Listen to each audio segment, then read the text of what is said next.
Hey, it's stream 184. And hey there, Nui. How's it going? I was just looking at a bug right before the stream started. You want to see the bug? This is sort of worrying me. Why are there two Raimus, and why does this one have 6 entities? I was looking at this. In the state of the game, there are 7 entities, right? But then I'm looking at the journal that went into building that snapshot, and I see all those entities are actually destroyed, or they should have been. Do these destroy entities? So somehow those entities didn't get destroyed in the game snapshot. And I'm wondering why. Need to think about that. I haven't seen that in the production server, but that might be because I haven't taken a game snapshot while the entities... Well, no. I might see this in production. It's very strange, very strange. I see in the journal they're destroyed, but it doesn't apply it to to the next snapshot. The only thing I can think of is that the snapshot state is not executing the destroy entities, which is really weird. That's going to distract me today, I think. So today's work, I wanted to be aimed towards painting the world and then adding colliders. I don't know if I'll actually get to the collider stuff because painting the world the right way, I came up with some extra stuff I wanted to add, and that might take a while, but we'll see. So, yeah, right now we have 2 players, and they're both, I think they're both botted right now. I think I am admin now has botted the selection of the avatar, and then Nui has been botted for a while now to automatically move around. With some variation, I noticed you have it now kind of changing direction randomly. So, I guess I should log in to demonstrate this. Hold on. Hey there, develop it. How are you doing? I need to get my password manager out here.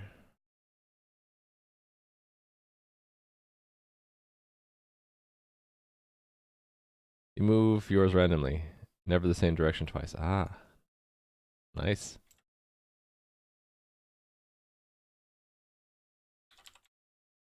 Alright. So, you see how my character is always on top of the terrain? That is right now hacked in the front end with the sprite's depth field. Hey there, Mr. Love Pickle and Patrick Burks. Hello, how are you doing? I'm doing fine, develop it. Thanks for asking. So in the middleware for the stage is where all of our pixie stuff is done. And there are set depths here.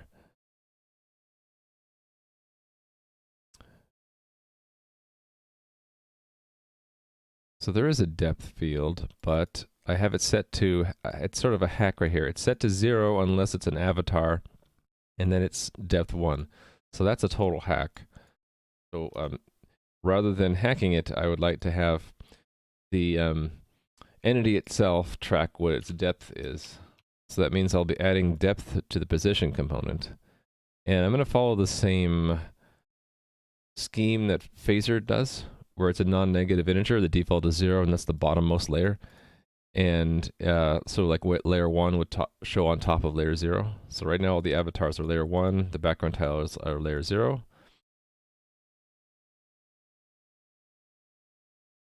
And this is something I need to establish soon, if not now, is the concept of a zone entity and component. And that's because I want to have different areas of the world so that you might transition from the world map to some dungeon and there'd be different areas. So the concept is that the zone entity will be tracking which places belong to which zones. And it only needs one component, which will hold at least just the name of the zone, and in the future, any zone-specific data. And so that zone entity, I'll add to the position components. So every position will reference to a zone. And that way, in 2 different zones, you could have 2 the same position and have them not overlap each other on screen. You'd only see one zone at a time, in other words. So because there's going to be a lot of tiles to draw, and even more in the entire world, it doesn't really make sense to iterate through all the positions or all the tiles in the world just to display the area you're seeing.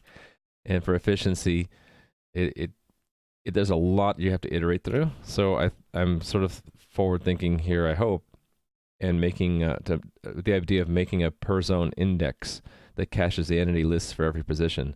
So you can think of it, if there are like 100 different zones, the one we're in, there'll be a special index where we can just loop through and find all the entities within the area that we can see. And if two entities are on top of each other, like my character here is on top of a grass tile, if you ask the index, give me the entities for this position in this zone, it would give you a list of 2. And we'll have that cached because all the information is in the components system. It's just we're making a faster lookup table for that. They will build it on start, and then anytime a position component changes or gets added or removed, we'll have to update the corresponding index. Okay, so the other thing I wanted to do today was rather than hard coding names like avatars and background avatars, I would love to have the tile sets be in the game as a game object. So among the things that will be in a tile set is the name, a version number, and the array of tiles. And mostly I want to establish that there will be names for the tile sets themselves and names for the tiles. And also I want to put some space for later adding metadata for tiles. I don't need it right now because there's no real significance in the tiles. But let's say there's a sword lying on the ground. If you mouse over that sword, it would be nice if it actually told you it was a sword, and didn't tell you that it's just entity 901 or something like that. Okay, there's Silverlight and Clayman. How are you doing? Okay, so all of this is game data related, and part of the establishing tile sets is I can give an index for every tile set, and then so I can change the tile set in the tile component from a string to an integer, and for again quicker lookup. So if I get all that done, then I'm going to work on the front end to add a panel for painting the world, because right now I can add tiles through a command like this, ECS create background. I can spell it right, and then I can give it's a tile number and then a position. So if I wanted to add a grass block here, it would be 1, 2. I think that didn't go through, so I must have typed something wrong. Let me try that again. Maybe I got the name of the command wrong. I thought it was create background tile.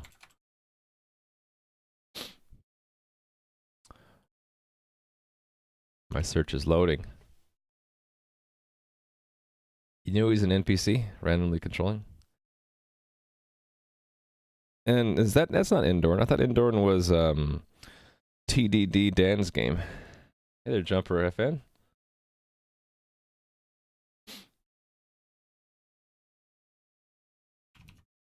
Yeah, it was create background tile.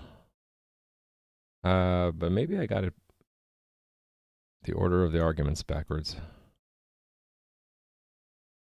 Wow, my IntelliSense is slow. Start today. Create background tile.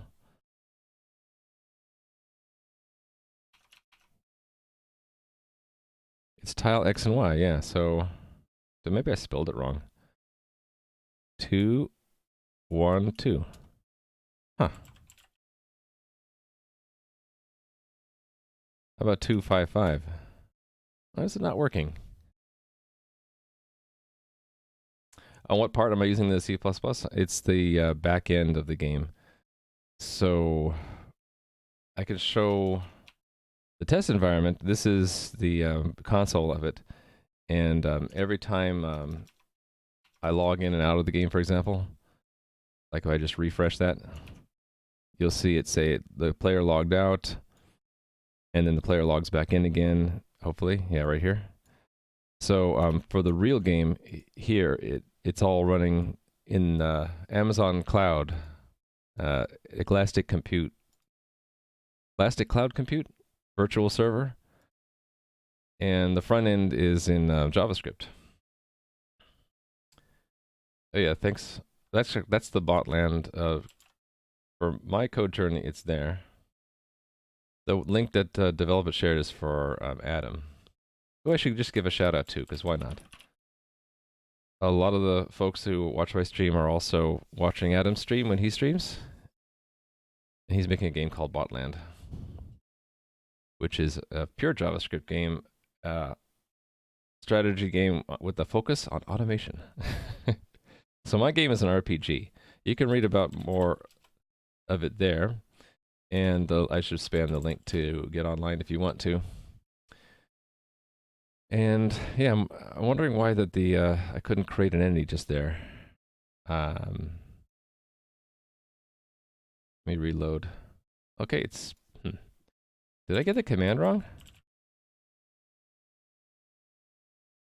How about new -5, -5? It's not working today for some reason.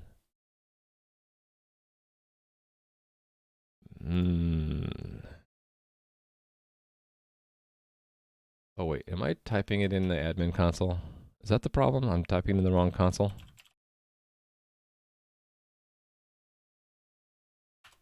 Yeah, that was the problem. I can't create tiles as a normal player. I can only do it as an admin. And why does it say entity 905 everywhere? Okay. Oh, because there's an entity over there and it got stuck. I see what happened. All right. Anyway, I can create tiles manually, but it's clumsy right now. I have to know the exact tile number. And so I'm trying to automate that, and part of that will be making a panel, one of these, a new panel where I can pick from the set of background tiles. Once I've established that background tiles are real game objects, and I'll be able to click on a tile type and then just click here and then just create tiles around me. Hey there, Tim. How it goes? It goes okay. I saw some bugs in my test environment right before the stream that I'll have to look into, and it kind of got me distracted. But yeah, today's plan is to add some more game data like depth and zone, add the tile sets object, and then use that to start painting the world. There's quite a bit of front end work I need to do that though. I need to create a panel here like these other panels, and show the tiles I can pick from, be able to select a tile, and then click in the world, have that create a tile in the game.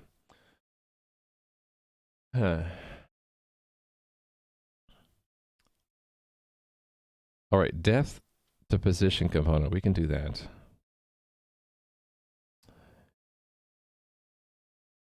I'm thinking to make it backwards compatible with what I have now. Probably what I'll do is everything will be grandfathered in as depth 0, but then each time you log in, and when it creates an avatar, it'll create one with depth 1. So that means let me modify some of the create entity tests and code.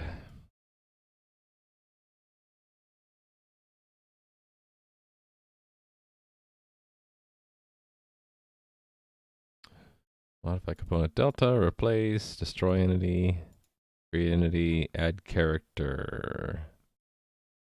Yeah, okay. We want to update this one.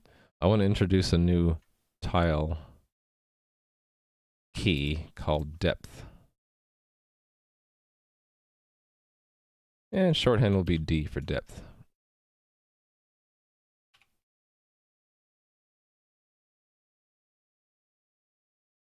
So this test environment will always put characters at depth 1.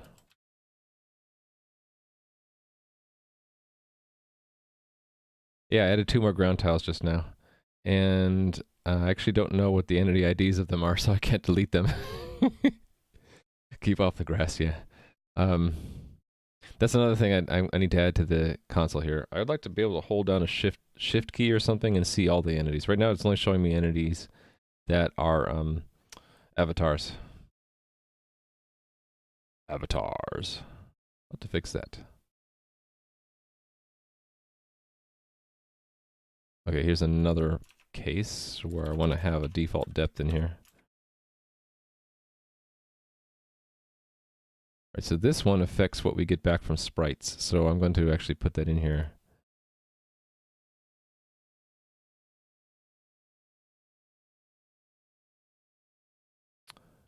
Yeah, I haven't been using key constants for the sprites message. I'm wondering if I should, because I'll forget what D means.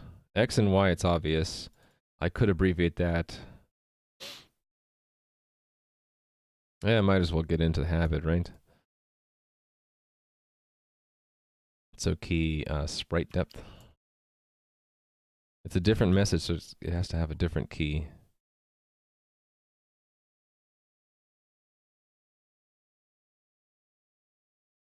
Sprite depth. Did you add 2 more ground tiles? Yeah, I already answered that.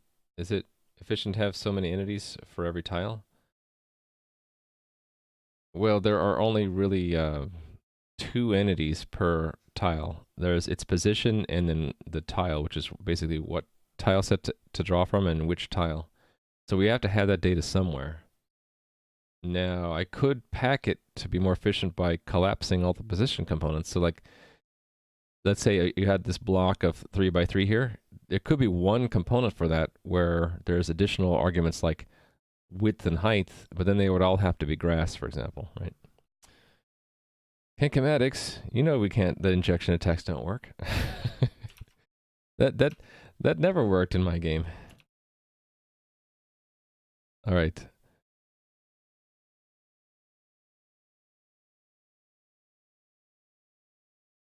This one is create a background tile. Yes, so we will make sure the background tile ends up on depth 0.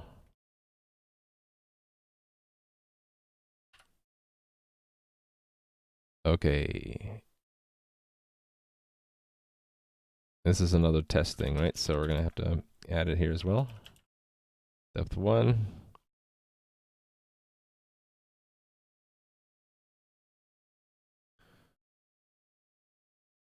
Oops. The key bound to create snapshot, create bookmark is also bound to my password manager. You just did an injection attack? Oh, I see. Well, but it's not in green. Example.com. Yeah. All right, let me find the code I just wrote so I can just copy paste it. Yeah, almost. There we go. There we go.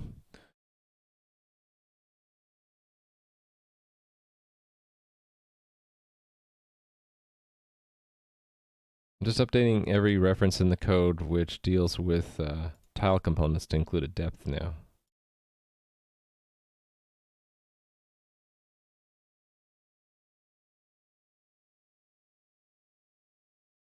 I should just look for tile is what I should look for. Tile and sprite.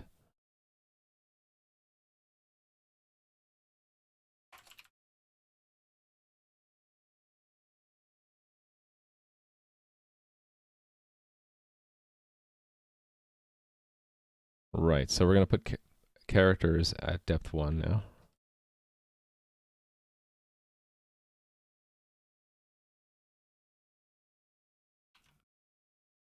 Oh, how'd you do that?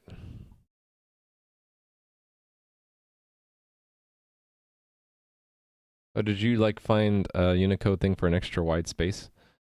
Yeah, I should work on that today. I really just need to limit the width of this div to be no more than 640 pixels or whatever the size of this is.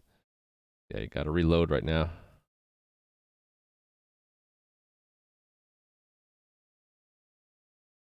Oh, you found Unicode white space?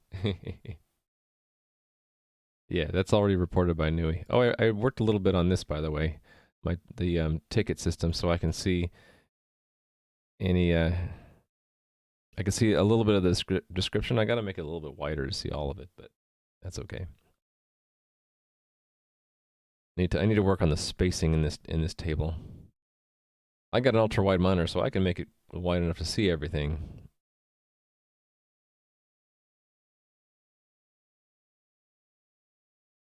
Yeah, it's this one. The chat and game. See, it's always Clayman's fault. Actually, no. Today it wasn't Clayman. It was Hankomatics, right? Did you write my own JSON parser? Yeah. So that is in my GitHub.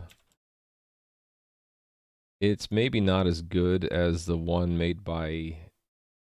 Can't remember the name. There's a JSON parser in C++ that is really good. Newman, I think.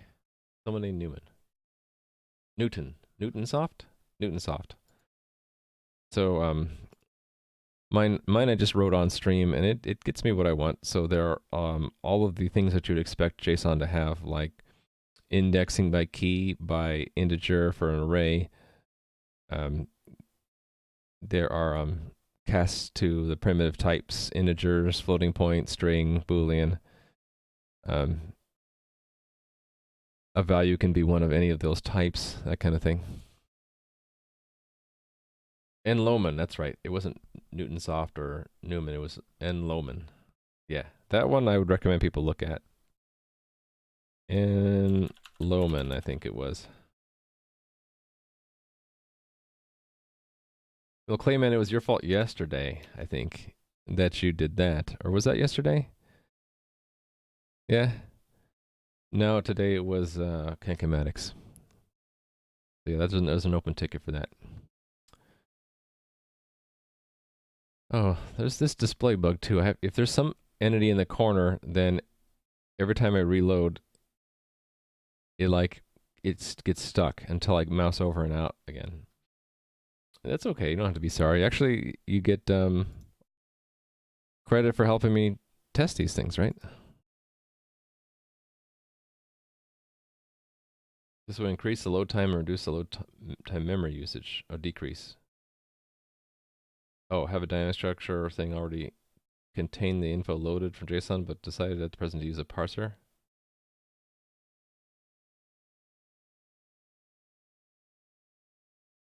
Parsing yourself? Oh, yeah. If you know exactly what you need to parse, you could probably make it a lot more efficient than a generic parser. All right, back to this. I'm just going to have it search for tile is what I'm going to do. Hit all the tile components, not in the prototype though.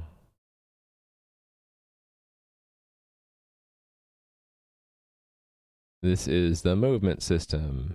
It does not need to modify the depth though.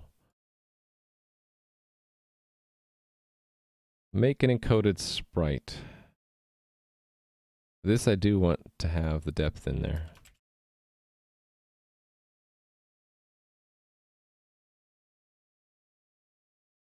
Key sprite depth, key tile depth.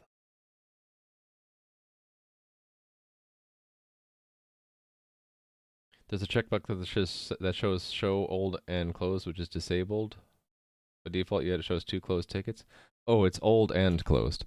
Is there a better way to say that? I wanted it to like show closed, ones that are closed within the last week.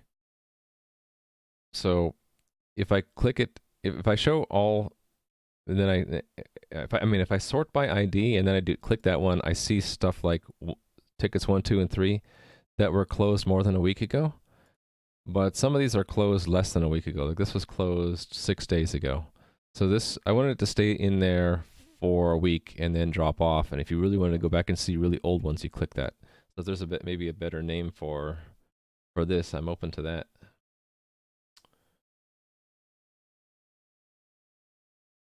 Yeah, when you click it, you see the test ones from before, right? Yeah, exactly. So I just don't have the right text there. Control old closed tickets. No and sign? Okay.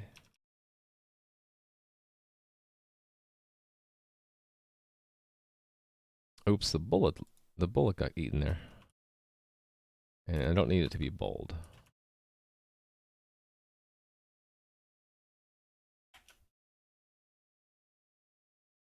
I've been doing 2 dashes.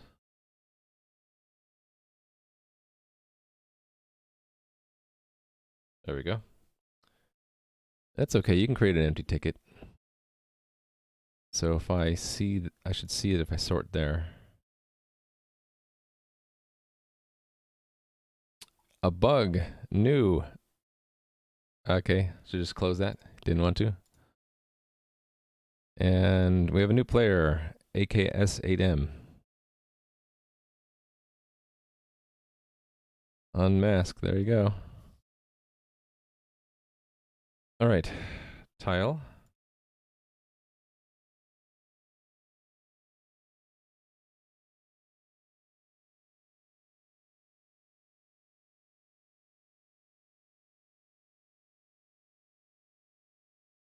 Oh, this is loading. This is when you log in, it tells you where all the tiles are around you. That didn't have to change.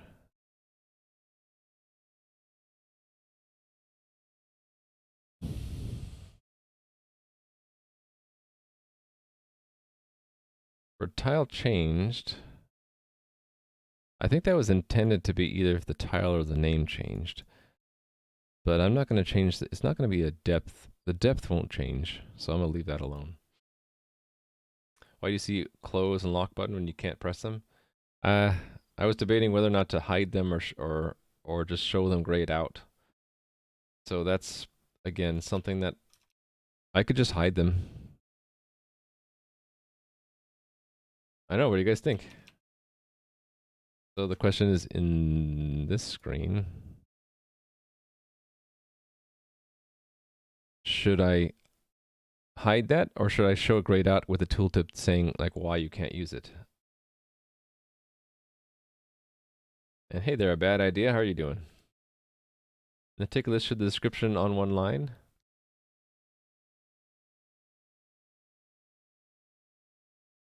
I think it depends on, what does it depend on?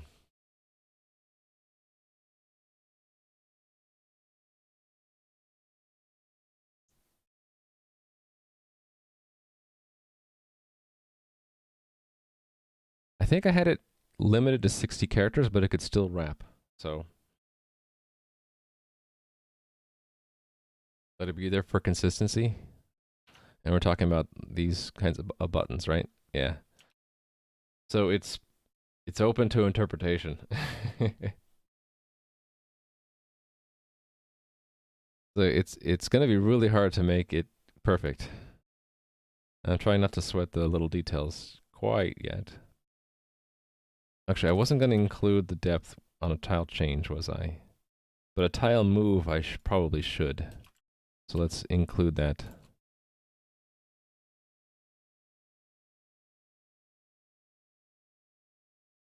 So for that, I need to know the tile.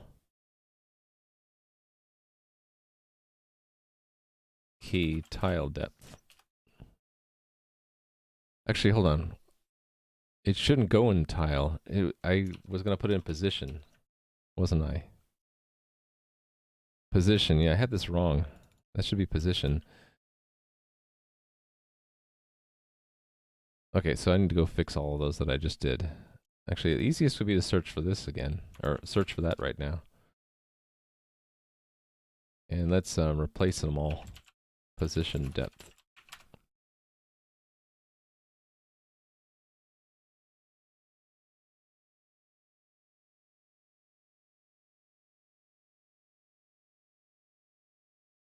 So that's position.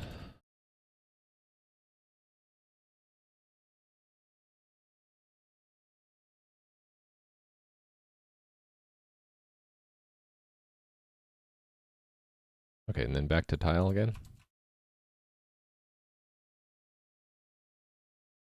Can player 119 get a name thing? Oh yeah, sure. So should I, oh, there's that bug again. Kinematics, cut it out. Do you want me to just remove your old account name and then you can recover your new one?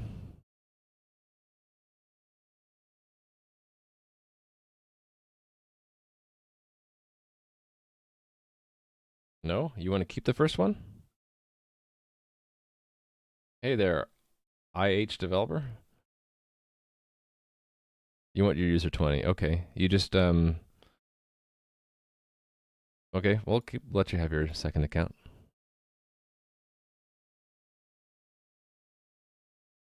Close and lock that ticket. What am I coding? I'm coding a game. And thank you, King Comatics. The for the link, and the link should work. I don't know why. Oh, it's online is what it is. I should make a alias for that one. Make this an alias to online. Yeah, so the game is very, very new. I just launched it about a week and a half ago. And it's a game that's to be evolved on stream. So right now there's not much to it other than the base platform. And I have just added in the last few days the in-game chat, the ability for me as an admin to paint the background tiles, the ability as you as a player to be able to change the tile that you want to show for you. So let me move off the center here. So I can be any one of these, and you can see people have been customizing themselves. And so today I'm working on establishing different zones in the game, basically adding a zone field to every position component. And then I was going to add more tools for me to paint the background zone of the game. So the game is inspired by other older games like the Ultima series, which I have in my Code Journey page on my notebook. So you can see the similar kind of vibe, where the world is depicted around you as 2D tiles, basic art, and the focus will be more on the gameplay, the story, rather than the graphics, because I'm not a very good artist yet.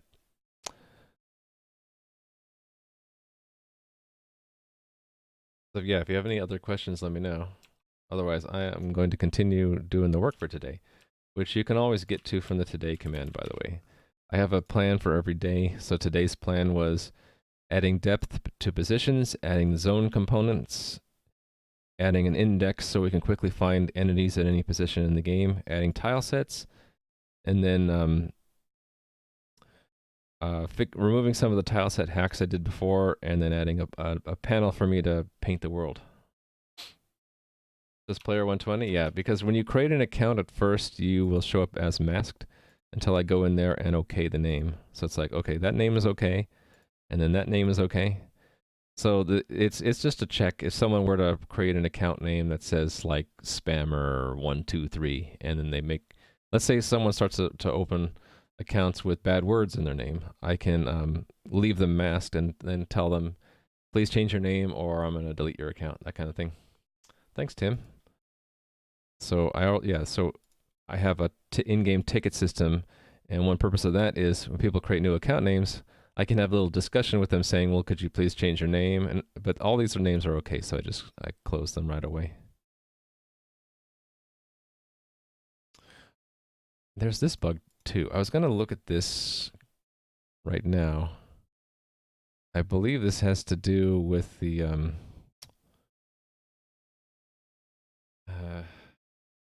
Redux state. But I can't look at Redux state in an incognito window. I'll have to look at that later. It's showing these two rows as both selected. I think that's because there's Spammer123. Of course someone's going to create an account called Spammer123. Yeah, actually, here, we'll demonstrate this process. So I go in here and say, LOL, good one, thanks for testing the name vetting system. Could you please change your name?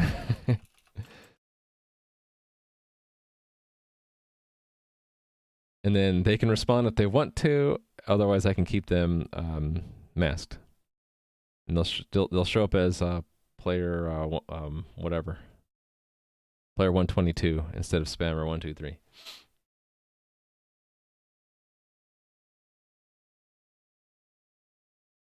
could you try for the description thing? Table, selected rows table, last child. Text overflow ellipsis. I tried text overflow ellipsis last night, and it didn't work because it's not actually overflowing because of the way tables work, or my limited knowledge on how to style tables. It just extends the table and never overflows. So that didn't actually work, Nui.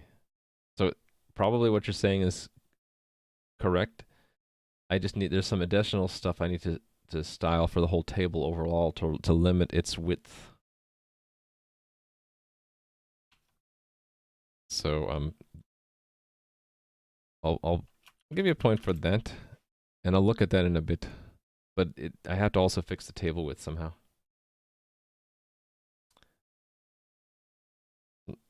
Okay, I see. Do you use WebAssembly? I've heard a lot about it, but I don't know, I haven't actually used it. I am really trying to make the front end pretty thin. So let me show you in the dev environment here. I like to show the network tab on this. So essentially all the heavy lifting is done on the server side, and the client is just told what to draw, and it tells the server what you tell what the player wants to do. And I would say of the game's code, 5% is in the JavaScript and 95% is in the backend C++. So the JavaScript isn't that complicated, and so it doesn't need to be that efficient or fast. It's plenty fast enough as it is, and so I'm not worried about you trying to use WebAssembly or anything like that. Got a link to the JSON GitHub. You just go to my GitHub and then go to JSON GitHub. You should be able to find it. Just search for JSON. All right. Tile depth. Oh, this is the old code. The prototype code.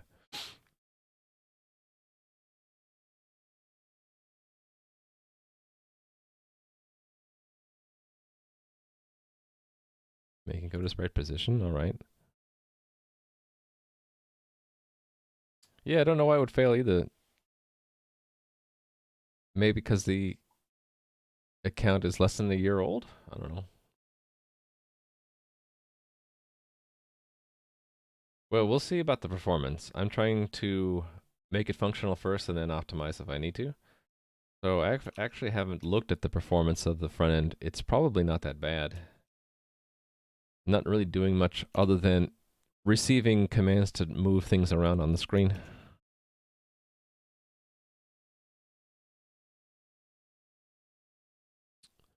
I would agree. I would agree. WebAssembly might be a good idea if there's complicated logic in the client, but right now it's really super simple. Okay, tile change. Okay.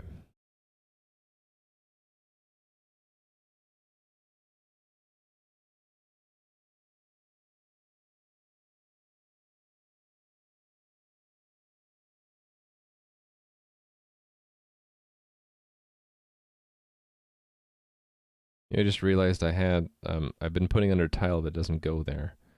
It goes here, doesn't it?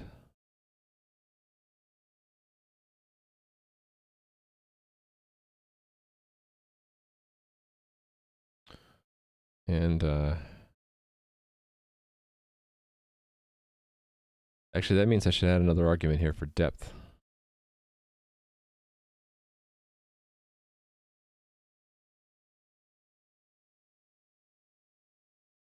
Because that goes here.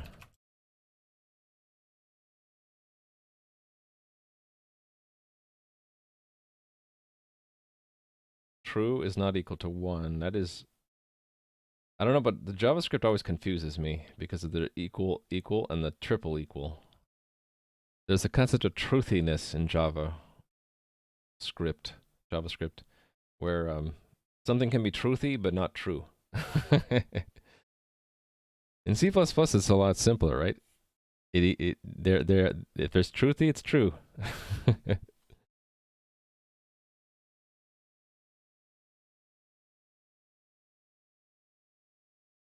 see, which match was I on? I don't even know. Messaging. I was on this one. Okay.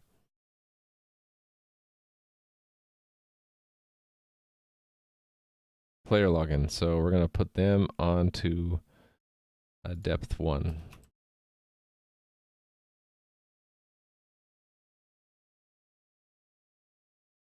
And this is temporary code too, because I want to make character positions permanent, not temporary right now.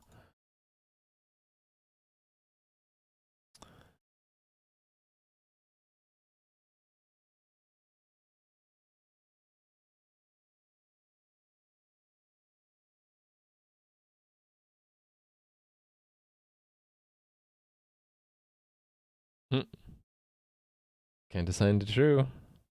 Some languages you can, and that's a scary thing.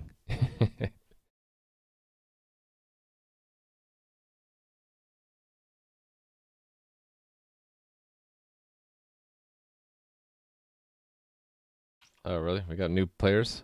Unknown sword, unknown crossbow, unknown bow, unknown dagger. Okay. Is this all the same person? You misspelled unknown, though. You forgot the N. So it's uncone. Uncone. I'll make unknown sword, but go fix the N, the missing N. I can't abide misspelling. I'm just kidding.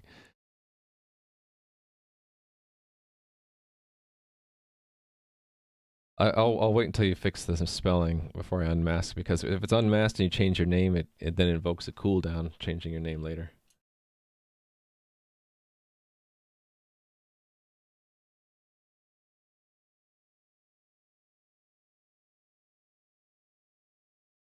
Okay.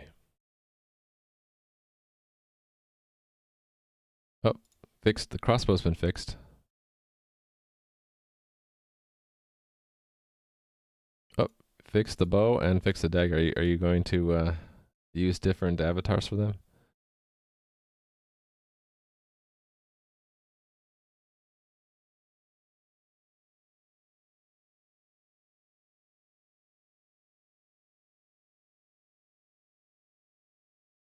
All right. Quaternion Slurp. Oh, I love that name. How are you doing? It's an awesome name. Yeah, Mud Ribbit agrees. Yeah, nice. Okay, yeah, I'm in the midst of adding a depth component, or a depth field to the position components in my game, so I'm trying to be a good little developer and use names instead of magic numbers here.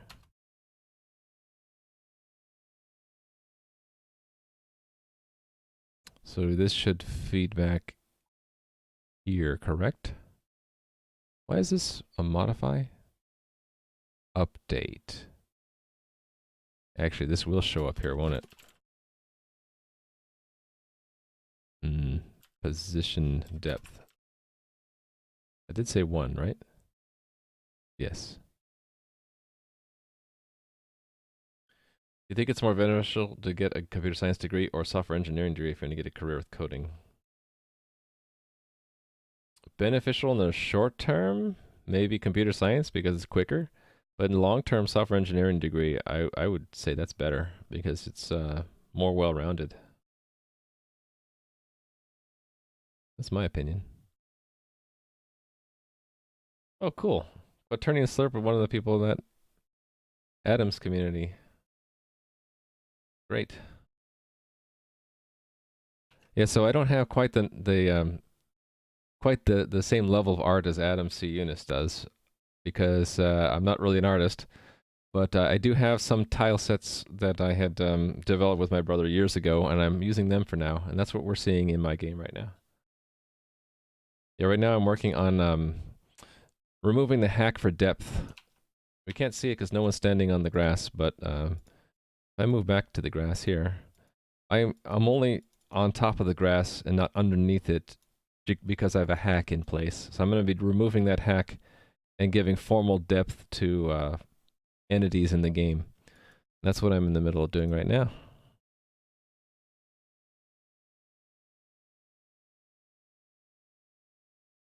Right, so sprite gets it from position. Okay, I think I already hit all these, and I'm just doing... Let's just hit them again.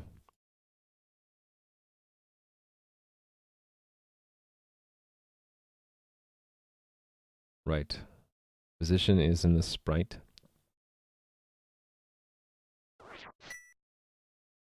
He's not the fake Adam. He's the art Adam. I know 3 Adams on Twitch. The Botland Adam, the artist Adam, and the user experience Adam. Thanks for the follow, Amadeus. Oh yeah, that's another bug. You mouse over the top left corner and then out, and then it should fix that. Lots of bugs that I have today.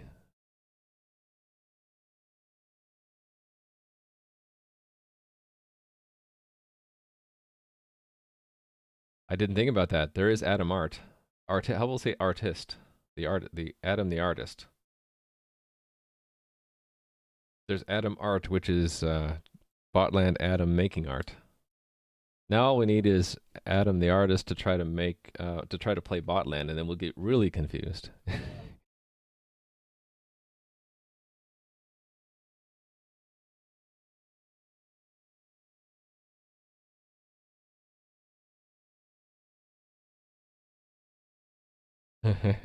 I'm glad you guys are having fun with the in-game chat.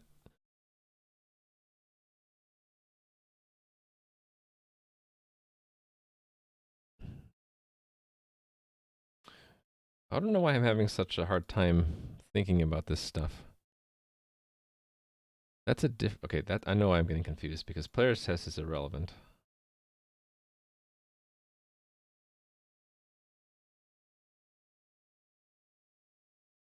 That is goes with the player's tile. That's the mask. Okay, here was a bug. It's not part of the tile, it's part of the position. Gosh dang it. Lost my place again.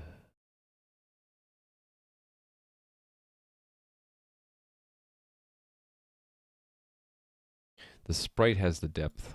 The sprite is a combination of a tile and a position, really. The tile doesn't have the position or the depth, the position has the depth.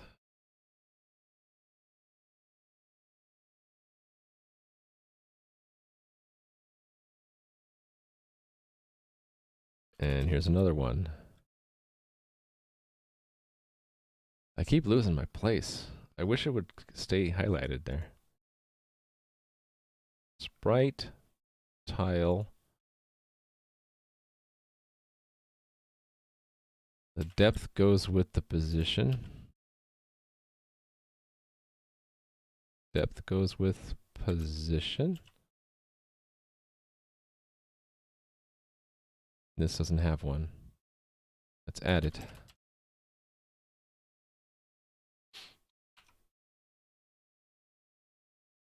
a streamer rated your game, what would be my reaction? What would rating my game mean? I mean, like having everyone pop in here? I'd be happy, and it would I might be unprepared for it, but that's how life is, right? Thanks for the follow. Ermichus? Is that how you say your name? I have a feeling I slaughtered that name by accident. I'm sorry.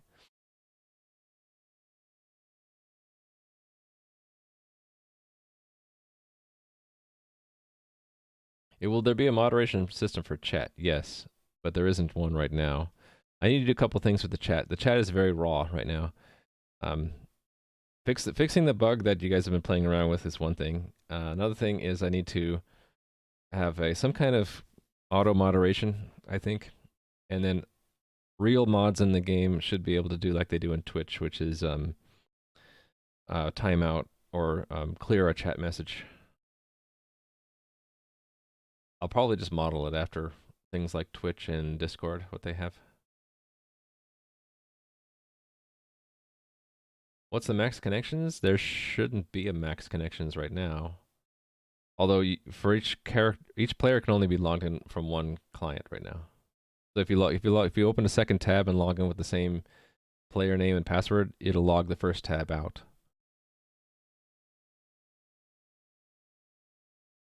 Nice emotes.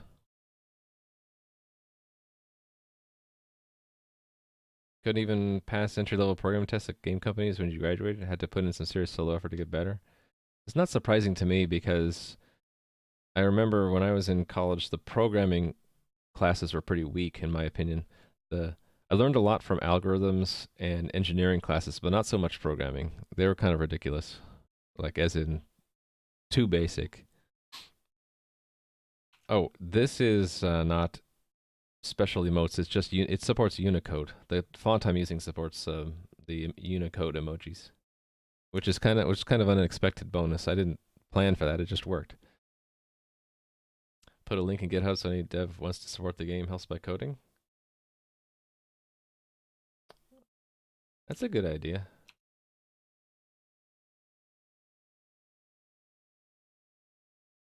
So the game itself is, since I hopefully want to try to make a living out of running this game and evolving it. It's not open source, but all of the components that are lower level that I make reusable are. So the raft algorithm, the JSON parser, the prototype of the game is open source. All the web client and server stuff, all the hash functions, all the signing with cryptography, all the encoding with base64, all that, all the AWS APIs. I even have Twitch APIs, WebSocket implementation. It's all open source. So that people can already contribute to, and people have found bugs in my open source components, and I appreciate the feedback for that.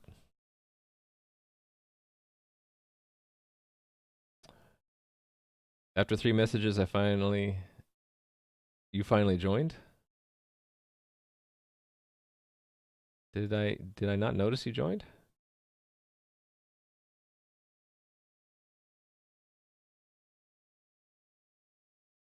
Yeah, well, sorry, Chelmega. There's a lot of chat and I'm having trouble noticing all of it. But I can see the chat history. You finished Rage 2, so going back to coding and watching streams? Good. Yeah, different tiles were done on Tuesday, right? No, Monday. Monday I did different tiles. Tuesday I did in-game chat. Yesterday I did the preliminary background tile painting, and today I'm trying to make it less of a hack. Yeah, so when chat gets really busy, I might miss stuff. So please be sure to tag me in chat if you want to make sure I see it. Because I got to balance watching chat and doing programming. It's a little bit challenging when chat is busy. Thanks for the follows, Rec and Hi Developer. Or is it 8IH Developer? Yeah, you guys, you don't want me to be staring at chat all day. You want me to be building a game, right? It would be awesome if I could do both simultaneously, but that's really tough. Yeah, I'm bad at keeping up with chat, so my development slows to a crawl if not stops completely if I focus too much on chat. It's not that I'm ignoring you. Just remember that. It's just that I don't always see everything when I'm trying to work.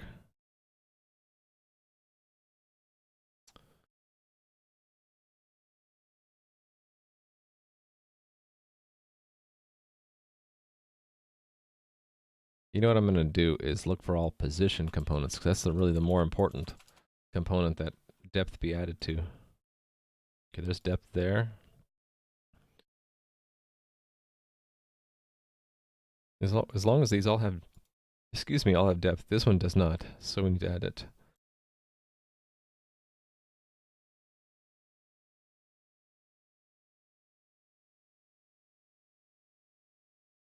Does it matter what? Yes, because it matters here, right? I need to have realm server key sprite depth.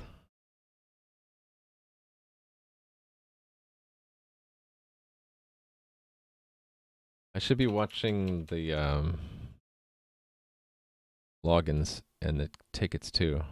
See, there's already a new player. Bam! I like it. I'm keeping spammer masked because, spammer and all that. But bam is okay. Oh, bracket initialization?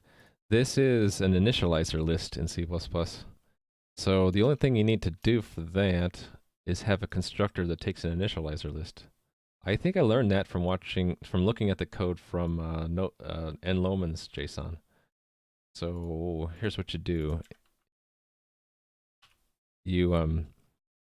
I just made two factory methods, array and object, and they take a standard initializer list that takes, for an array, it's just another nested value. For an object, it's a pair string value, so that I can do stuff like that. So that's that's itself an initializer list that makes a JSON value, and then the overall initializer list is for the object. So it's pretty cool. Actually, no, that's not an initializer list. That's an initializer list for constructing a pair. So built-in types like pair and map already have that. I just added it for my own class as well. Technically, I think I can remove that, and that should actually work.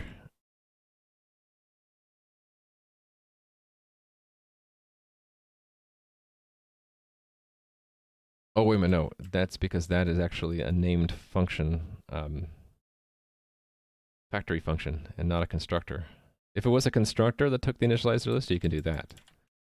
Oh, a very small, very terse syntax. Okay, obviously I have some more work to do here. This one needs a position. Probably needs a sprite as well.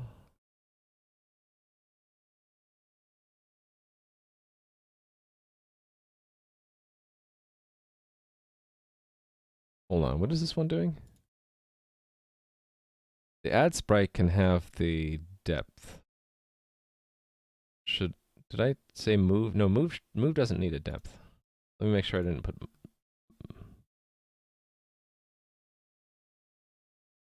Okay, I'll look at it later. You like the explicit syntax? Yeah, I can understand that too. Not so mysterious.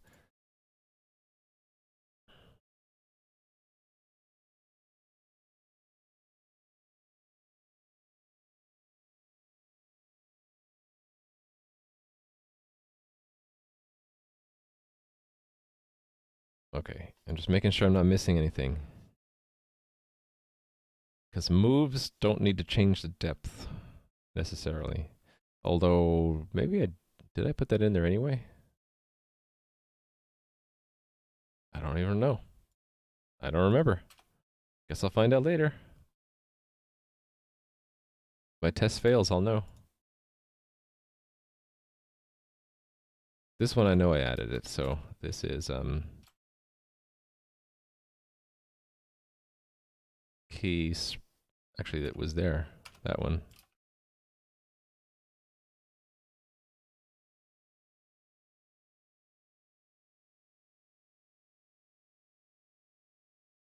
Okay, all these sprites need that.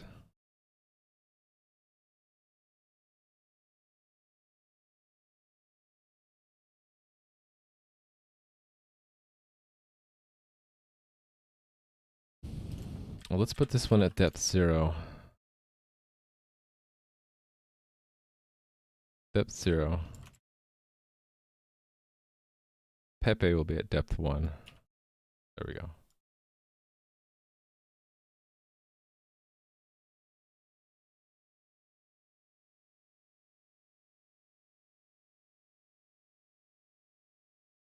Do I need to modify the depth here?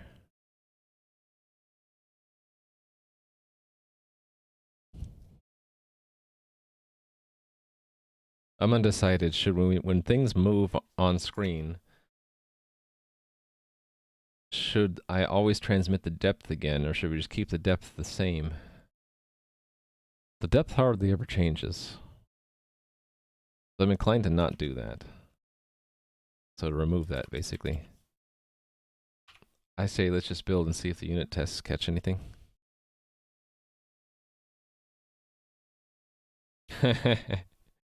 Rage 2 patch notes removes the DRM. We saw a few requests. Does that mean they got a lot of uproar? Oops. That would be important.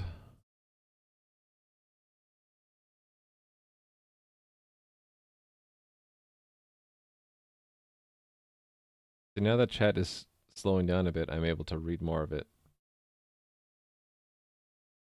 Thank you for using the commands to develop it and others to answer those questions. Spam, spam, spam, that's right. And thanks for the follow, Rishi. I missed that a few minutes ago. 8 minutes ago.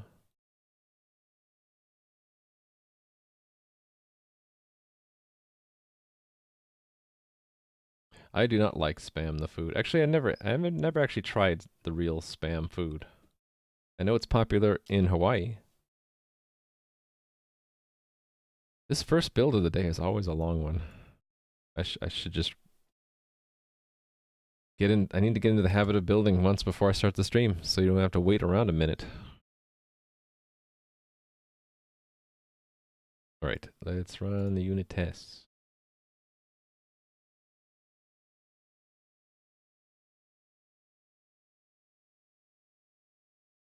Already failed a couple. Okay, let's go find out why. And it not tell me that. That's weird. It's weird that that button doesn't show up.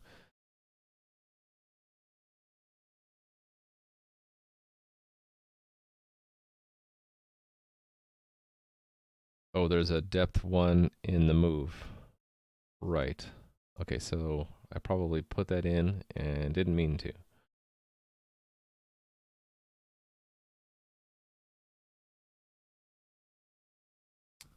Oh, Window, how's it going?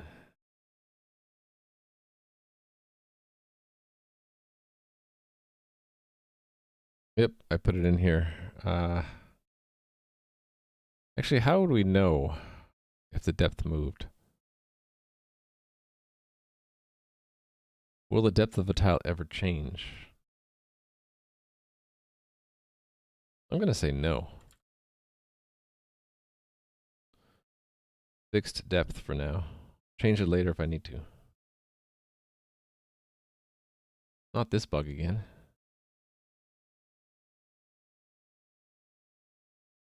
Test Explorer UI. Sometimes the part of the window becomes locked and the other part scrolls, and I have to hit refresh to get rid of that.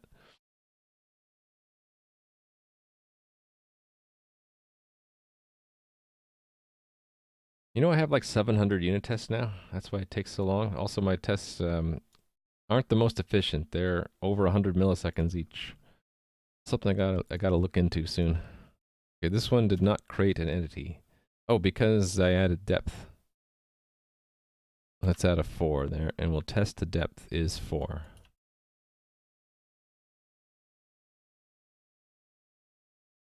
Let's use 0.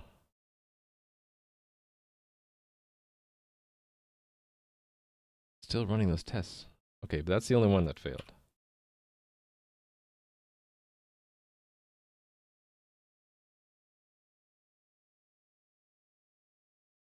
All right, so let me try it in the real game now.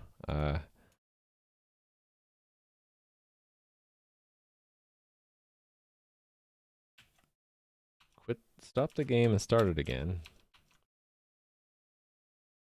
And I should boot up the local admin tool.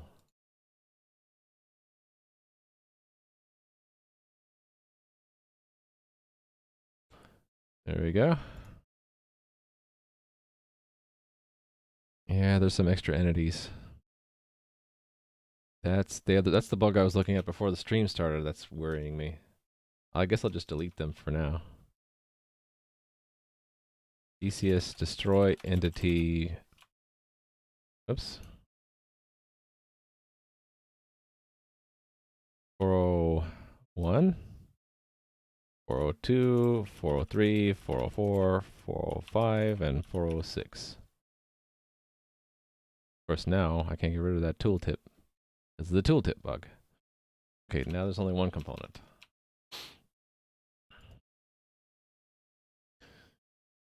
I should have a depth now.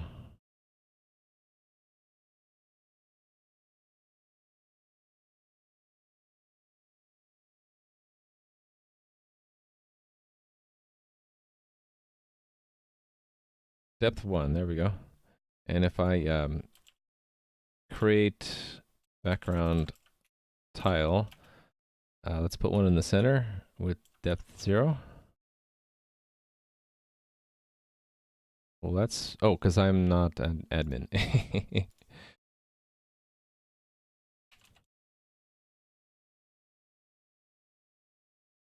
2000.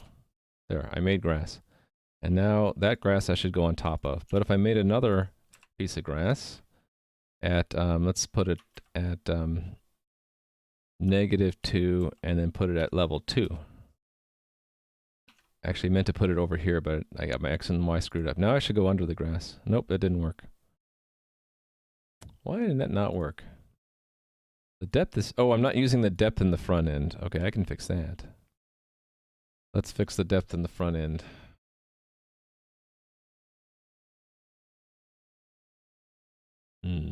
Source? No, I'm in the wrong place. Player console, source, middleware, stage. Here we go. Depth. Need to reserve some depth for these UI overlays. Let's add 100 to them.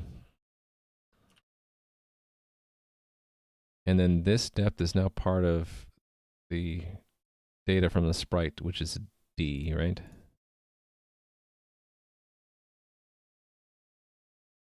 Give it a full name, depth, and then get rid of this.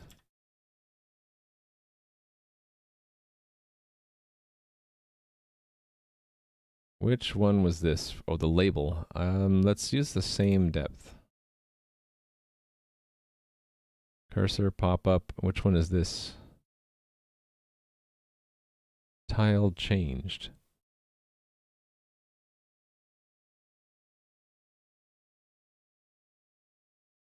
Oh, this is the depth within the pop-up, so that doesn't matter. Okay, let's see if that worked. Depth is not defined on line 89.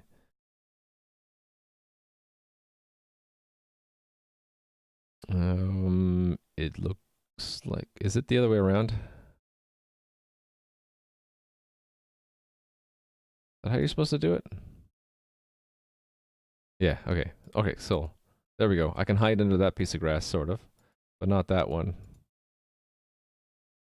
Floating grass, in other words. It's 2 tiles up, so to speak, in the depth. Cool. All right, so that task is done. Let me check that in. Hey there, 715-209.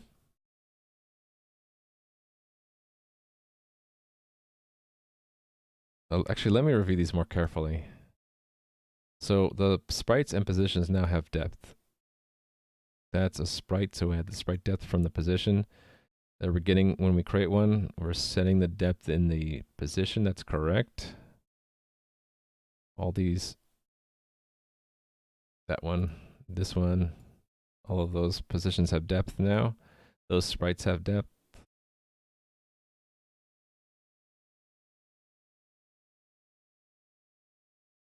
That command now has depth to it.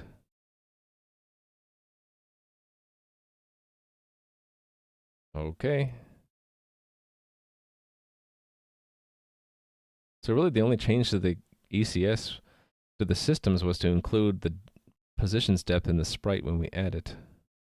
Okay, so add depth to position components.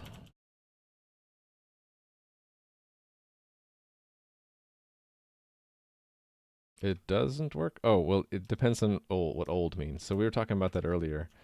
So I'll probably change the wording of that, but right now, old means older than a week. So it has to be closed for a week. So if I sort by ID, 1, 2, and 3 don't show up unless I click that, because they were closed over a week ago. But 53 shows up even though it's closed because it was closed only a couple days ago. The idea, I just thought it would be nice to see tickets that were recently closed and then they just drop off after a week. But that's causing a little bit of confusion. So I'm going to change the wording of that. Actually, I have the opportunity to change that now. What was I going to change it to? Put it in my notes. Show old closed tickets. We can do that now. That is in views, activities, panels, no. Tickets. There we go. Here's where the text is. So now it shows this. Show old closed tickets. Old or closed. We'll continue working on that. The problem I have is, like, let's say as an admin, I close a ticket that you had opened. If it only showed open ones, it would just vanish off your list. And to show them, you'd have to show all of them, and you might have a lot of tickets. So it seemed to me to make sense to show closed ones for a week, unless you and hide them unless you wanted to show everything. Maybe I can make this say show all tickets. Actually, that doesn't improve it, does it? When spam clicking one of the change position buttons using the arrows, you got disconnected. Yeah, that's a known bug. That I need to relax that.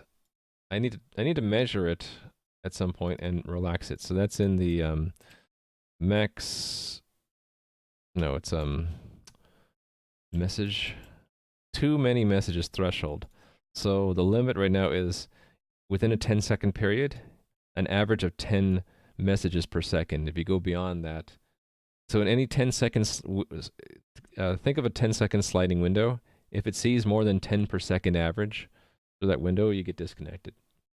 So I need to tweak those numbers so that you can't get that during normal gameplay.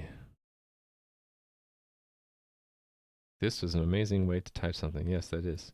People have so much fun with Unicode. I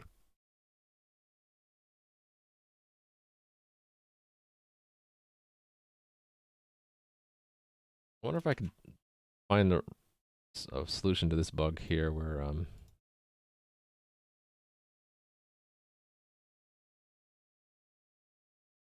it seems to think I'm over these entities until I go over them and then leave. Lower priority.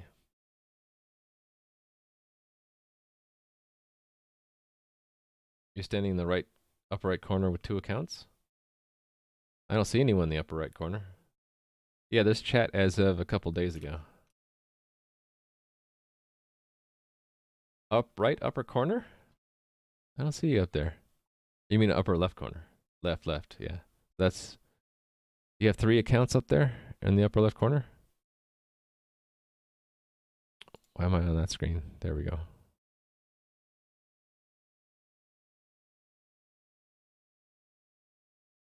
You don't see the chat? You might have to refresh. Might have to refresh your client to see it. Should see it. Oh, and it doesn't show old chat. So every time you refresh, it clears the chat for you. Kind of like Twitch. So the chat is not persistent. I'd have to say something for you to see it. You like this skin changing bot? Yeah. So someone see. I'm admin now botted this selection. All right. Next. Don't want to get too caught up. Adding a zone entity.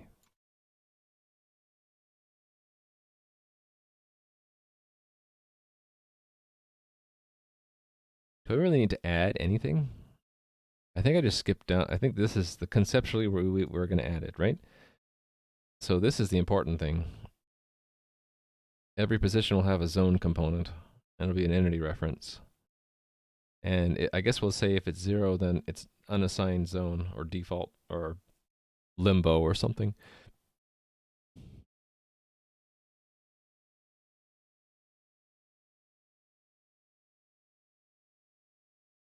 You know what I'm going to do, actually? This stuff is sort of... This I can do later. Let me do that much later.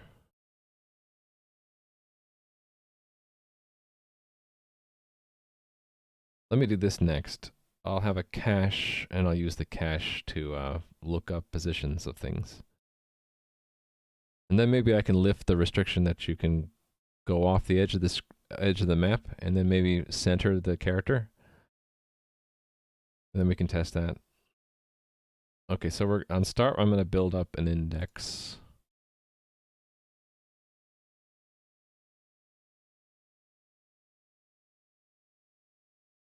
components. You know what I'm going to do, actually? I'm going to put all global variables of the ECS in one place. So this new one will be a map for now. And what are we mapping? Position, well, X and Y coordinate to a entity list. So let's declare an entity list using, it's sorted, right? I wanted to sort them. I had this in my notes that I was looking at, random thoughts.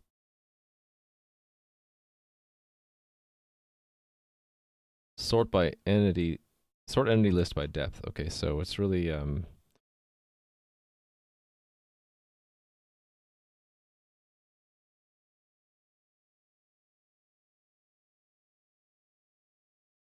from the entity ID we can get the position component and find the depth, and we can do that in the sorting, right? Or should I cache it here? I could cache it by making it a multi-map, right? Let's just keep it simple. So vector.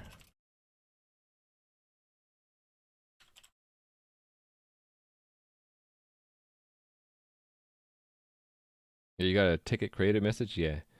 That's one of the first things that people noticed. And the explanation of that is when you first create your account, you might pick a name that's objectionable. So at the start, you'll show up as player something. So player 128, and then I'll say, oh, okay, that name is acceptable. So close that ticket and then unmask the character.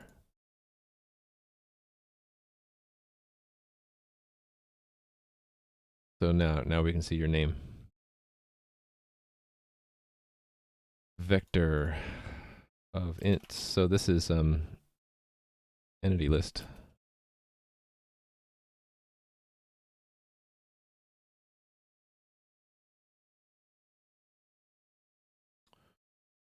And then I need a position. So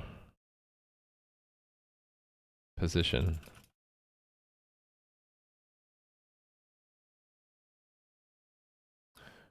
Let's just make a struct for that.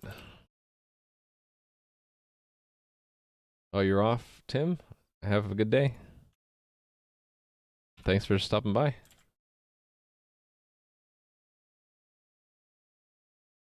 And when, yeah, not when, but everyone should know that Tim Bidet is an awesome streamer here on Twitch. He is working on his own game engine in C++ and his own rocket-propelled racing games. He had one going for a while, and I think he's working on ideas for the next one, right? X and Y. I need to make it sortable, so I'm going to need to have a operator less than.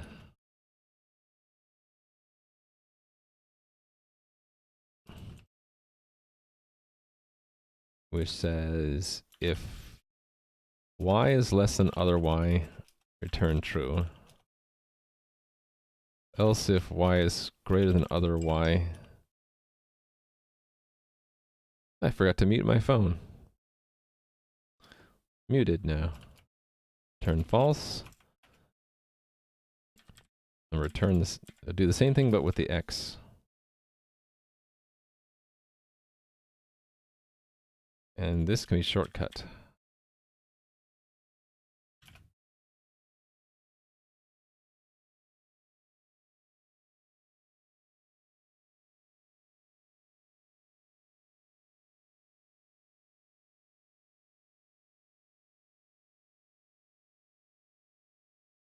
Oh, this is true. True, false, true, false. Then I can use it as a key here. Position to entity list. Entity index, or really it's position index. So start will clear that.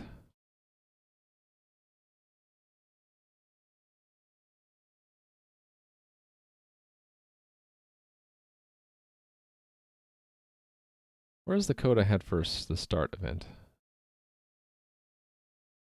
It was here. You put it anywhere. Doesn't really matter.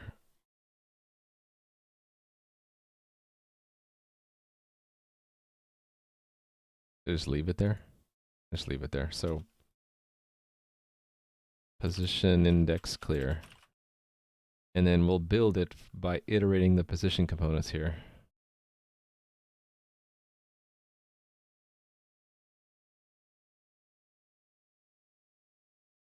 So get all components of type position.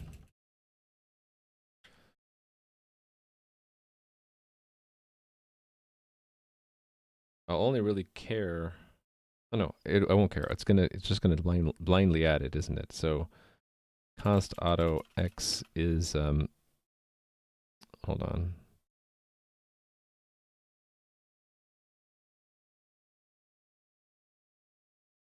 Yeah, I do want to break these out. And it's not tile entry, it's position entry. Int position x.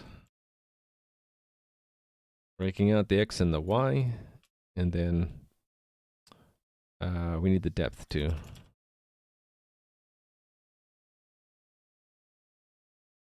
And this one was keyed.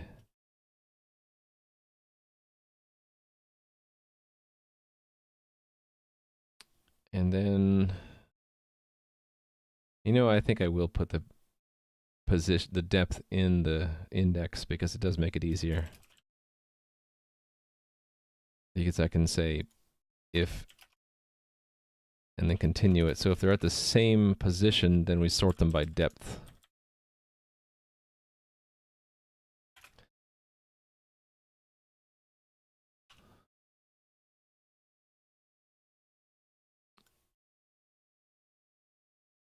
All right.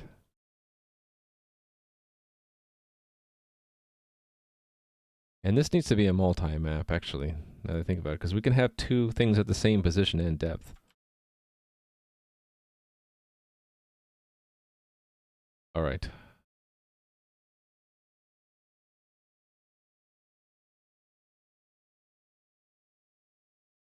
Oh, wait, hold on. No, I had this wrong.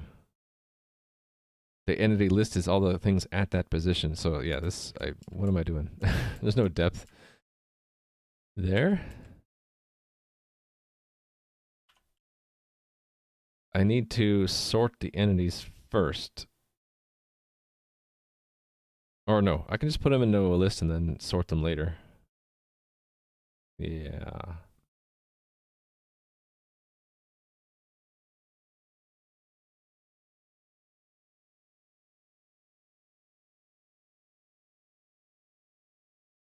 Actually, wouldn't it be convenient if I just had this to be a sorted container?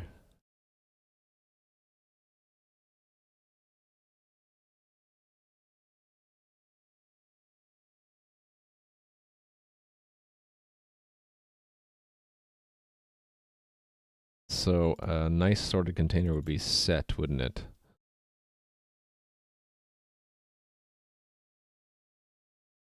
Yes. Okay, that's what I'm gonna do. And it's not gonna be int. It's gonna be entity with depth. So that's entity and then depth, and then I need to have a sorting function.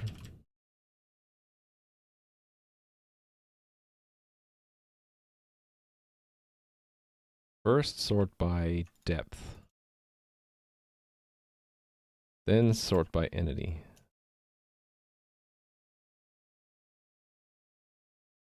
Okay. That makes sense to me. So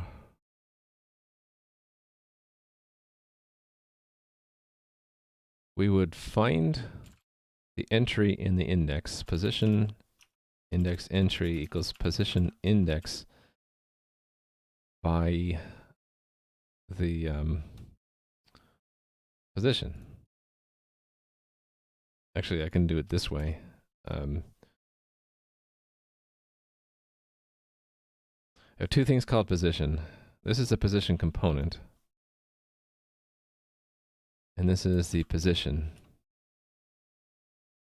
So I can replace these with pos dot and make this one position component. All right, and then this is just pos, and then position. Actually, that's not an entry. It just is the list. So this is entity list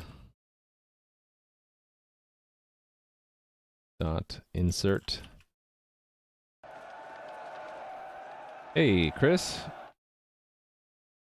How are you feeling? How's your shoulder? Mr. Sir, indeed. Mr. Sir has got a lot of new emotes, too. We have, let's do the Pog and Mr. Sir. Shoulder's fine? Yeah, it's just when that popped out on stream for you earlier today, I was like, oh, I know when that happens for my wife, I'm in for like 2 or 3 days of pain from her. Or she's in pain, and then, yeah, I feel bad.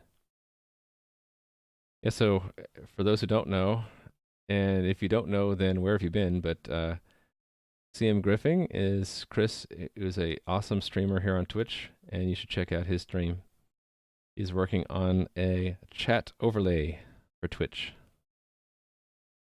Today, I am working on trying to add depth to tiles in my game, establish the fact that there are different zones in the game, and then add tools so I can paint the background. I have got a lot of people logging into my game, even though I have nothing to do other than I have in-game chat now, so you can help test that. And there's not much else you can do in my game, but I'm working on it. And if you want to read more about it, you can go to this notebook page. If you want to create an account in the game right now, it's online there, and I'll answer any questions you guys have.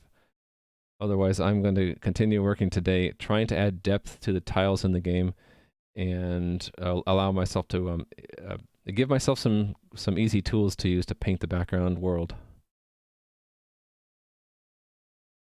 Close and lock that ticket.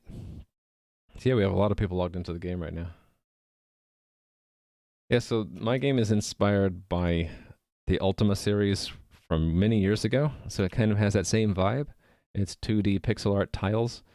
It's an RPG, so you'll be represented by an avatar character in the game, and you'll be able to move around in the world, interact both with other players and with NPCs and enemies, collect items, do all the kinds of things you would expect in an RPG. And I use a combination of tools here. I use Phaser for the graphics. Ooh, FD God, welcome. Phaser for the graphics, and React and Redux for the user interface panels. And on the back end, it's all in C++. Will there be PvP? Can we kill other players? Probably. Probably make some PvP zones. I'm thinking about having a variety of content. So right now the content is very lacking. There's not much to the game's content because I've been focusing for the last 4 or 5 months building up the platform so I could host this stuff. Now that I have the platform and I'm starting to build up the content, I am collecting all those ideas. Oh, that's interesting. Rock'em Sock'em Raimus is having trouble connecting. I can see them connecting from different clients and servers.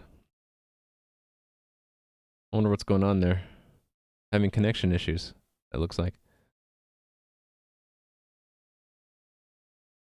Let me look and see what's going on there in the back end. I'm getting some kind of special error message for that.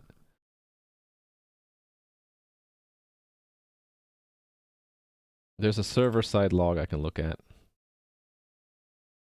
They're just disconnecting and then reconnecting over and over again. I don't know why. Rock'em Sock'em Raimus, what are you seeing on your end? I just see a bunch of it logs in with the correct token and then disconnects and then connects and then disconnects over and over again. Well, if it is, then I know the account. It's Rock'em Sock'em Raimus. Oh, is that you? Were you just hitting refresh a bunch of times to test? All it should do really is annoy the server in so far as it's going to constantly be creating and destroying client entries. If you duplicate the tab in Chrome, it does some fun things. I thought I fixed those.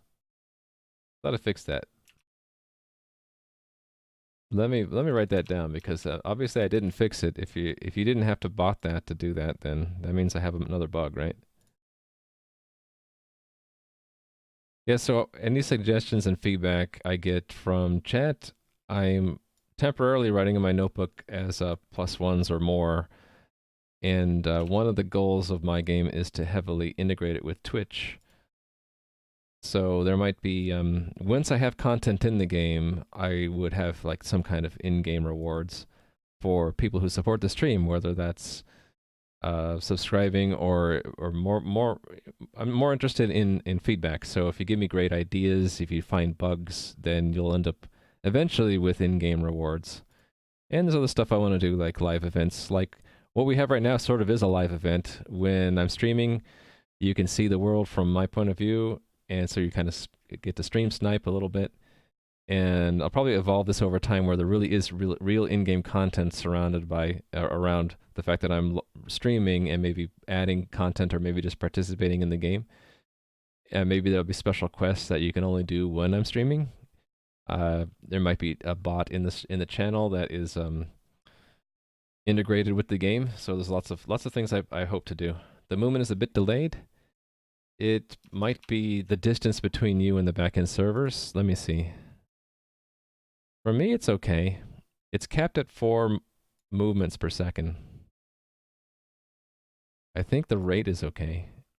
So if you're seeing lag on your end, it's probably just the distance between you and the server backend. Hey there, Oblivioner.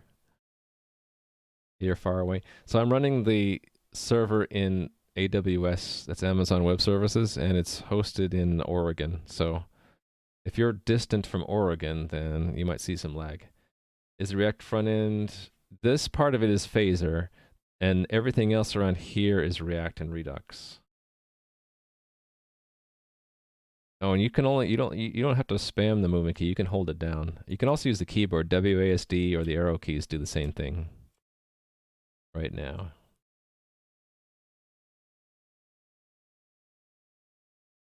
I'm just seeing, did I miss any chat?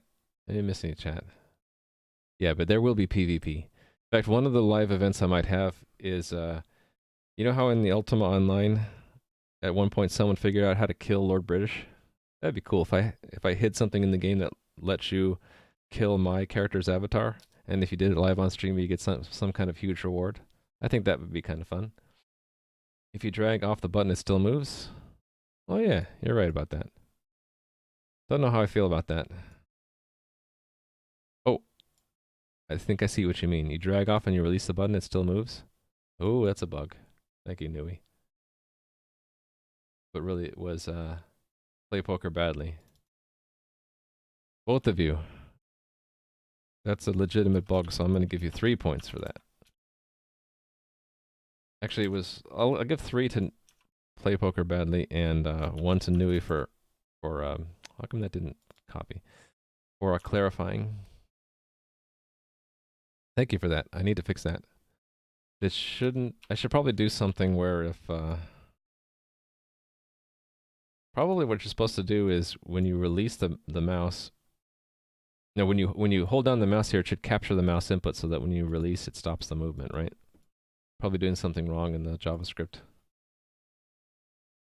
All right, getting back to my work here, what was I doing? I was caching the positions of all entities in the world for fast lookup here. So this needed to insert a record entity with depth. So that was going to be here.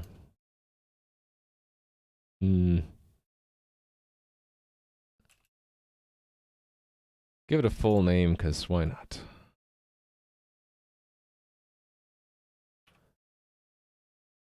Actually, that is this code up here. And I don't need that. And then I can just insert that. Don't need the return value. And that should be it. Isn't there some kind of dragging event? Not sure.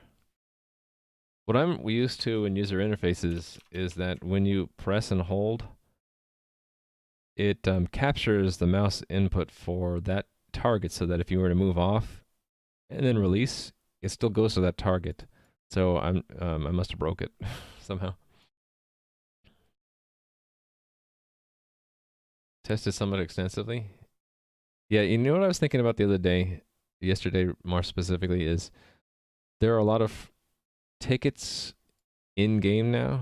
Gotta show it from the admin point of view that are about bugs found in the game. I'm also getting a lot of things collected in my notebook, and I also set up this place for issues. I don't think anyone's using it yet. In addition to that, I have Trello. So I have like 4 different places where we could be collecting issues. I'm wondering if I should just pick one, maybe funnel them all into the GitHub.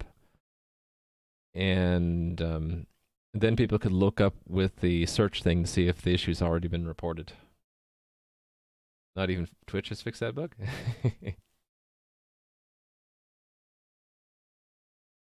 Okay, Patrick. Yeah, I was kind of dragging this morning too. I know how that feels. Have a good one. Yeah, I need to collect together all my issues in one place and make it easy to search so that people know what the current issues are. Oh, the blank line thing? How did you do that, Kinkomatics? Do you use, I thought they ignored blank lines. How did you get a blank line to show up in Twitch like that? Is that with white space? How are you guys doing that? I want to know. Because I don't know how to do that. Some kind of white space hack. Braille blank. Interesting. Well, if Twitch has the bug, then should I worry about fixing it? Maybe not. Now you're all going to do Braille blank characters, aren't you? Oh, I see. Everyone's copy pasting. Yeah, that's on my bug list, is to prevent white space. I don't know if I had it in there here or not. This was a related one,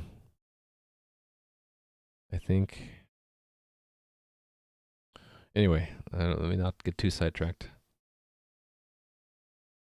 I think I wanted to use this entity list in the login for the rendering system. So the idea is that instead of going over all tiles, it would go through the entities that are in nearby positions. So let me hack that in here to try it out.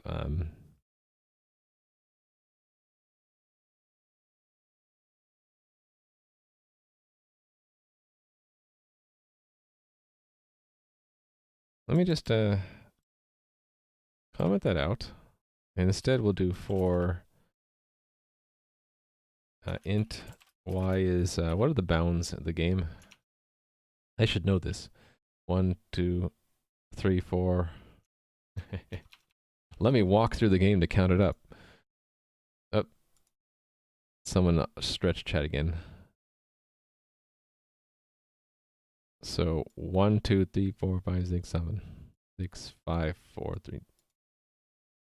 1, 2, 3, 4, 5, 6, 7, and then 1, 2, 3, 4, 5, 6, 7, 8, 9. Right, 9 and 7. Okay. 7, 7 plus y.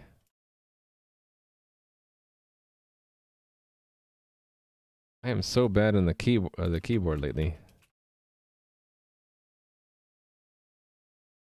Feel like I am dragging right now. Okay, so the idea was to look this up. Actually, it would be really convenient if I had an initializer list for this structure. So position, let's default these to 0, shall we?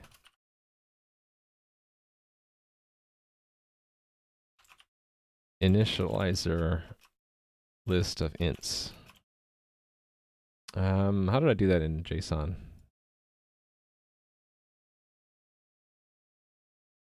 Yeah, just args. Let me look at how it's implemented. Oh, using begin end. Okay.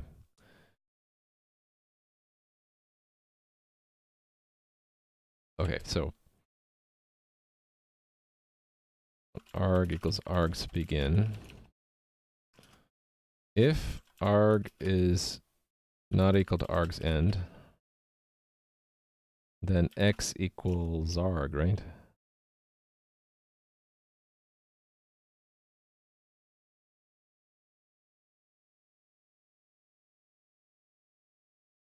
And then advance it. Whoop, how did I end up there? Actually, I think I just use plus plus there, right? And then do it again. So now I can just put that in an initializer list. So const auto entities equals position index xy. Let me see if that compiles.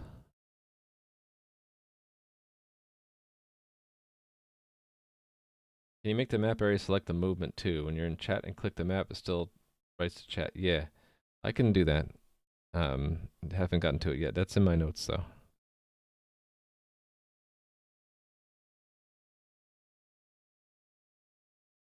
Hold on. What's the problem here? Component 65.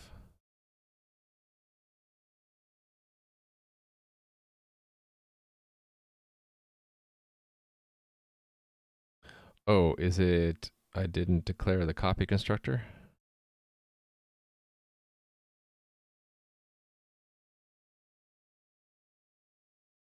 Shouldn't have to, should I? Oh, it's ambiguous.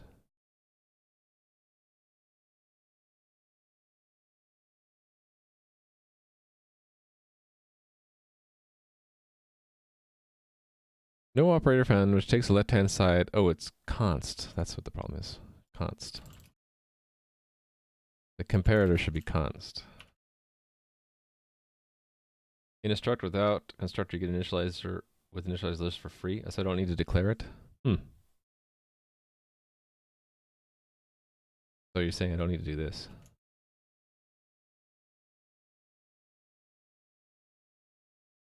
You got it. Thank you. Guess I forgot about that.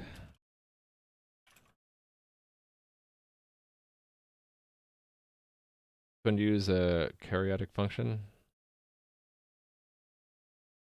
I don't. Oh, variadic. So what happened? Yeah.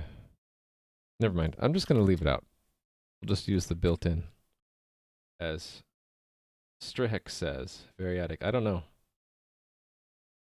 I'm just going to go with the default. It does it for me. Okay, so given the entities, we'll loop through them. Actually, I can just do this for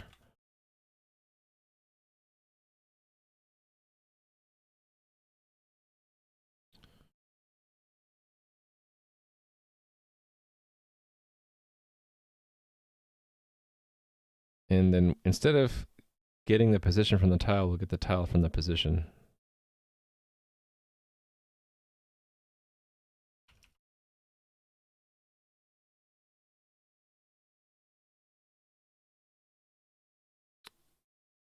So const auto entity equals entity entry entity.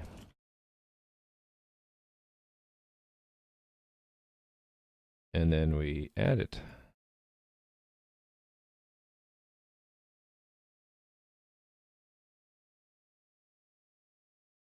What? And this doesn't need all the things in the position, right? It just needs X and Y and depth. So I can change this to be just what we need out of there. X, Y, depth.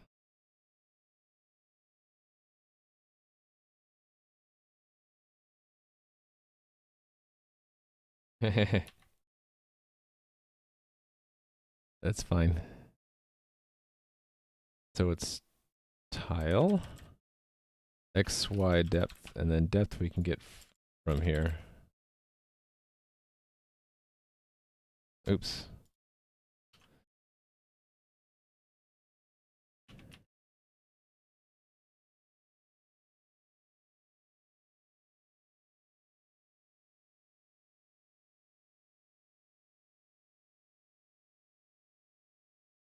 This is if the sprite is new, so we got to compute it again. Position x, position y.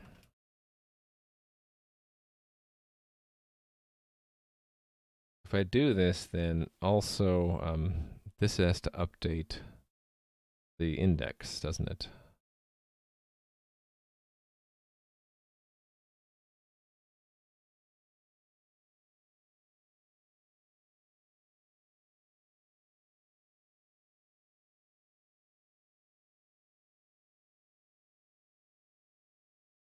I think instead of this being a set, instead of this one being a, where is it?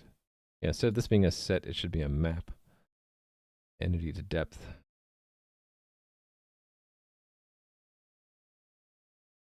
But I want to sort it specially.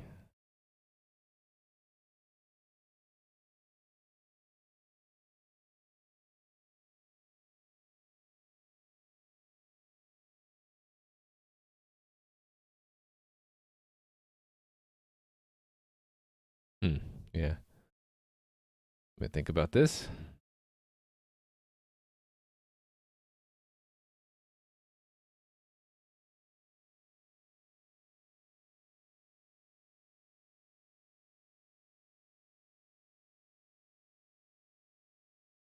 First things first, making coded sprite. Cool. All right. So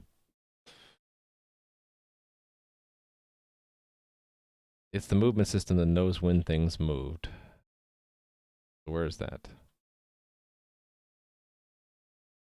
Here it is.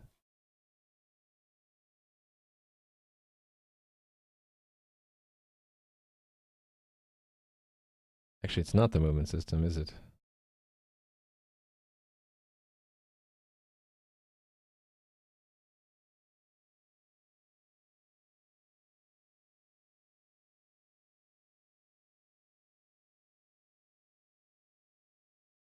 Yeah, when do I update the cache?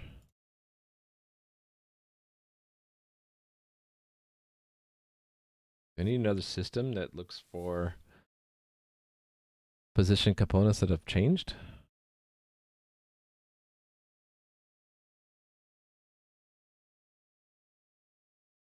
When it moves, what does it do?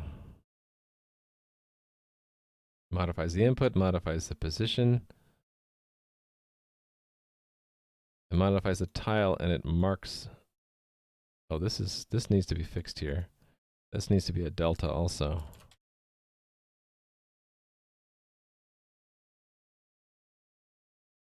Actually, that's all I need. Just change the X and the Y. When I do that, though, I gotta update the cache.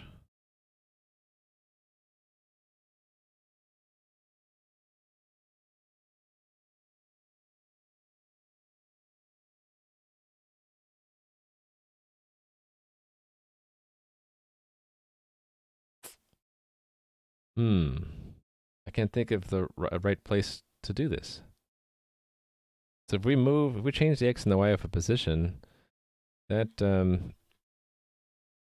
it doesn't change this X and Y.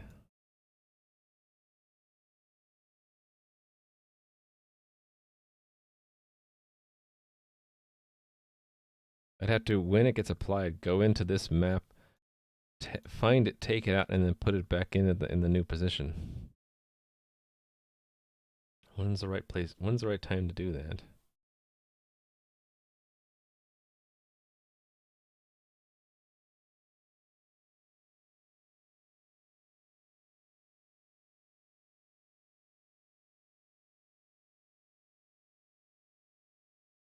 I'm thinking that it's when this modify component is executed. So the executor would somehow tell the ECS that this component moved.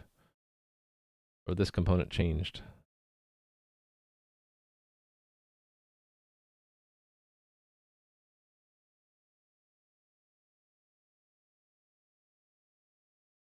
Is that a wave? Hey there, Isley.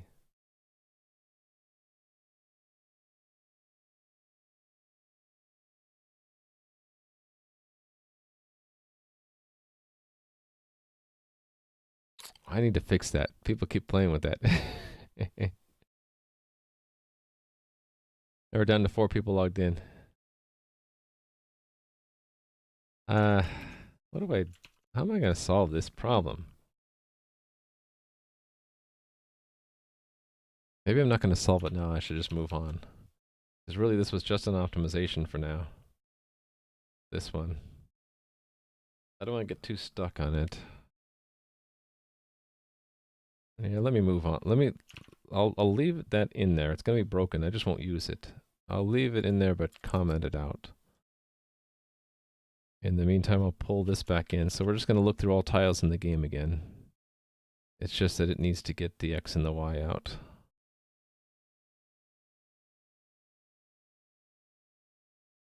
Tile.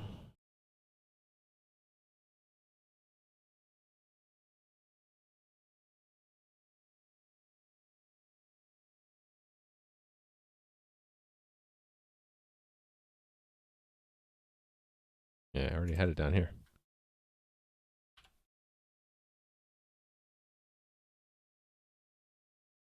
Only 4 people are interested. Yeah, I think the novelty wears off. There's not much you can do, so they play around for a while and they leave. That's fine. There's not much in the game yet, so I don't expect people to hang around there. It's when I add new stuff. So that's one of the things that to keep the stream and the game alive is that I am constantly adding new stuff, so people at least will log in when I'm streaming and see what's new since the previous time. Let me make sure I didn't break anything. Oh, look at that bug again. I have to refresh to solve that. Hey there, Steampunk. I'm okay. I just ran into a sort of a brick wall, but I'm going to find my way around it right now. I was going to add per zone index caches of entity lists for every position, but then I realized I don't have a way right now of knowing when a position changes. Actually, I don't know removal either. I know add. Actually, I don't know that either. So that knowing when this happens, where I put the cache, there's no way for me to know right now. Yeah, luckily I can break it down, right? Okay, I don't know what causes this, but sometimes we just get a crash here. This crashes for some reason, and I don't know why.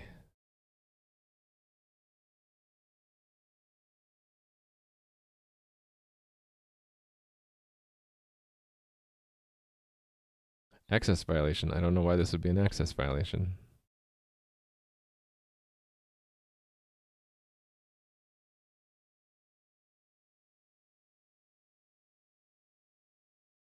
I can't see. I don't know anything here that would be an access violation. So, and it's a spurious thing. If I run the test again, it just passes.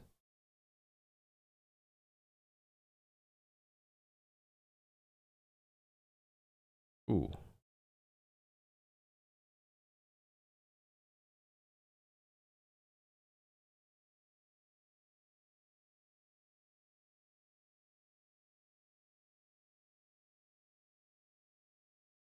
Empty position components being created right now. I don't think it's a race. I mean, I guess it could be. There's only one thread involved in that one, so it's weird.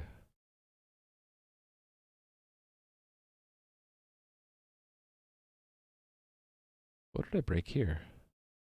Again, it breaks. It's always this one, too. So this is synchronously handled by updating journal entries. So I don't... Thing is, whenever I debug it, it doesn't actually crash, so I can never see it actually happen. No matter how many times I hit this, I'll never get a crash. Which is kind of frustrating. It's always passing. Pass, pass, pass. So I don't know.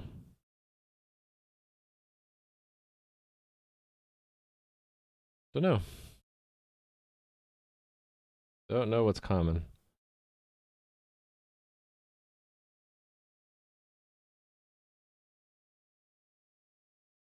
Okay, this, the clone is not working well.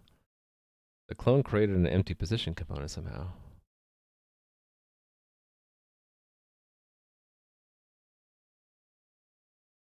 Oh, is it because this always calls setup? Or it calls start? Okay, so I probably messed up the start event in the systems here.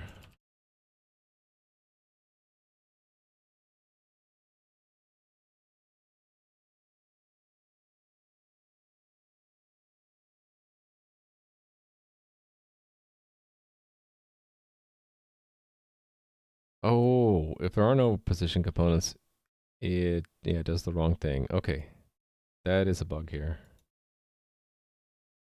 Let me fix that bug in components tests. Run it together for the other test. Yeah, the thing is that the it shouldn't be running them in parallel, and even if it did, it should have a. Well, hold on. Is it because I have global variables? That you might be onto something there.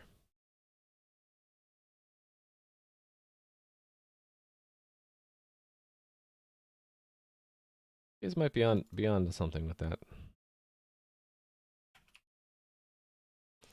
I really shouldn't have been using global variables anyway, should I? Shouldn't I? This should just stash anything we need globally in that instance. Hey, let me fix that. Okay, let's fix the two things. So one is that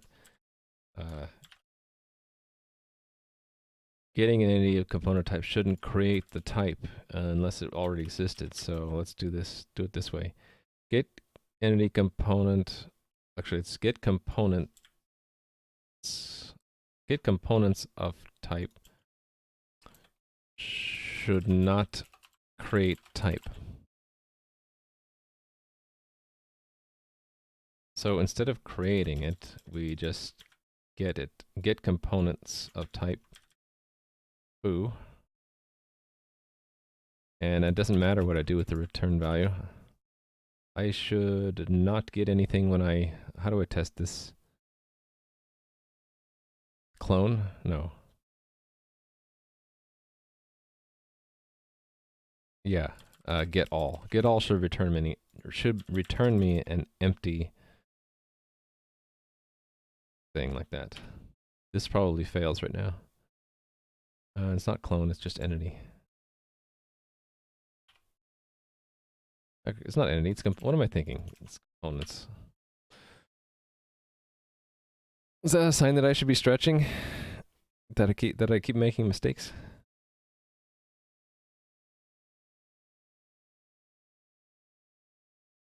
All right.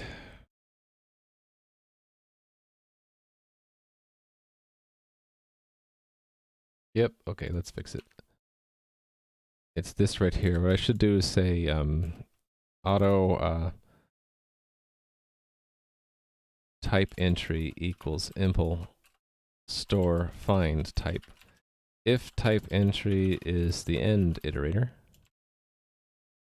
then return just an empty collection. Otherwise, return the second element in that pair.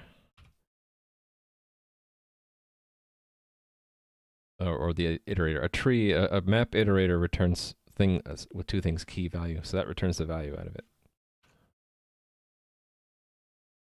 All right, so yeah, I think the other issue with the, I think you guys are right. That it's, when two tests are run in parallel, I think it's because this and this, those are global variables. Let's put them in their place. That means these systems have to be moved into this class here. Actually, I'm okay doing that. Let's just do it. all of this stuff can move. Or at least most of it.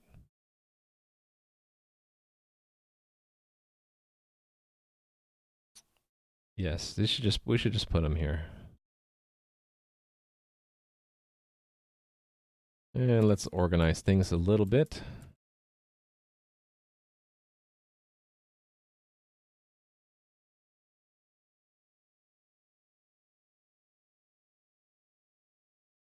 Here, these are types.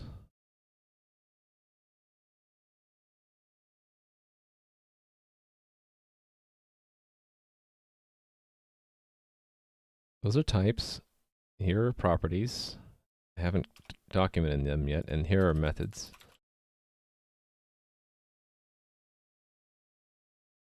This one can be global. It's a pure function. This is a type.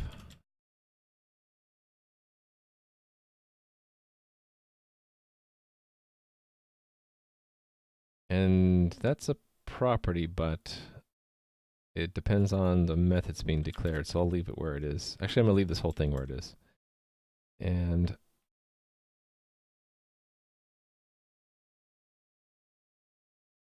I can't use standard function anymore. I have to use the trick I do on other places where I use a template. So let's do that.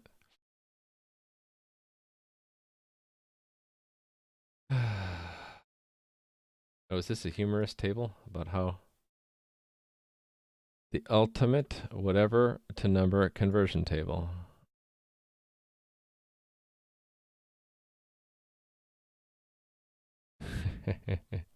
Yeah, but some of these, doesn't it depend on how many bits wide your integers are on the computer it's running on? Interesting.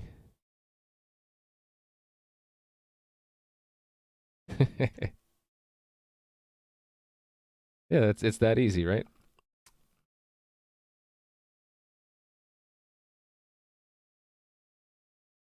Okay, last did something like this here, right? Template. Yes. Let's just pull that out.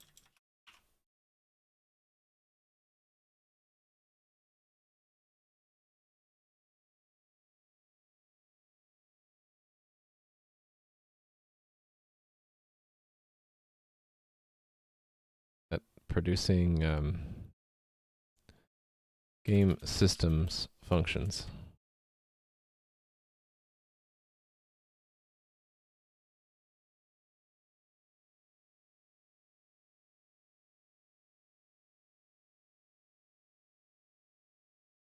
Run the game system.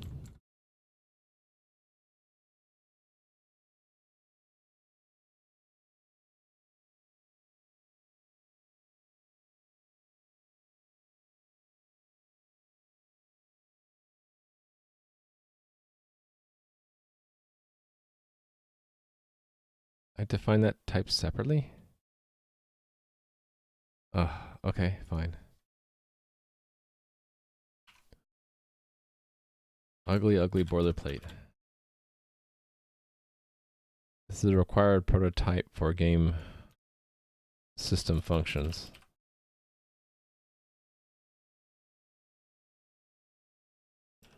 I guess it makes sense. Do I need the feedback delegate passed? Because if it's member of this structure now, that can just get it directly. I don't think I need to pass it anymore.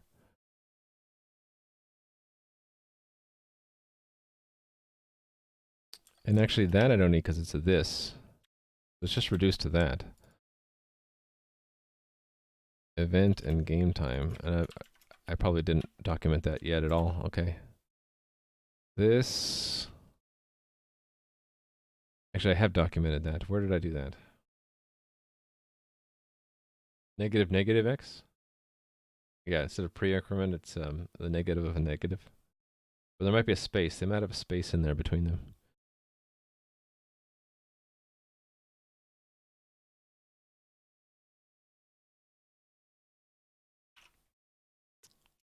event. I should just do a search for that. There we go. I already did document it.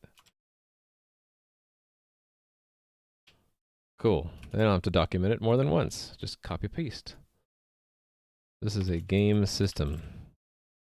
It's a function that does that. Functional is included. What's that symbol there for? You don't know. Anyway, I'm gonna ignore it. This is a game system. Make a game system. Have the same parameters. This is just glue here.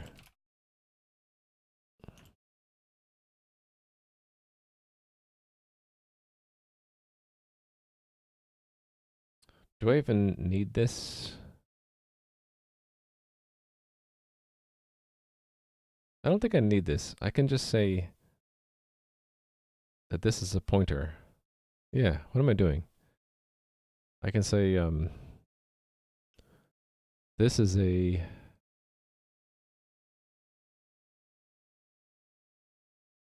old school way, right? Components impl fn. That way. And then just to have an address of. I might have to put the name in front. Yeah, there we go. They don't need this template. Or the type.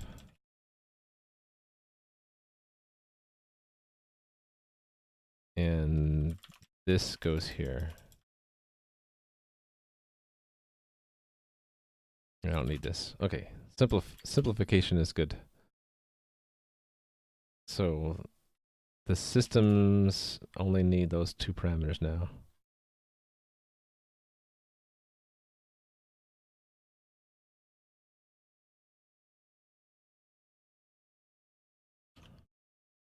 Okay, the components dot goes away. Or does it? It's store dot, isn't it?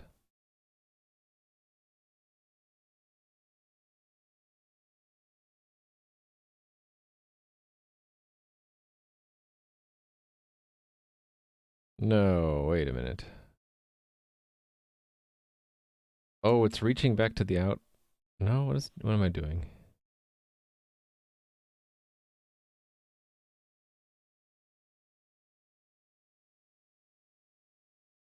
Oh, it has to have a pointer to outer. Why did I do it that way?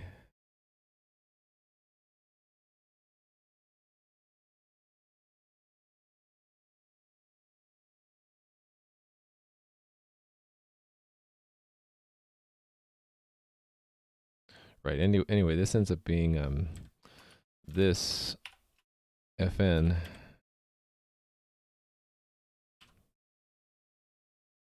and then just the event and the game time, right? And then this is impl systems.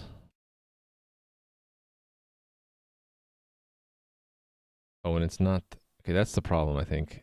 Impl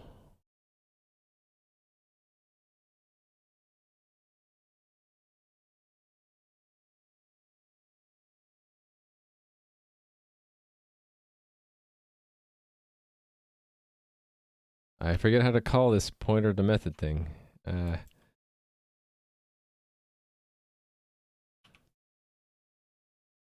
Where was it? Template. Messaging? Here we go.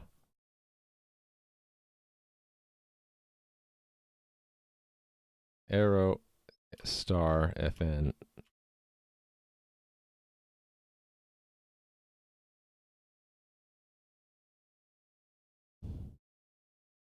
I think I have to do this in order to make it happy. Yeah. Really weird syntax. Because impl is a unique pointer, so get the raw pointer out of it, and then do pointer to member calling syntax. And I think I need a pointer to the outer, so that'll be a this to reach back in. Yeah, okay, fine. This has a components. That's what it had before, right? Hold on, let me. I've totally changed this around so much I don't know what I had before. What did I have before? I had that by reference. Okay, we can make it by reference.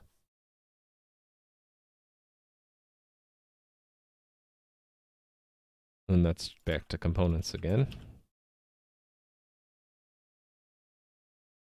All right, collapse. Add that and collapse for now. So that goes there. And then the call, instead of a this, it's a star this. All right.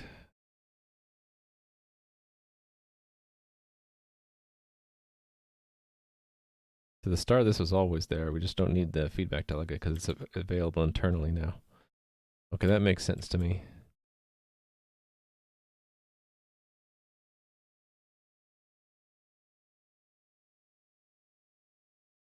So when we get to the feedback delegate, we have it ourselves anyway, so I don't need, this should just build then. So I've moved those systems to be internal to the component itself instead of being global. I mean, components system.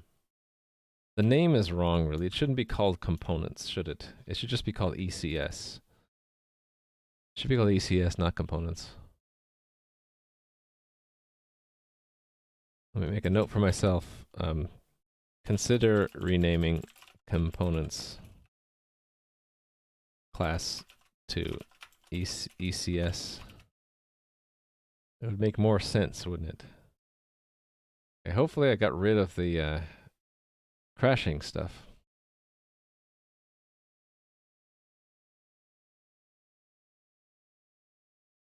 Is this a new problem? No, it is slightly wrong, slightly different here, right?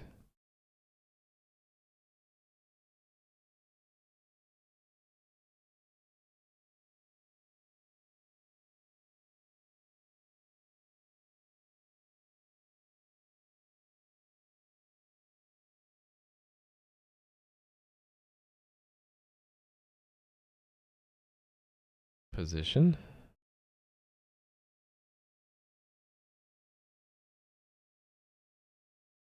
Wait a minute. Component type position, and there's a D instead of a C? Okay, I screwed something up. But the other problem went away. That's good. I fixed one problem and caused another one.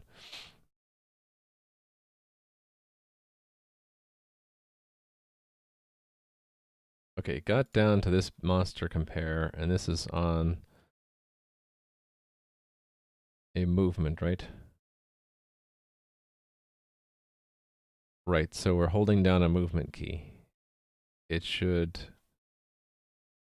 right, it should modify the input and the position in the tile to show that it's been moved. This movement thing is tied into this problem that I need to look into. These cache.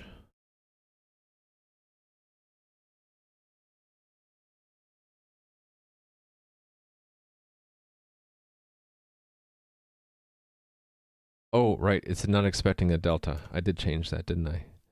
It should expect a delta. There we go.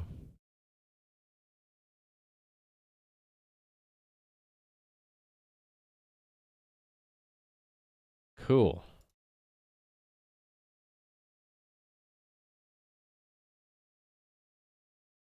Mm. 2 hours in. I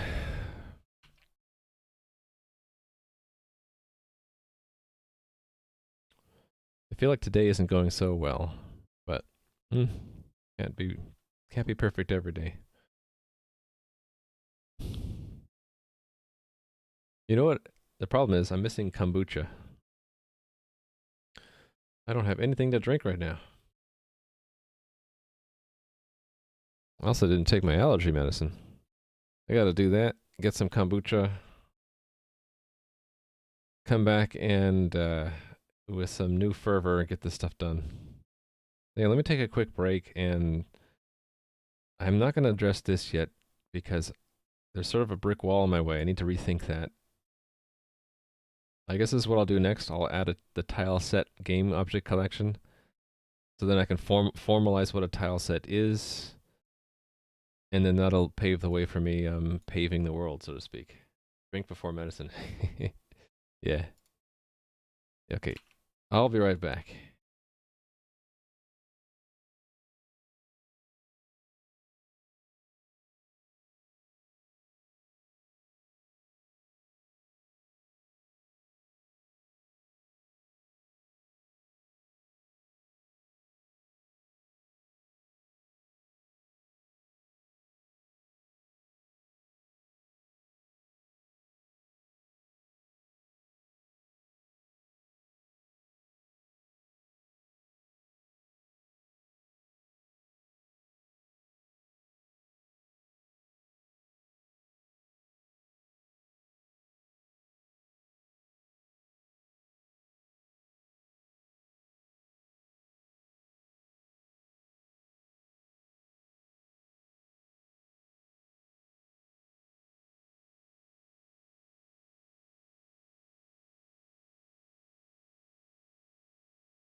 Gotta go, Jamega. Okay, have a good one.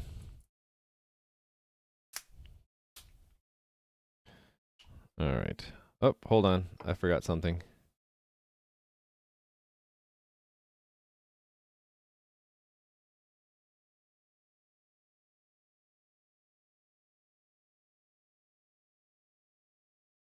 Hold on a second.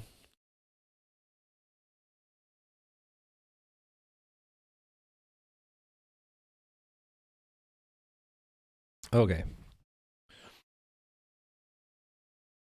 Okay, tile sets. Oh, did I not? I didn't check in. I always forget to do this. This is solving global variable problem, right? Oh, this little minor thing. Improve wording of show old closed tickets label.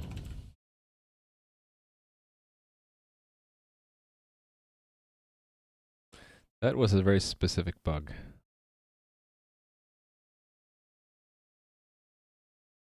But it might be buried in this other diff here.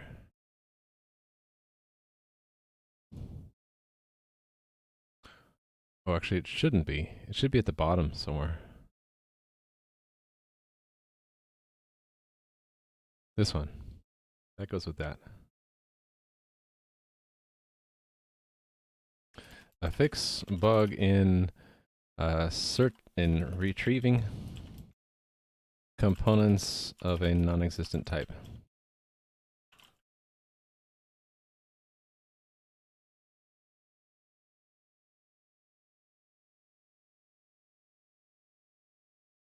This is an independent fix, right? This is testing a broken test, fixing a broken test. Fix test broken by change to movement system. Movement. It's the movement system, right? Right, movement system now.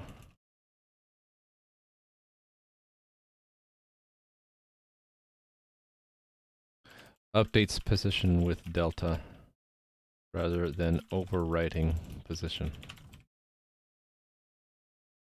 And this whole thing was to fix the tests breaking by moving, yeah, so fix problems, test testing problems caused by global variables. When tests are run in parallel,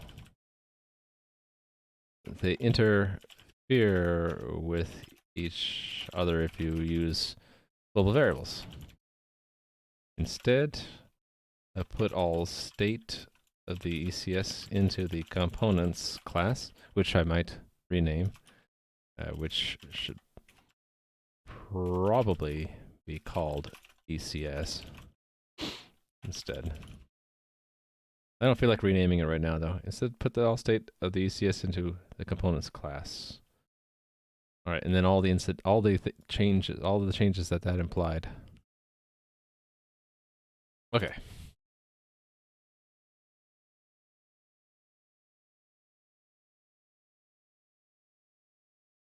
How's the game doing? You guys crash it yet? We have some scripting going on, and Steampunk Devil is there. Oh, I guess I got logged out from inactivity. That's okay. I can stay logged out. I'm still able to see from the admin side.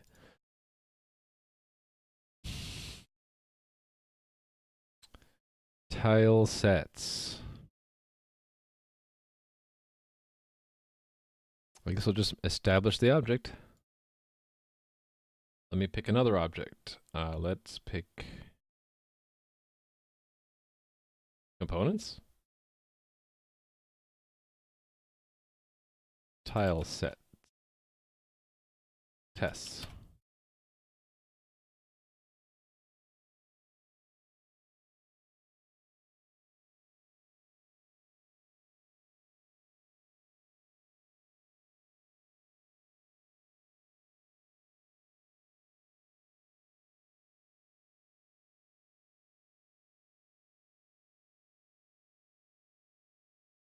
Don't think I need this stuff, do I?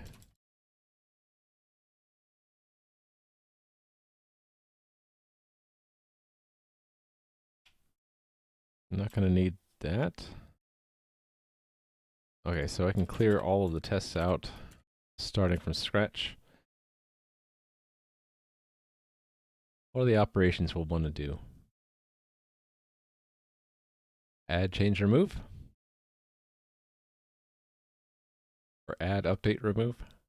Every update's going to increment a version number.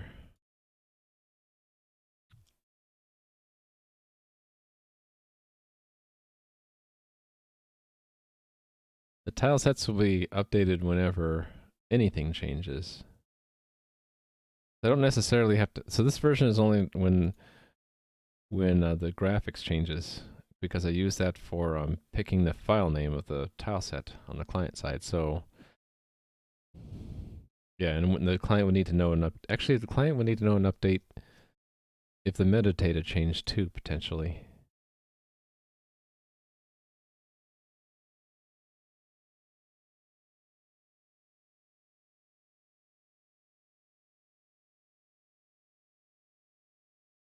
Let me think about this. So what does the client need out of it? The graphics, which it gets from S3.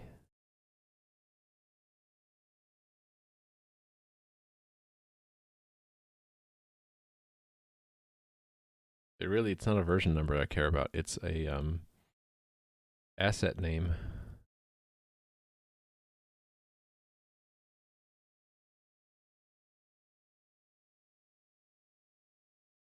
Because every time I change the graphics, I'm going to upload it and then go into the admin tool and actually put in the new asset name.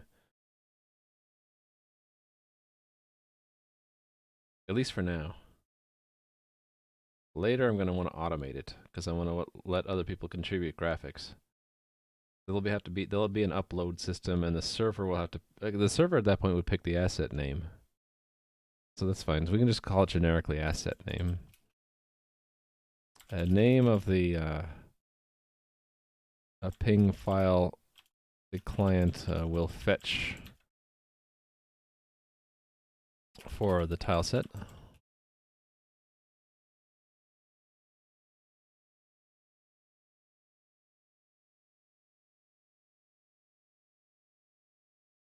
I think I'm just going to keep this simple and make it a JSON object of some kind.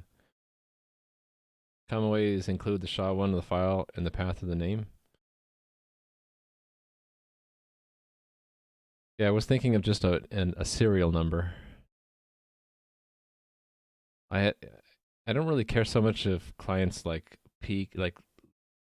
try to see if there's a tile set being made, like that's the next serial number or not. Because the only, well, it might cause caching issues with the CDN though. I'll leave it open, so the asset name could be a SHA-1. Or not. Not decided yet. Makes for easy caching.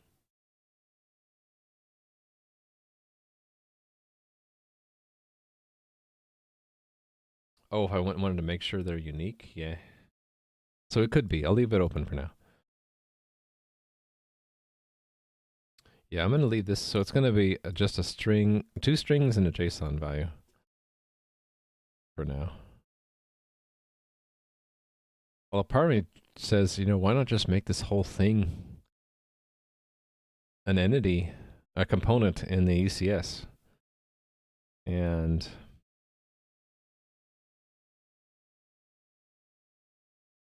greatly simplify things. What does it mean if I were to have a tileset entity? I wouldn't need to do a whole lot of back-end crap. It would still be persisted. It would be available to game systems.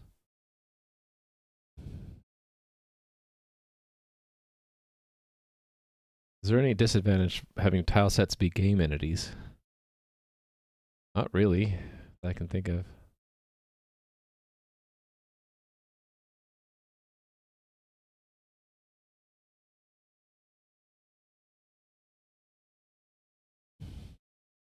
So that means whenever I create a tile set, it'll be really creating an entity, and I'll have to get the ID back.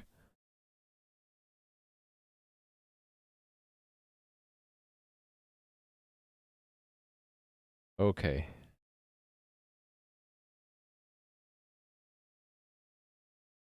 So I do need to add some messages between server and client, because the client's going to want to create these entities, get the entity ID back, and it's also going to need to get a list of them.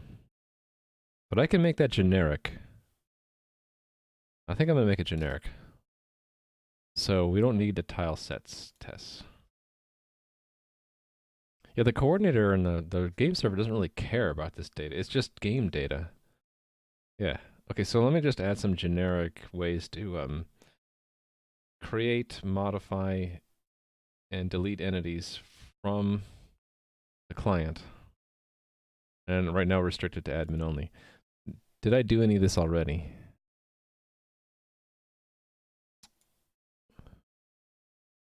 I thought I might have made an admin way. I don't see any though. ECS.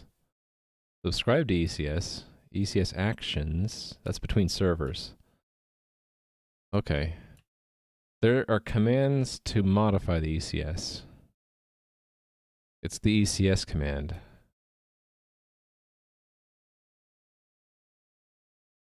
So I can keep it generic. I can just have the client, I can have the client ability to post ECS actions. I wonder if that means I could leverage, I can have this be automatically generated by the boilerplate I already have for for client messages.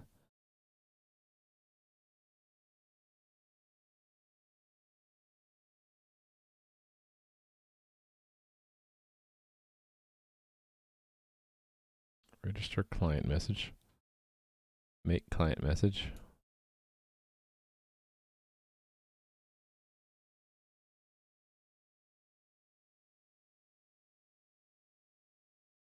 This ends up storing that and that.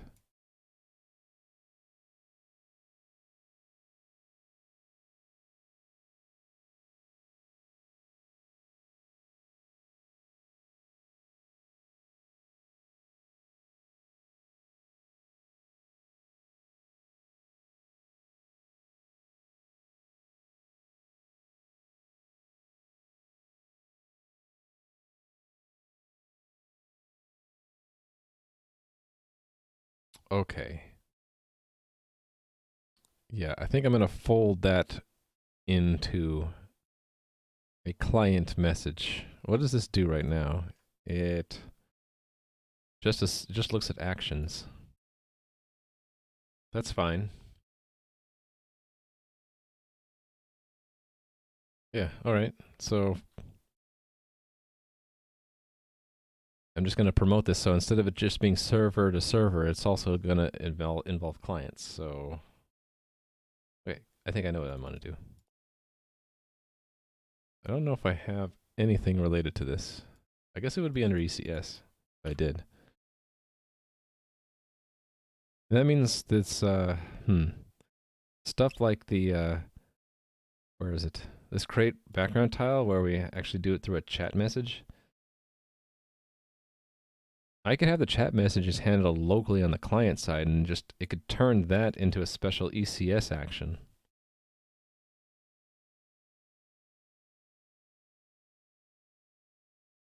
That might be actually more clean.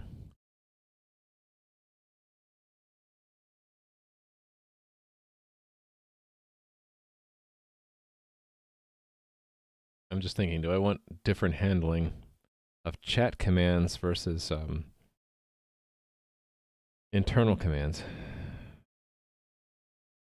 Don't know. Don't know the answer, so I'll leave it alone for now.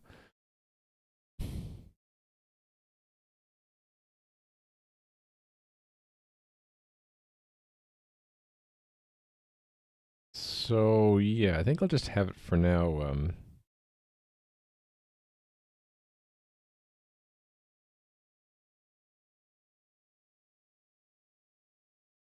In parallel with this mechanism. So this is a chat command mechanism, and there'll be a separate mechanism, which is more generic, called ECS actions. So do I have on ECS feedback?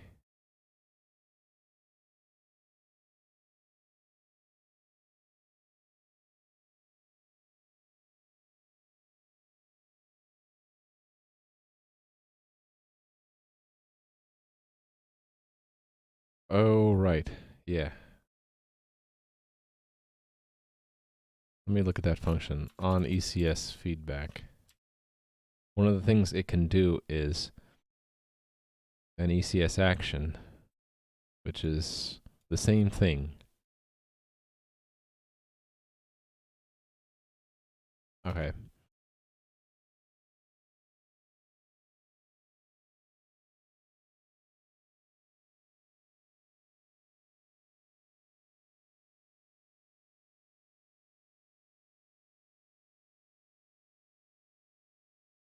Yeah, so I can just take this test and say the same thing coming from a different place.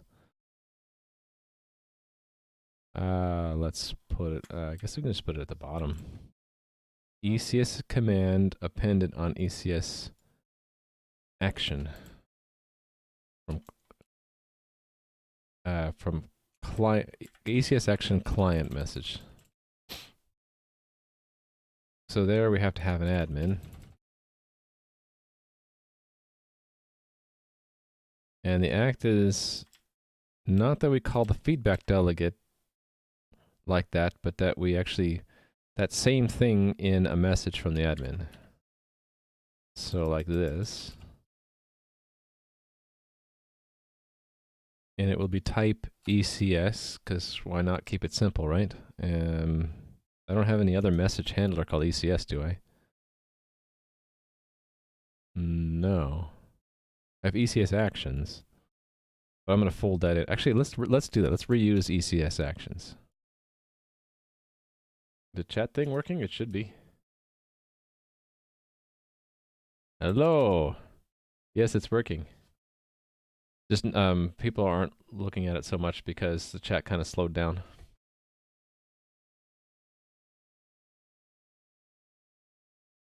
So chat will be only working as long as I have the admin tool up, because I don't have filtering or moderation tools yet. So if I'm not logged in here, then I can't catch if anything inappropriate passes through chat. So I just, for now, I have it just disabled if I'm not watching it. Where are the quests?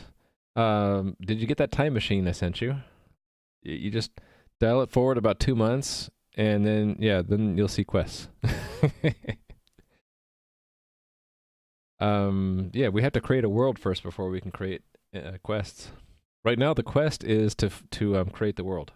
Yeah, pending, exactly. ACS actions. I'll keep it real simple. In fact, let me search and find where this was done before. Do I not have a test for it? I don't even have a test for it. Okay.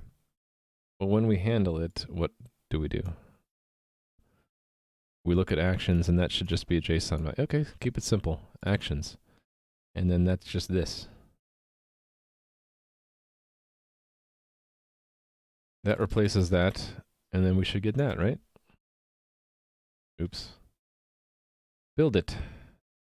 Build it and ship it. Okay, so to make this happen, I gotta do a little bit of surgery here in the table of commands.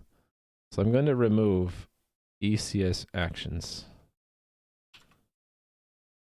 from that table and add the corresponding message, client message handler for it, which is just ECS actions and then the subsystem. How did this work? Okay, it actually needs a subsystem to exist. I'm gonna take the opportunity to actually make the ECS subsystem right now and put all the ECS related stuff there. Okay. Let's make a subsystem of the coordinator from the top. Coordinator needs to include, is it included here? No, it's just forward declared, right? So struct ECS. And next.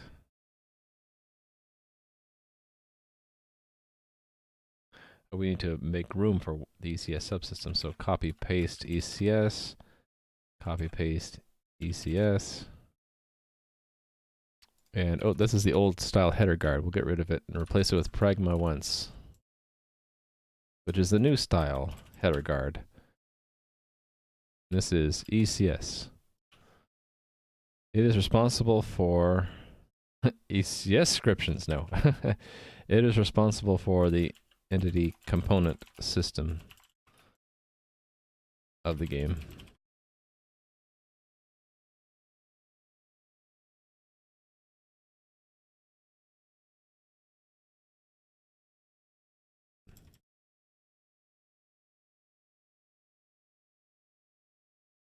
Okay, yeah. I get to empty all these out for now.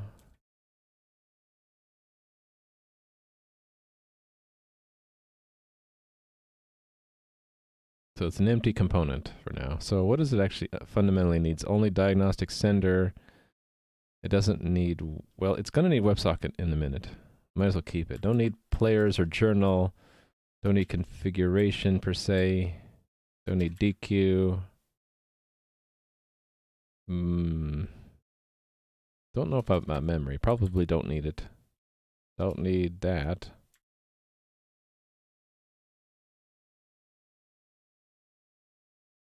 That's probably the minimum I need. And then here, oh, that's weird. I never updated that one.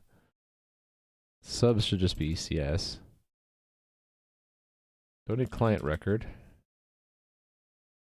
And this is just emptied out. Using two spaces? I do that for sentences, yeah. So like line 1, line 2. When I learned how to type, it was just drilled into me. I always have two spaces between lines. So it's not just you I'm actually doing that.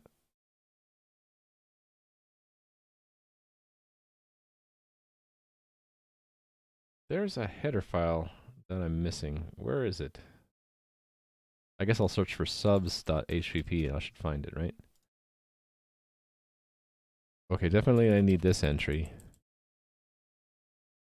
ECS. I need the corresponding source file entry.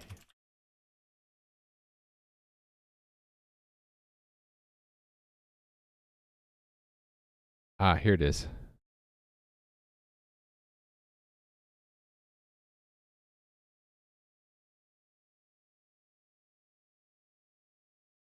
Okay, and then, yeah, I skipped another one I just thought of.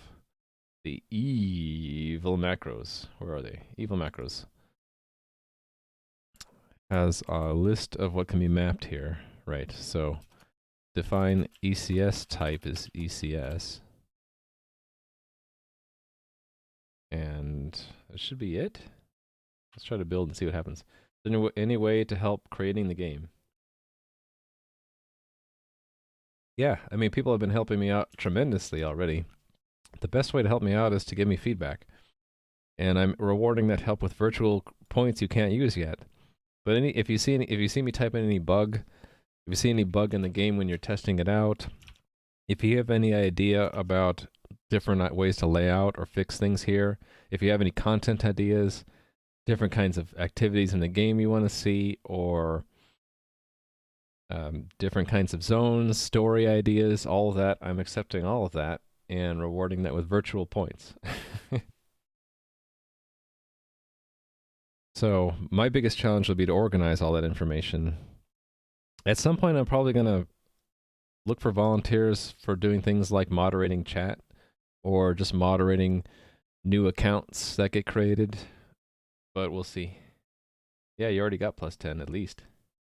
Yeah, you're a supporter of the game for sure. That's why you're a VIP in the channel.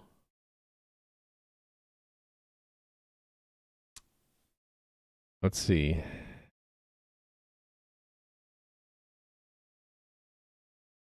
$123, okay. Let's go find that line.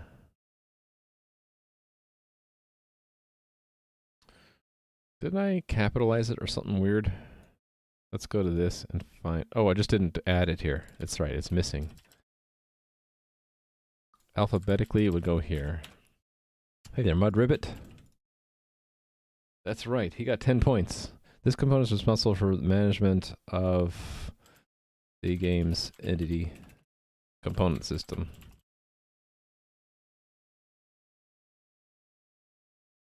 Build again.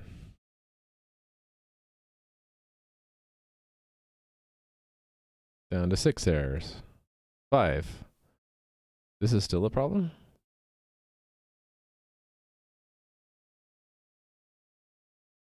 Oh, right. I haven't added that yet. Cool. So we're down to that. Where that is now is ECS actions. This needs to be removed. And then I have like a declare macro.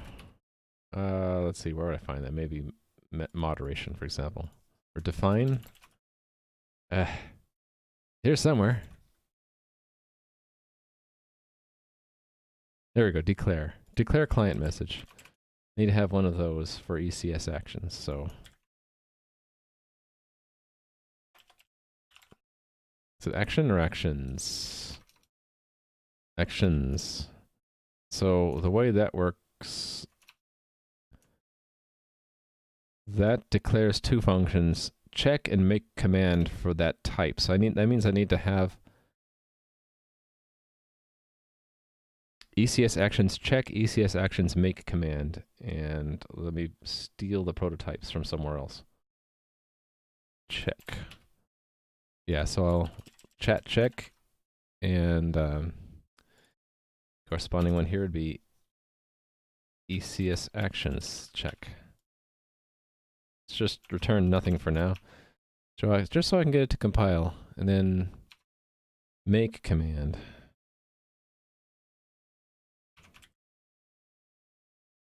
ECS actions make command. And this is the new home of the code that I was going to move from here. This code here. And it's just if we are the leader, we do this. And instead of appending it directly, we are just returning it. How did I decide to do this? It was just the commands. I don't even need to do the log entry. It's just ECS. Super simple. It's the check has to make sure that we are an administrator. So where did I do something like that?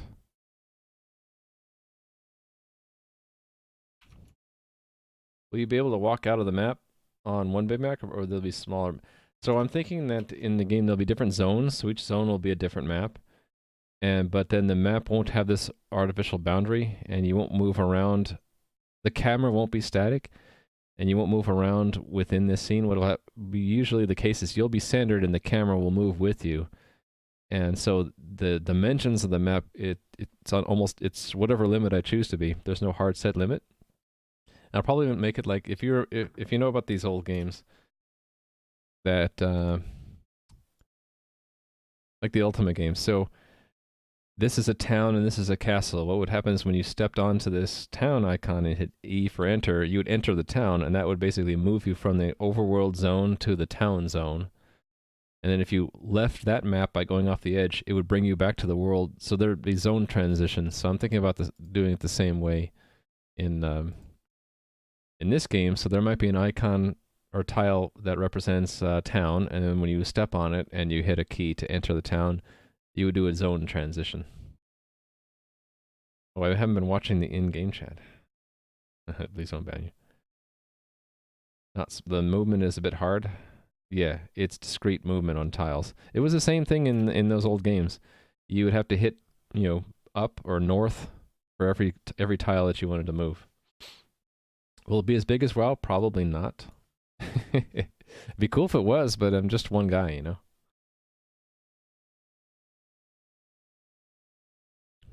We'll get some of that soon. Trademark.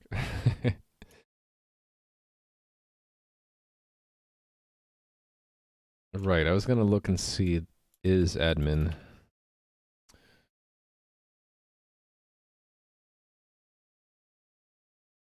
Yeah, this kind of stuff. Although this is exactly what I want. You have to be, well, that's not exactly true. What's a command that I restricted to the administrator? Let me look at that list again. Add to mail blacklist is a good one. Only an administrator should be able to do that. Check.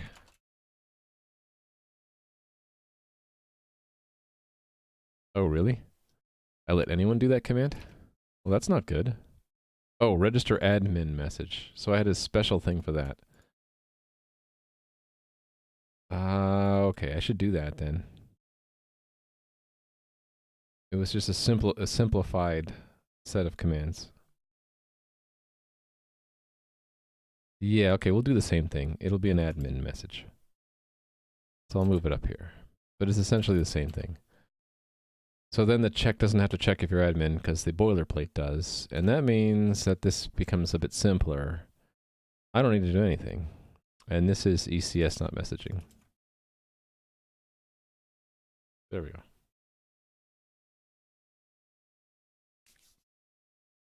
Uh-oh. Oh yeah, that's the old method. Goodbye, old method. See you later.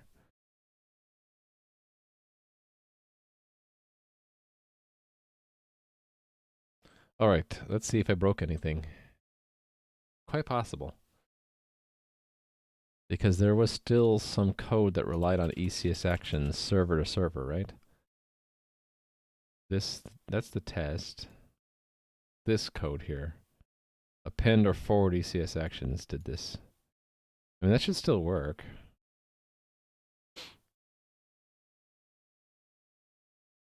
Nope, maybe not. Oh, because I bet the format changed a little bit.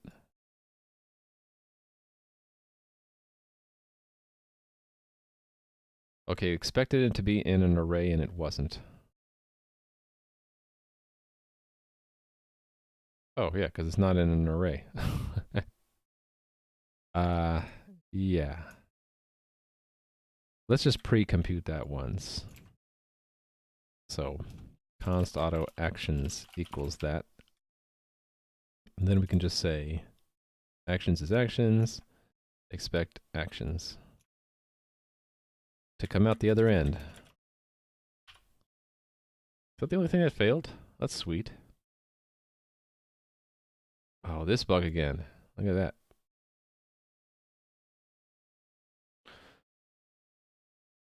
Okay, so that set up, I can create a tile set from the client.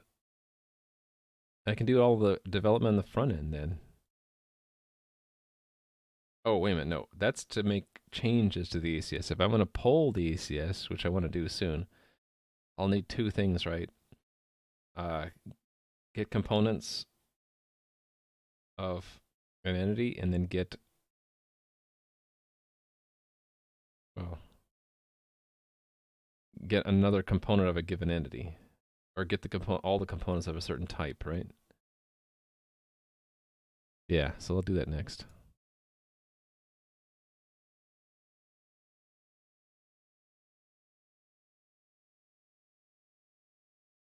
In this one, I have to allow the clients to do some things too. How do I want to restrict it though? Well, clients can only ask for certain kinds of entities, like tileset. Maybe.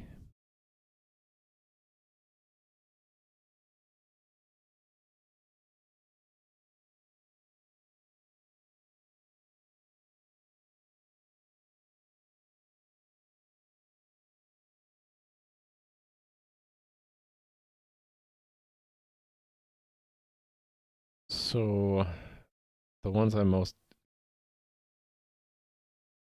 interested to get is tileset. So this will be ECS. Well, really, it's just get tilesets. I'm going to fetch them all. So the client will just get every single tile set. Or should I make it something that the players just automatically get when they log in, and then every time it changes, they get told about it?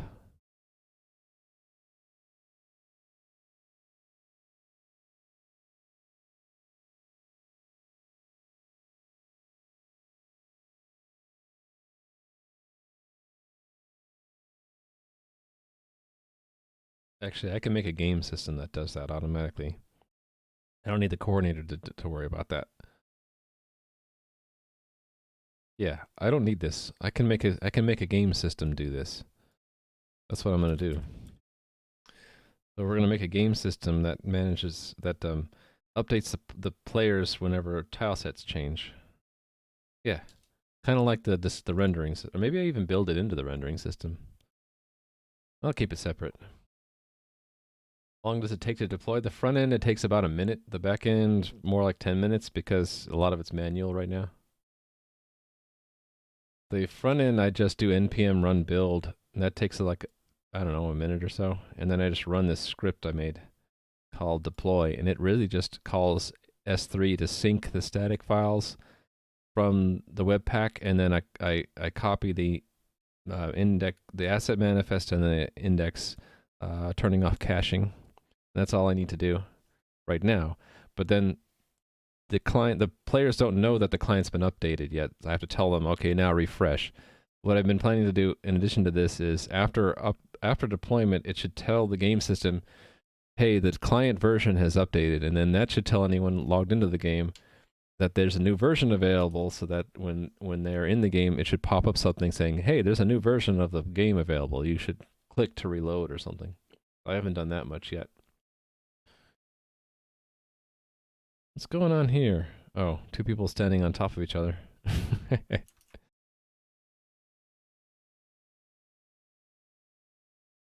Right, so I'm making a new system for this.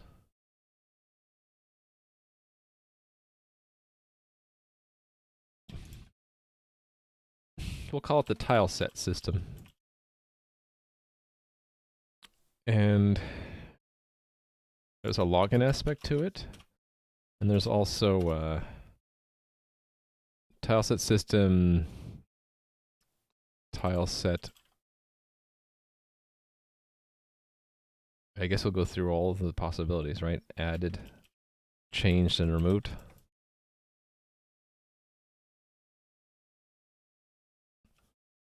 Okay. Let's copy from rendering system login. Tile set system login.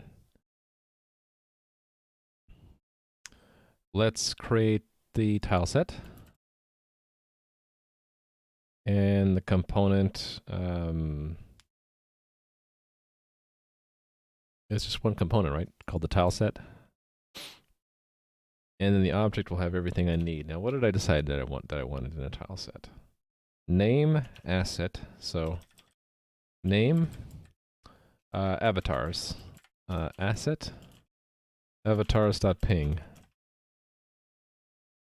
And then tiles. I suppose I should make that a JSON array. And in there, I can have a JSON objects. And each one would have like an ID. And any other things I want.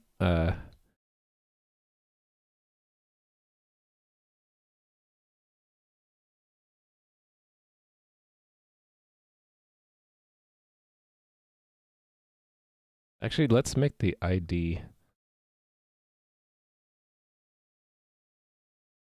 implicit, the index of the array, and that would go with the tile. So like right now, the tiles are, I'll show you.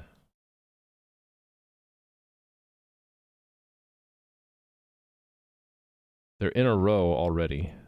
And so these could be IDs 1, 2, 3, 4, 5, 6, 7, 8, 9, 10, 11, 12, 13. I think that's how they are already in the game. We start at 1 instead of 0 because I have 0 reserved for if we, yeah, 0 is just reserved for like unknown or something. I think that's how I decided to do it. How would I check that? I would go to the stage middleware and see where... Actually, no, not the stage middleware. I look at the JSON file, which we're going to be auto-creating very soon. Yeah, it's 1 for x 0, 2 for x of 32 times 1. Yeah, so it's sort of coded into the JSON that it's 1 based. So I don't need the ID then. I just need to know name. Axe guy. And what else am I going to put? I'm going to put future things will go here too, like metadata, but we'll leave it out for now. We'll keep it simple. So we'll have just 2 here for now. What was the number 2 guy? I forget. Doesn't have to match, but feel like making it match. It was sword and shield guy. So warrior or something like that, right?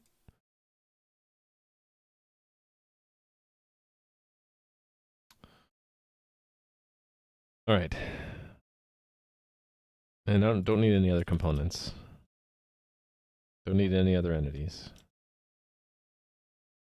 So this will be the tile set system. Login player 42. What I expect is player 42 will get a message. The message will be a type tile sets.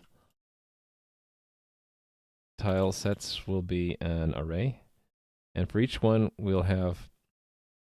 Oh, I wanted to have an ID too. That was important. 16. Tile set 16 is avatars.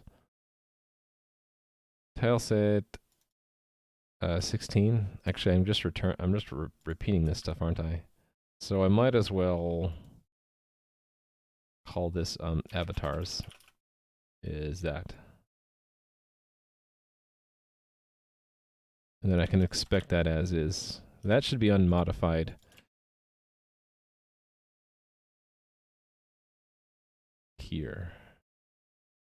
Oh, this right here.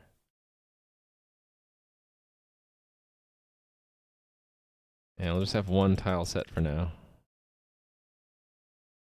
Okay, thanks, Kincomatics. Thanks for stopping by. You have a great day too. All right, this test is complete. This will establish the system. So let's establish the system.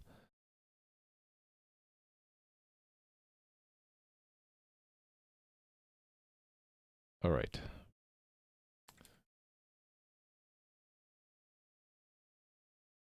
Let's just copy the rendering system, shall we?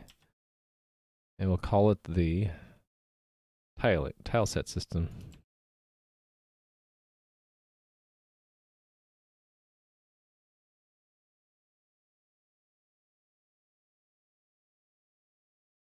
The tile set system will only respond right now to login events. Do I need a start? No, I don't need a start event. If it's a login, we're going to form tile sets array.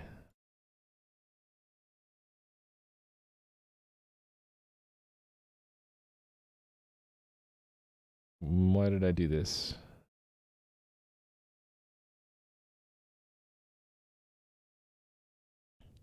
That's if a certain player is logged in versus a certain remote. Okay, yeah, I need to keep that. Because we might have to route it to another server. If they're connected not to the leader. That makes sense. Okay, then this is encoded tile sets.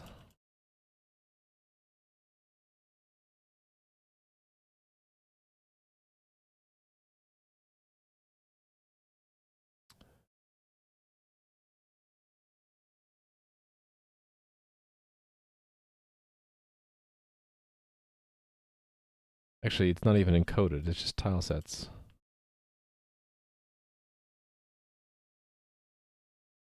Well, let's keep the word encoded. And then we're going to loop through all components of type tile set.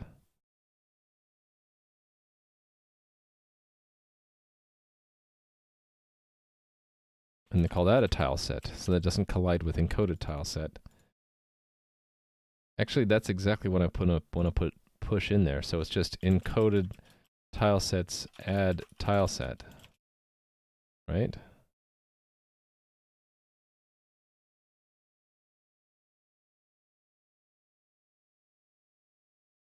Yeah, okay. Then send the message, and then we're done.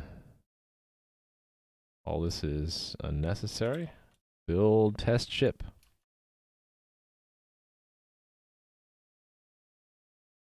Yay, okay. So now, any tile sets that exist in the game, the player will find out as soon as they log in. Now we also want one when a tile set is added, right? So, what can I copy from there? Or what can I copy from for there?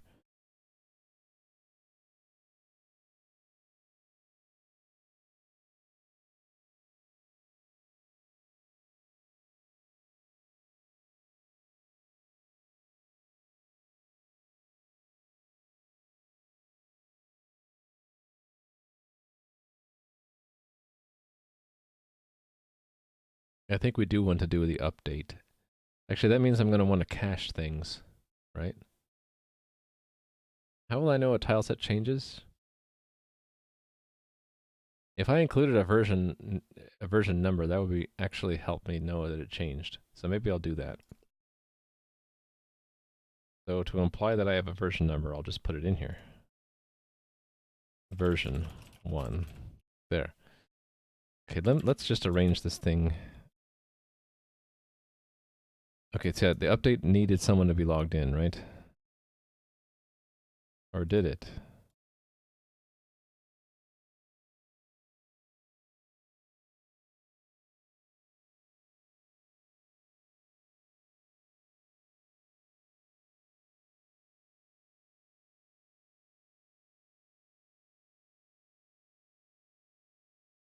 Ah, I want to copy from here. Oh, right. We just send a broadcast message that something was added. That's exactly what I want. So, and what is this part here? Yeah, I want that too. Yeah, I want all of this stuff.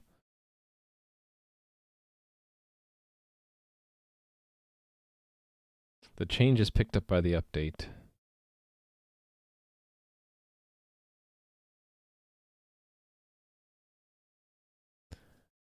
So we start and then create the component. I think that's the difference.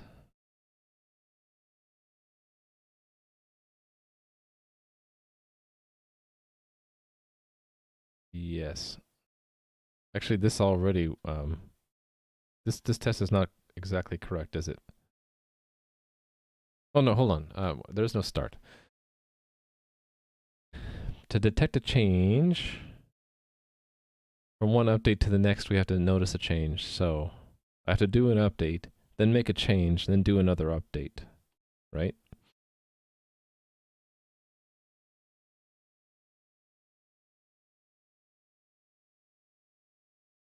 So that means the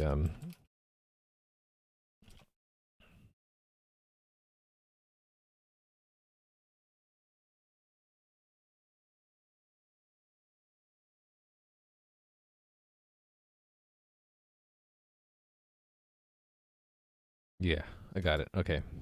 I got it. I got it. I got it. So we set up avatars. We invoke the update system.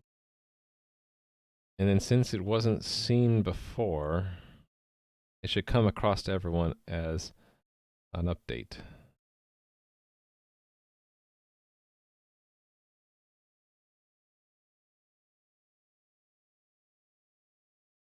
It should probably, yeah. Yeah, that'll work. Yeah, okay. So an update should cause an add tile set. And I think we just need to have the number, right?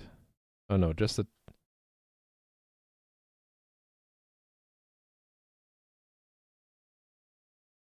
No, it's the entire tile set. Yeah, so it's tile set avatars. There we go. I wonder why it's taking me so long to figure this out in my head.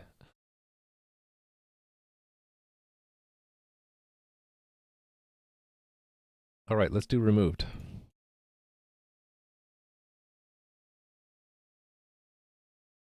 Did I do update? Oh, that was changed. What happened to added? Oh, this wasn't added. This was, okay, I screwed up. That wasn't supposed to be added. This was supposed to be added. I don't have it changed yet or removed.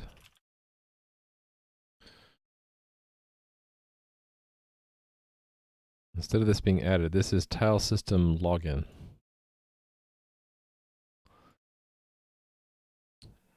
Then there's when it's added. And that's we check on an update. So change is where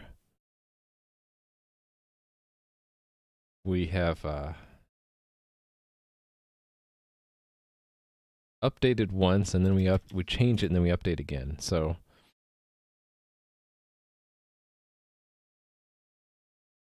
we started, we added some, and then we trigger an update. So that'll actually give us feedback. So I should clear the feedbacks at this point.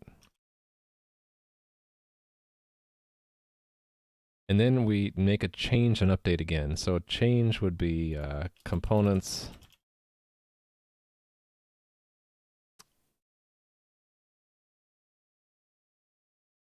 set entity of component set entity component of type tile set tile set, and then the component. So I need to update the tile set. So if I yeah,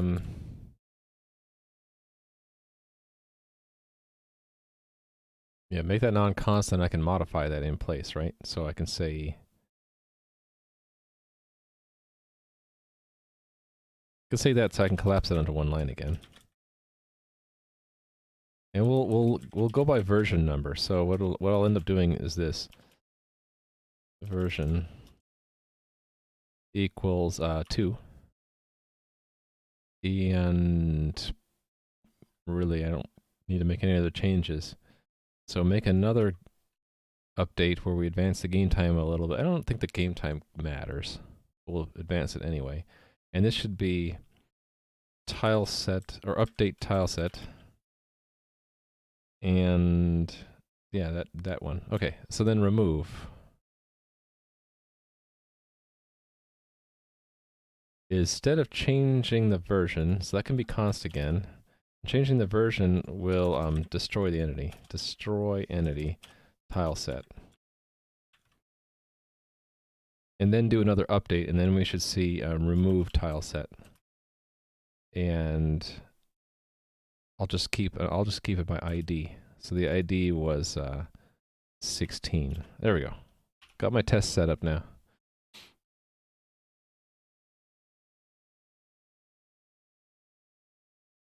What's this?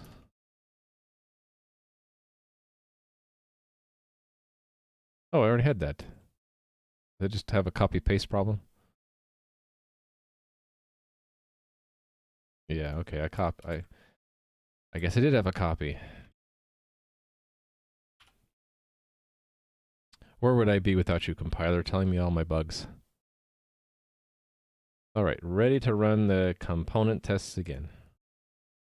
So, need to implement these now. Added, so I think I'll just keep it simple, and the cache will be just the IDs, well, a map from entity ID to version number. So tile set versions. And say if type is update.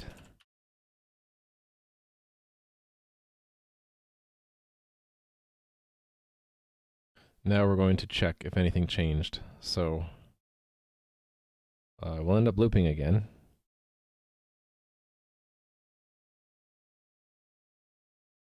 And we'll say if, or auto,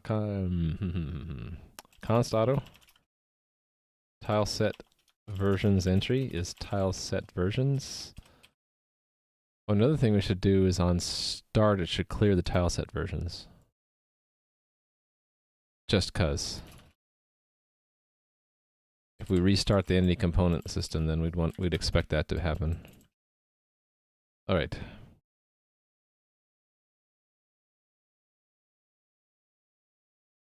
This is a find entity. If it's not found, it will be equal to the end iterator. Then we're doing a broadcast of the tile set is added. So let me copy from the rendering system that did the add sprite.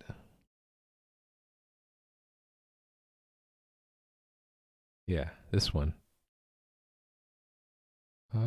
What's this MS? Oh, I see. Yeah, okay, so we just send this feedback message, and the message is a JSON object.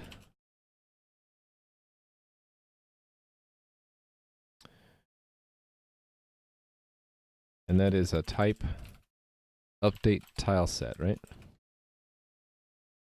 And then tile set is tile set. Okay, and if it is found, we check the version. So if tile set versions entry second is not equal to the tile set version. Oh, in addition to doing that, we need to store it in there. So tile set versions of entity equals, I guess I can cache it right up here, right? Const auto tile set version, or version, is this.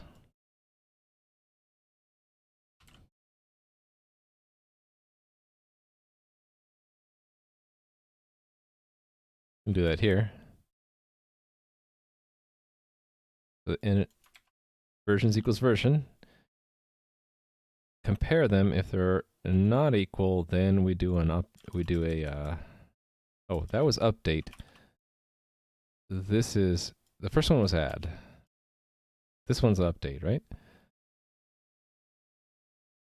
And then either way, we got to track it. Hey there, Rally Monkey. Yeah, that terrain was manually added at the end of last stream. I'm working towards adding official tile sets in the game, And then with the front end being able to see those tile sets and update them and then paint the world with them. That's what I'm working on right now. I hope to get that done today, although I might run out of time again. I ran into a brick wall earlier, Rally Monkey. One of the things I was going to add was a per zone index cache.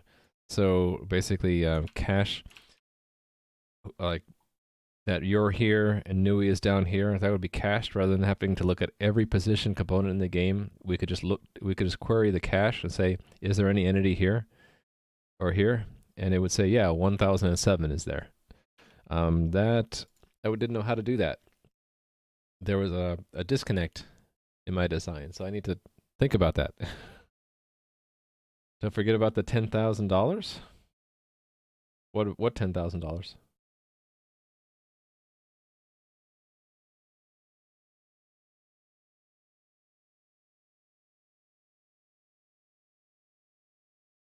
I've forgotten again. What did I forget about $10,000?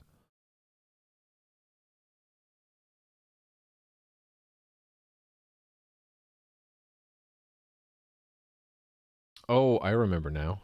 Because my memory's bad, I'll forget that I owe you money. Isn't it the other way around? You should say, I don't owe you anything. Just remember that. I don't owe you anything. Okay, yeah, there's a trick. You don't know if something's been removed unless you go through this and you never find it. So I'm going to have a set. I think it would be easiest to just have a set of the tile sets we think we know of. So that would be set of ints tile sets previously known. And let me think about this. Actually, wouldn't it be easier to just clone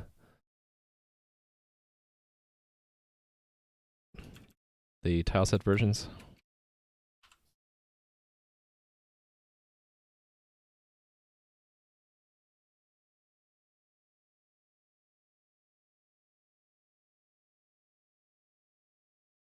Yes, we can do that, and then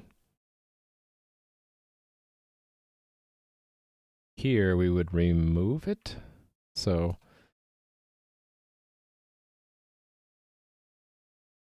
actually, let's give this a different name. Let's call it tilesets not yet seen. And then we would erase from that here.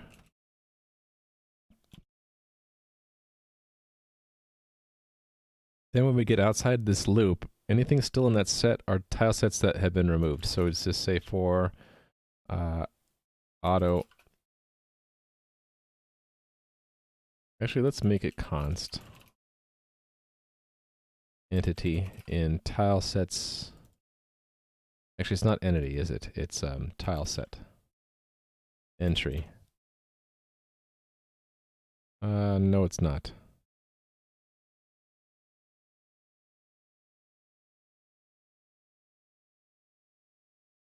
Technically, it's this.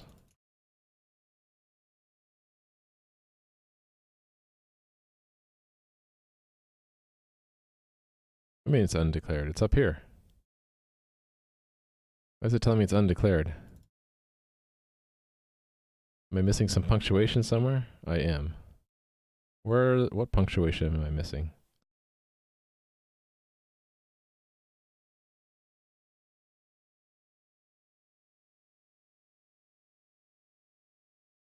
Obviously, I forgot a semicolon somewhere.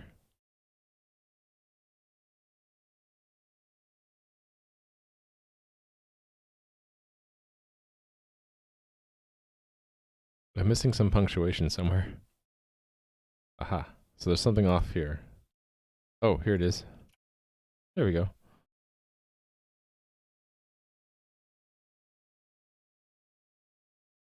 Okay. So all the ones we haven't seen, we got to do two things. We got to make a message about it being removed. Remove tile set. And the tile set is the second of the entry. No, it's the first. Second is the version.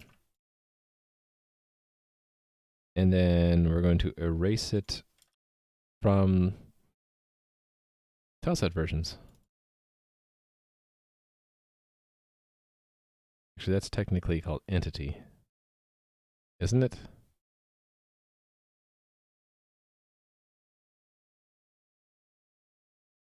Entity. And this was ID, I think. Change, remove, ID. ID. Okay.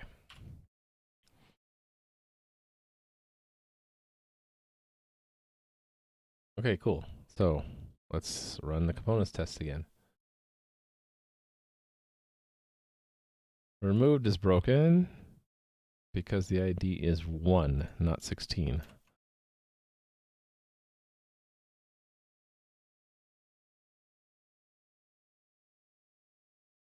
Why is it 1?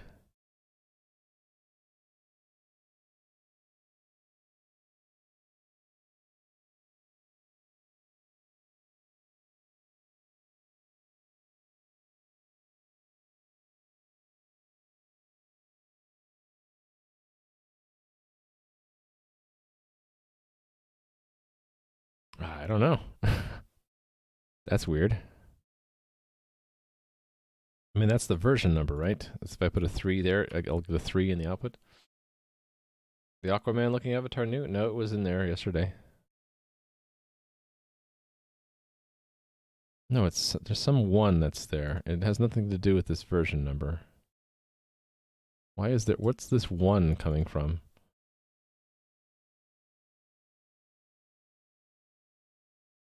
Let's put a breakpoint there and follow it.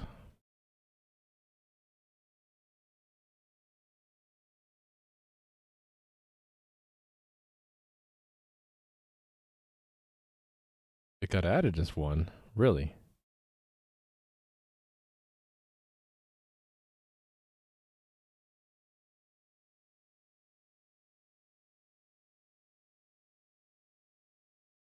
Version.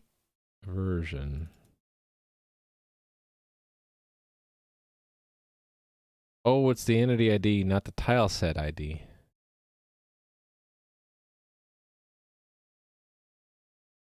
So why did I put an ID there?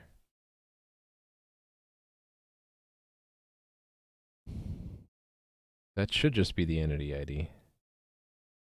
What was I thinking? I don't know what I was thinking. But that is the tile set. Is the entity ID. Yeah.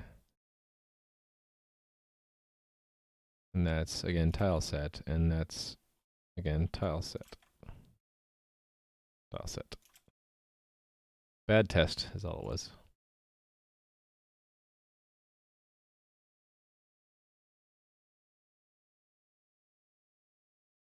Cool.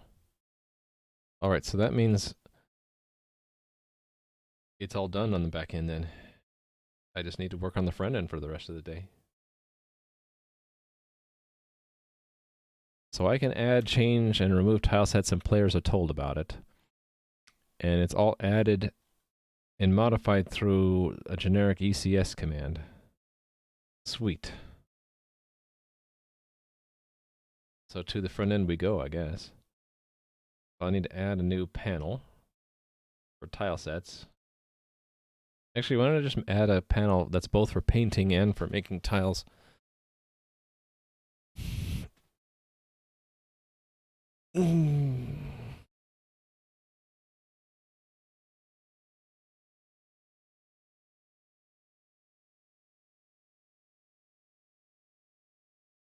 How will I do this? I guess I will have to manually enter the asset. Then the client will load it and show it. Yeah, so let's work on that first. Oh, something's broken. Subscription system is broken. Oh yeah, look, there's tile sets. How did tile sets get added at this point?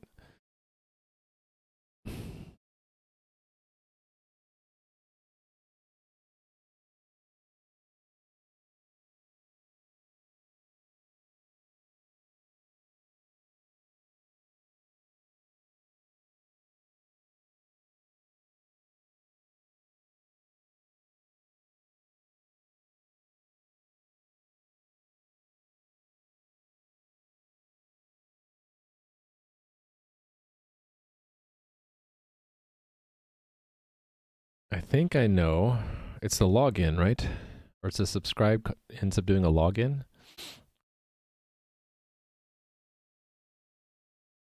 That is what I wanted it to do. I guess that makes sense. Well, one way I could do it is we can just not send the tile sets if it's empty. Is that better? Probably no. No, I wanted to reset it, so I do want to update this test. So it's just I just have to modify this test to include. There's actually two messages that we get, right? Sprites and then tile sets with an empty array, because this test doesn't set any of them up. Oops. There we go. Oh, there was another message that failed. That's all in the subscription system, so I'll just run those tests only.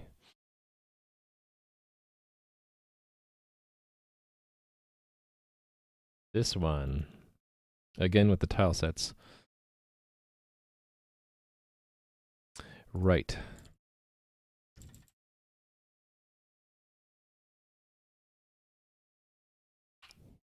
Cool.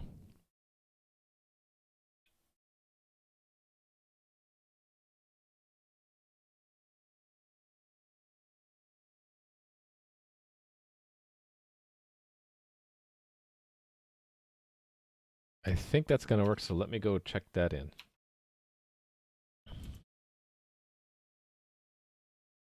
So I established an ECS subsystem, and right now it's only responsible for allowing admins to modify the ECS directly, which is what the new panel is going to do. All right. Here we go.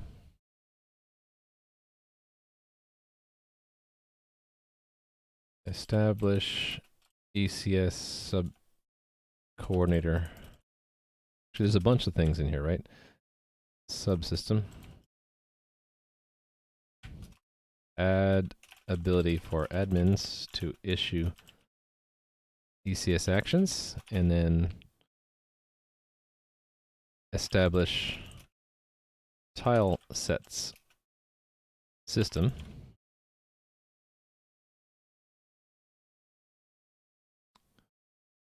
So this is add backend mechanisms for managing tile sets, really, and other things in the future, but that to start with.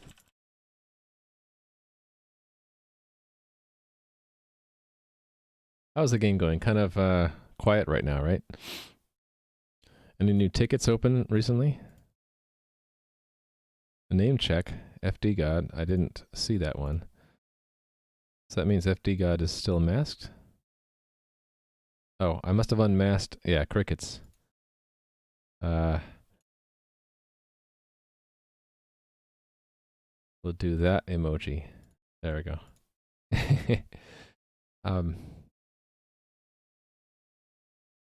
Yeah, I mean, I expect that there to be a lot of activity when I first start the stream, because everyone's like, oh, it's back online again, you know.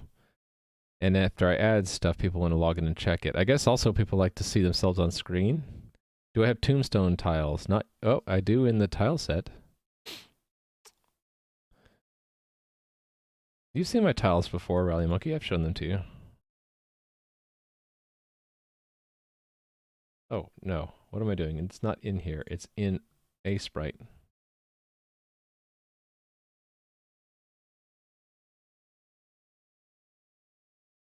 Tombstone, where art thou? Here it is.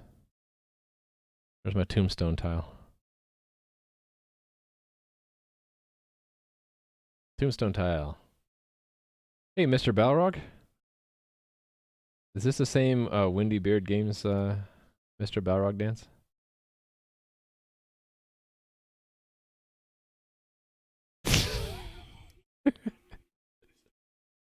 Well, Mr. Balrog, welcome to my stream. Do the Mr. Balrog dance within my little square. All right. Back end is done for tile sets, so I'm going to work on the front end now. I need a new little Raimu art for that. I gotcha. That it's catching on, isn't it? It's a fun little thing. Let me pick tickets. Is that what I want? Band? No, I don't want any of these. How about we just open what's in the assets? Character. Yes. So let me erase everything here. Mostly wanted that for the tile size because I am lazy. I just don't remember what it is. We're going to call this one Muad'Dib. I'm just kidding. We shall call this one Muad'Dib.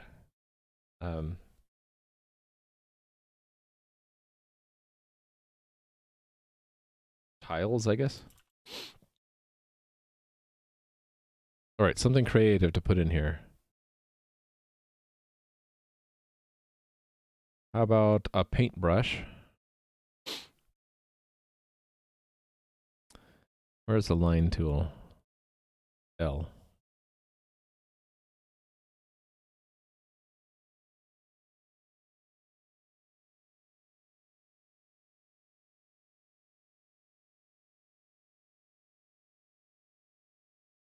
And then the draw V pencil tool. Here we go.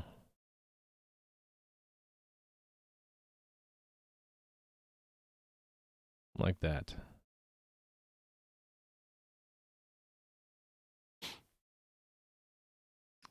And then let me put some kind of tile. Just in my head, I have the idea of some kind of tile that's sitting here.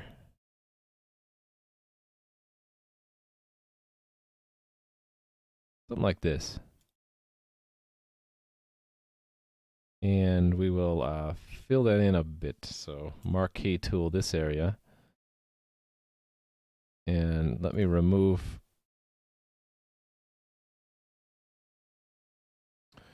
right click to remove it.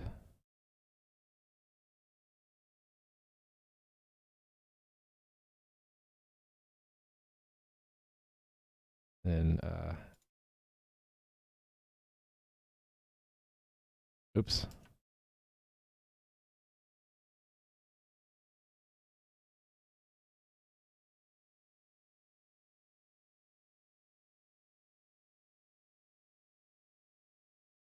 It keeps wanting to move it, and I want to draw a rectangle in here.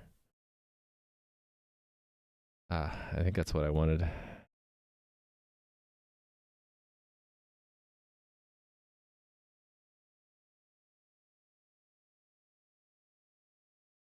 I'm not very good at this.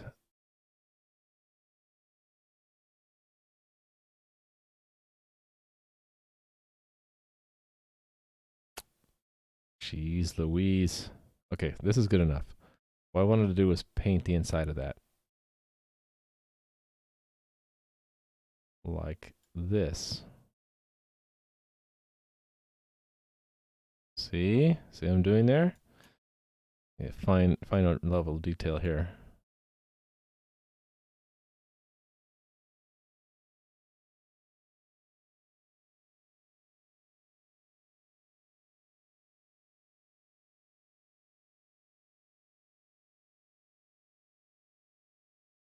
This doesn't have to be perfect. I can erase individual dots if I want. And I don't know, let's make it green. Fill tool green. There we go. There's my tiles glyph.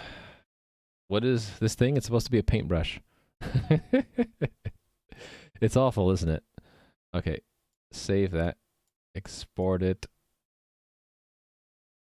to public tiles export. Done for now with my awful art. Missed a dot on the left side. All right, let me go look at that. There's a dot? Where's a dot? Oh, right there. How do you guys see that? That's insane that you guys can see that double detail. Okay, so re-export that. Oh, it remembered. Okay. Thank you. I'll preemptively serve that file up.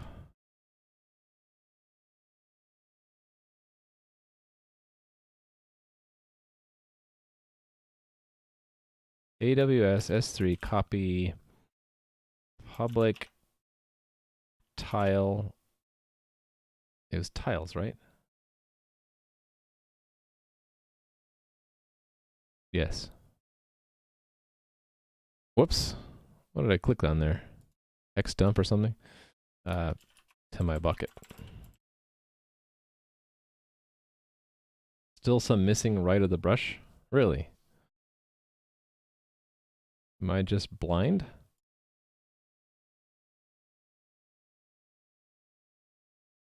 No.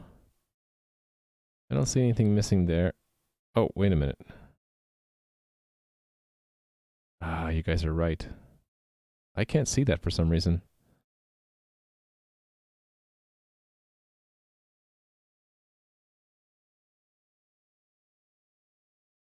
Anyway. Yeah, I don't know why I can't see that so well. Doesn't show up on my monitor very well. Let's just, hopefully no one fetched it and this will just update it. All right. Adding the panel.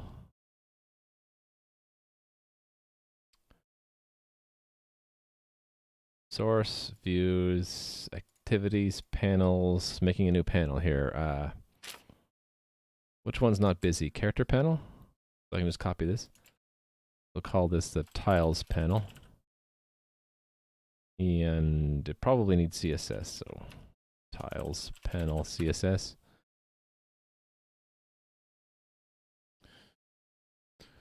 I don't know what I need yet. Probably a column layout like that.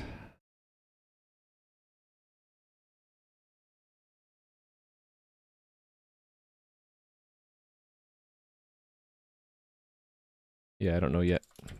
Leave it empty otherwise.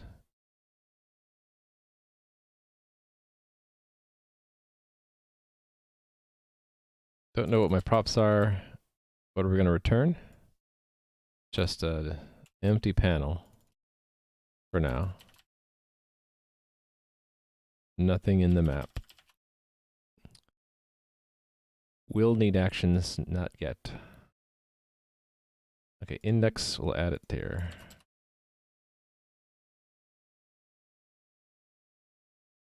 Tiles panel. Okay, and then playing activity, you just need to add that panel. Tiles panel.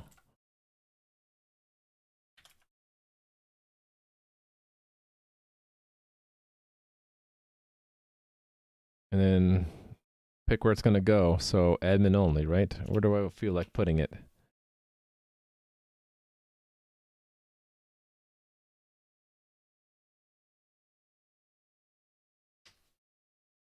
Good. And add the max width constraint to the chat box yet? No. I should do that while I'm at it, shouldn't I?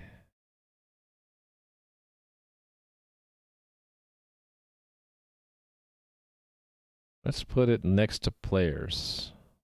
Right here.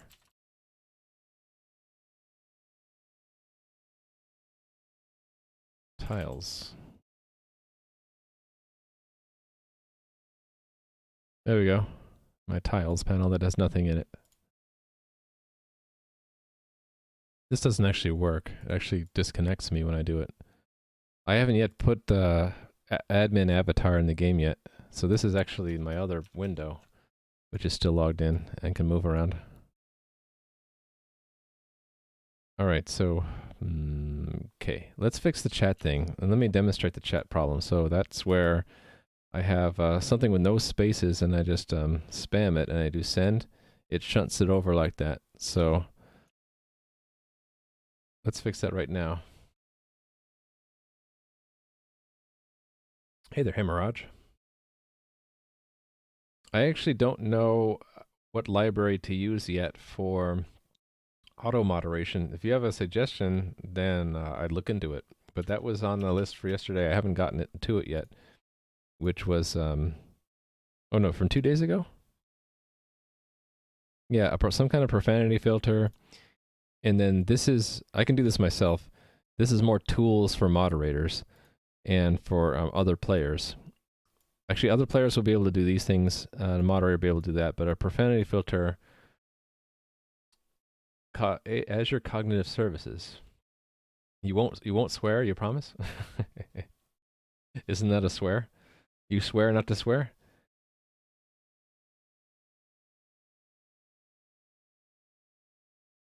Maybe you got too lazy and stopped working. I don't get it. Oh, you're trying to get some work done? Yeah. You stopped working already, huh? Pinky swear. I see. I'll have to look into it. Is that a real thing? Azure Cognitive Services?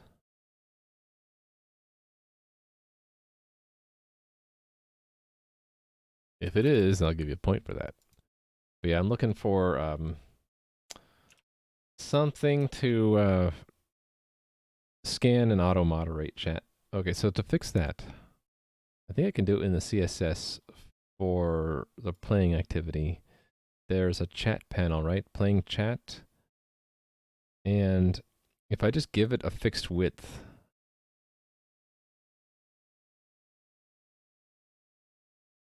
I think that would fix it, right? Width 608 pixels.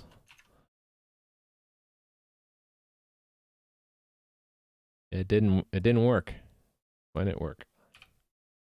I want it to work.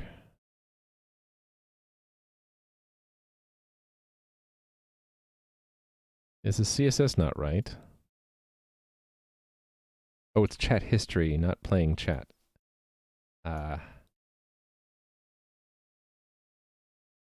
Max width. Oh, there we go. Let me copy that link. Thank you very much.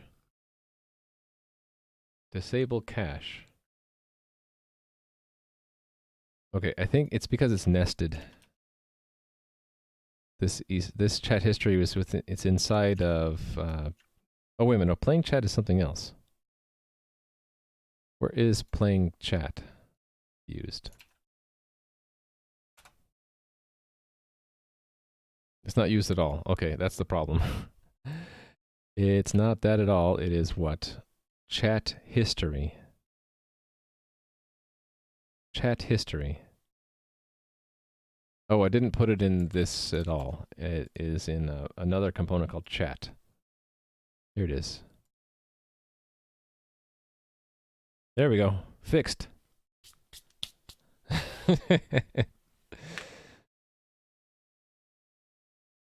So yeah, it's going to cut it off, I think, automatically. Because it's already set to... at some point, it's overflow hidden. Yeah, chat message is overflow hidden. Yeah, I already did that. I don't know. Do we want to wrap it?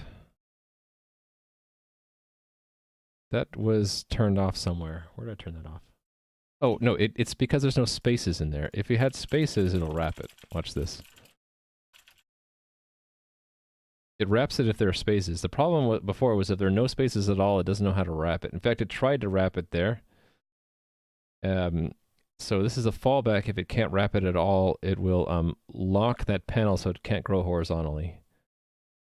And it'll just get overflowed. So, I mean, no normal chat will have no spaces in it, right? So I don't care if it overflows. Force wrap is better than cutoff. How do you force wrap, though? Break all? I didn't know you could do that. Let's try that. That would be...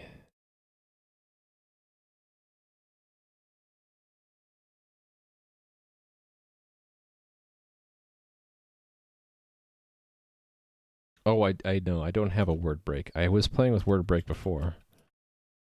So you're saying break all? Oh, there we go. I'll give you a point for that. Mr. Balrog, wrapping up the points here. Unless someone else, did someone else say it first? Max width, not width. But I kind of wanted to lock it anyway. I want this panel to be as exactly as wide as that, and that has a fixed width. The only thing that doesn't have a fixed width here is the UI over here, which is supposed to grow to fill whatever space, extra space we have.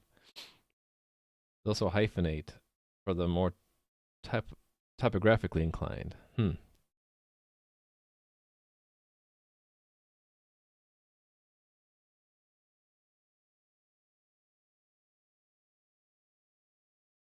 Oh, I kind of combined those by accident. Oh no.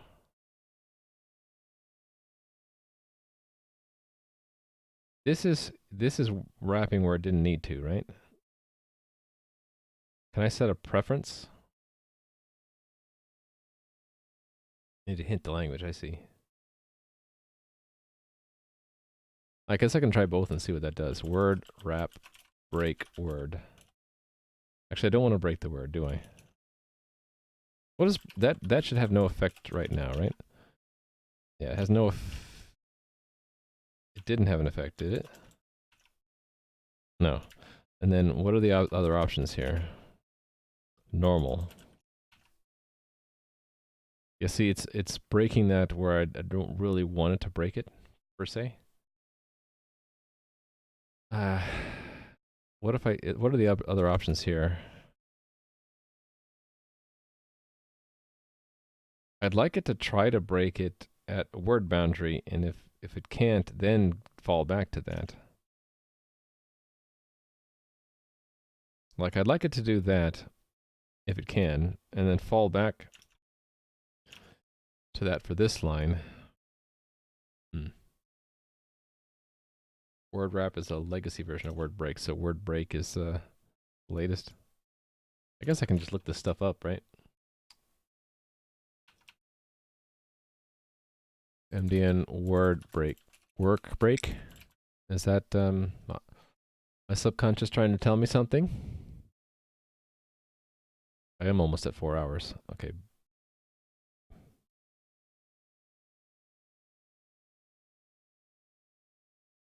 Let's break all, keep all, word break, normal. So there's no difference between normal and word break.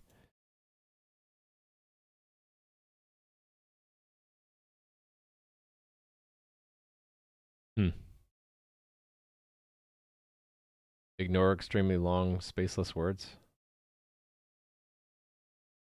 Okay. So yeah, which do I like better? I think I prefer to break if it can, and I don't care. I don't think this thing won't happen normally. So although I appreciate learning about that, I think I'm not going to use it. I'm going to use the but I'm going to use the new syntax. So it is break word.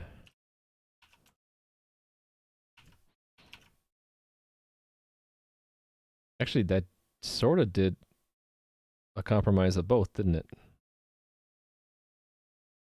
We'll go with that. Break word is what we want. Yeah, exactly. Exactly, Malvex. I thought that that was going to be the equivalent of word wrap, but it's not. Okay, we'll go with that. Let me check that in. That was a fine diversion. I need that. And that. So this is a fix bug where chat can be pushed horizontally out of place. I'll lock chat window size and turn on word break word for word break word for chat messages. All right. I guess I can check this in by itself. This is establishing the empty panel. So establish tiles panel empty for now.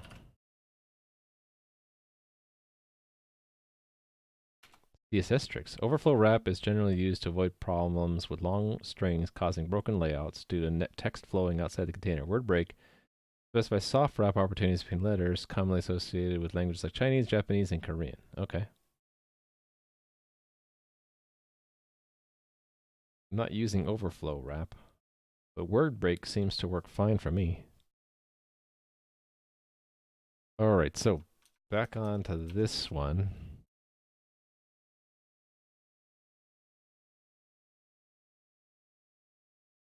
What kind of screen do I want? Maybe I need to think about the design for this. Ultimately, that there are two functions I want. I want to list the tile sets, and then from a selected tile set, I want to pick a tile that when I click anywhere here, it just paints the world with that tile. So how do I do that?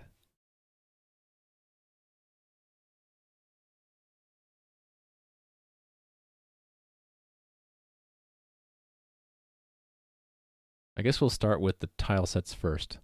So I'm going to want to have a list of tile sets,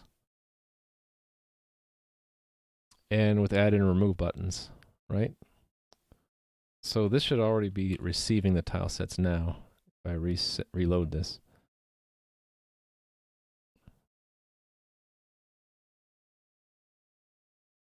Why is it not getting them? It should have. Oh, did I not restart the server? That's probably what I forgot to do. There we go. Fix that. And I don't know which one to pick, so I'm just going to reload again. There we go, tile sets. So we're getting the tile sets from the server. It's an empty list. And yeah, let's just start with the add button. Let's make a button. Actually, let's make a dispatch on add tile set. Copy from something else. Yeah, one of these guys.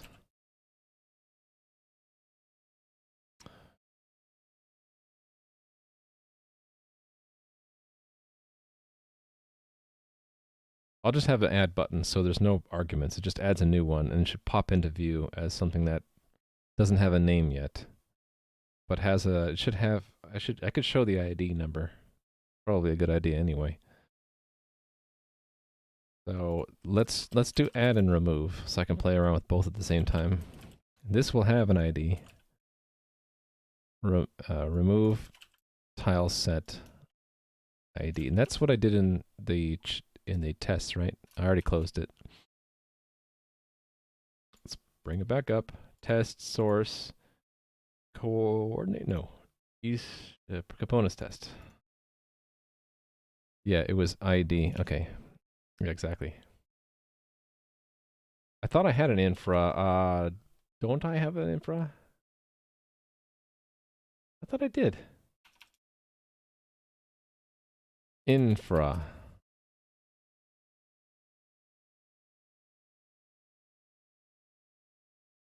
I need to update this roadmap, by the way. We're already done with that, and we're on the medium term stuff already. I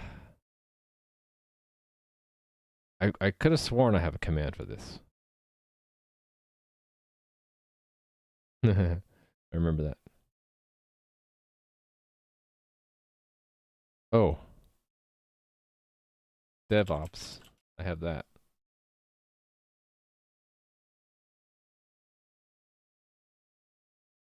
It says infrastructure. I never did make that command. Yeah, alias please, exactly. So that was when I made a video about the plan. But Endorn, yeah, this is quite a while ago, back in January, suggested I make a video that explains it. I never did that. So I think it deserves an update. Kinematics' request will be added here. So, and Dorn originally proposed making a 1-minute video to explain. Currently, we have DevOps. So, I guess make the video, then update DevOps and alias infra. There we go. Collect them points, exactly. Okay, add to tile set, remove tile set. Our props. And let's add a button bar.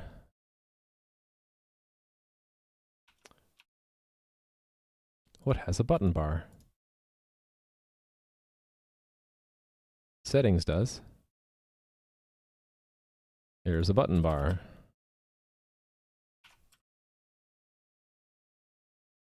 With a button.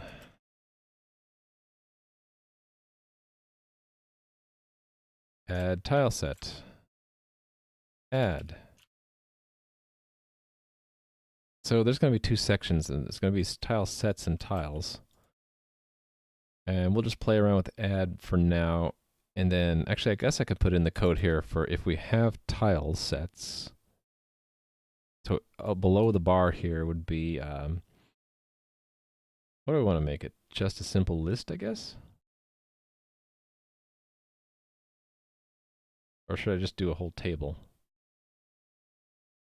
Kind of, well, what's a simple table that I have? Cluster status? Cluster status is its own component. Why did I do that? I don't know. Yeah, so it has like a table.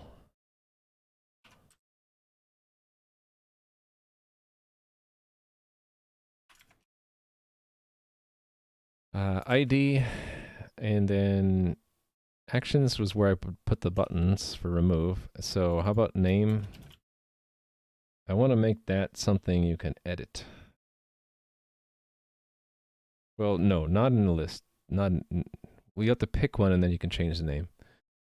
And so I just need ID and name for now, right? What else is in the tile set? Oh, asset. Yeah, I need that. I guess I could say the number of tiles, but I don't really care. There's also a version number. I don't really care about that. I don't really care about that. Just to keep it 3 columns.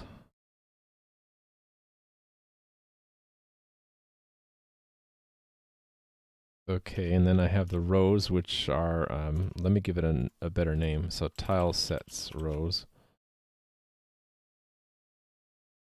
And we're building that through a map, I'm sure. Oh, I did a sort by. I guess we should do the same thing. And I'm using Lodash for that. I don't remember why. But let's do it. It means I need Lodash. It was just out of convenience. Let's put it down here. Alright, so the name of that is tile set rows. And sort, okay, we need the other prop, which is tile sets. So I'm gonna need to put that in Redux somewhere. Where to put it? I think I'll put it into the session. In a minute I'll put it there. For now it's tile. How come the multi-select's not working? Oh, because it's plural. Tile set. And that's lowercase ID this time. Tile set. ID. Alright.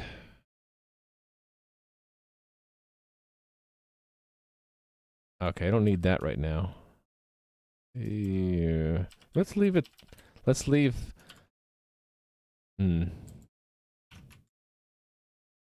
Let's leave that in case I need it.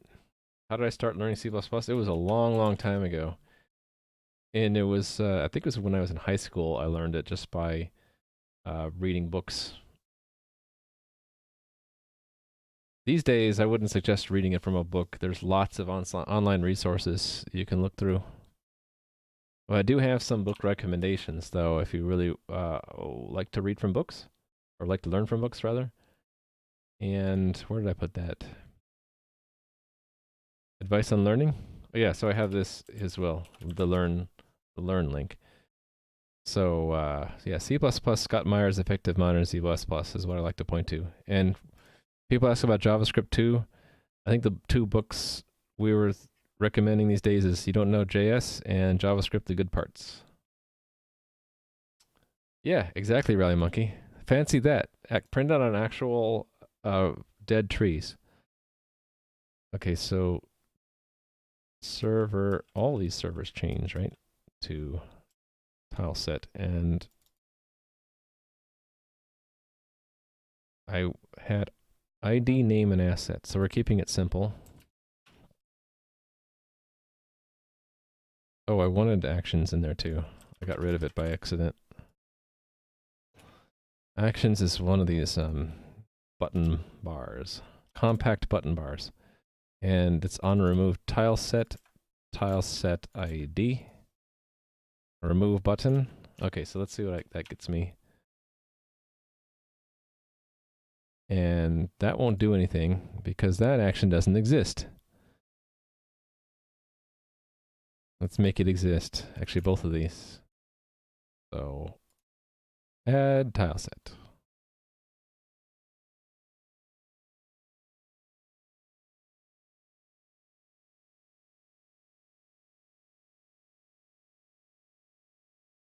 Books are usually longer than your average web page. The average, yeah. But there are some books that are on the web, and those are big web pages, usually broken up, right? And then a better way to think about it is a book is a video that's been written down, a very long video, like as in 10 to 50 hours. Remove tile set. Remove ticket, remove tile set.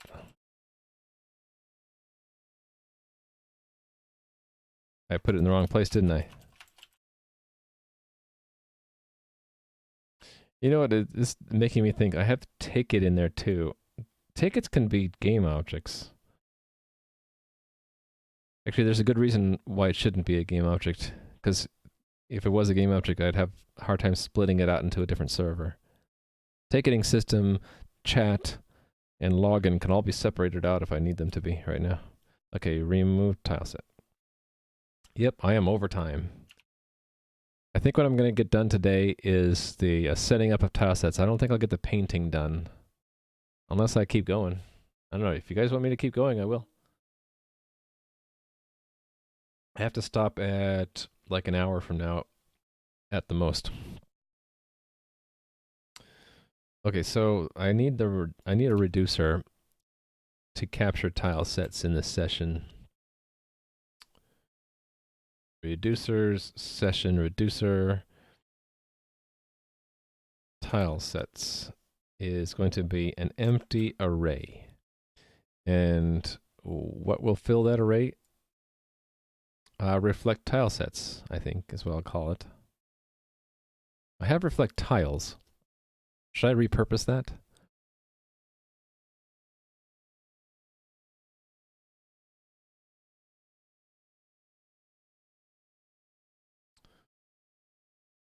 On tiles, I'm just going to obsolete that actually.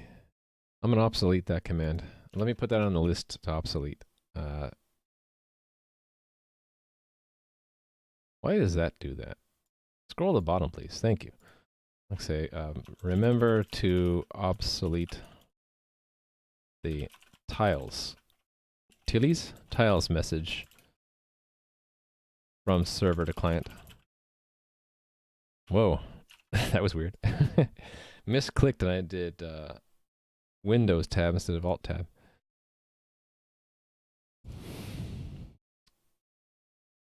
Reflect tile sets. Actually, there was a certain set of messages, weren't there?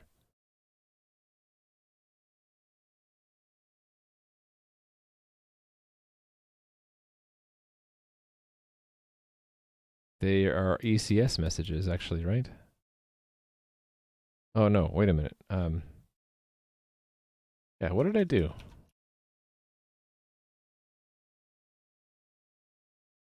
Oh yeah, it's add, remove, and update.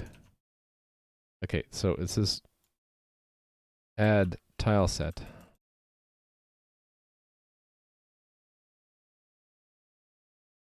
Update and remove. R comes before D. I should know this. And then update. Okay, so those all need to be reduced in the session reducer.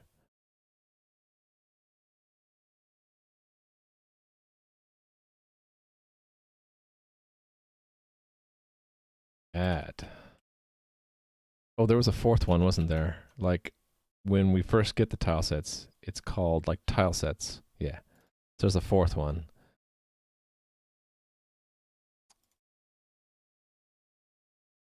Okay, technically, this goes way up here. I already don't like... Yeah, let me turn this around. So they're all together.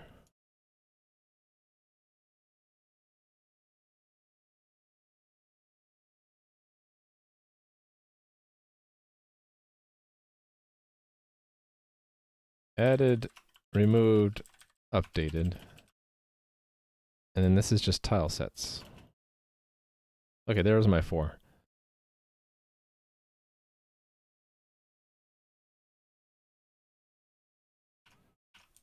Technically, it goes after here.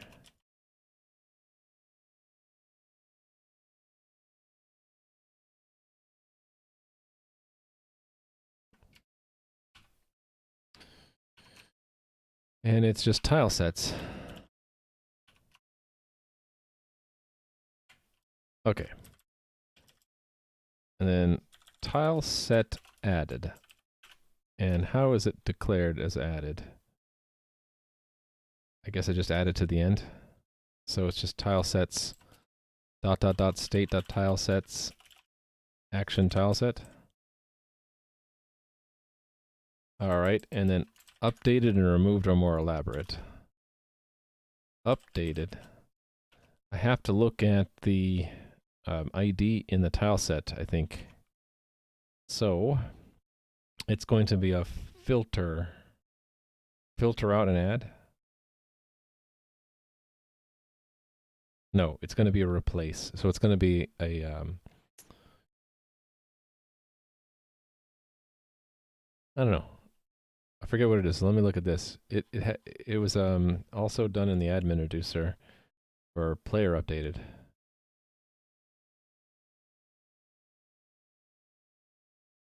What the heck? Oh, in case we never had a record of it.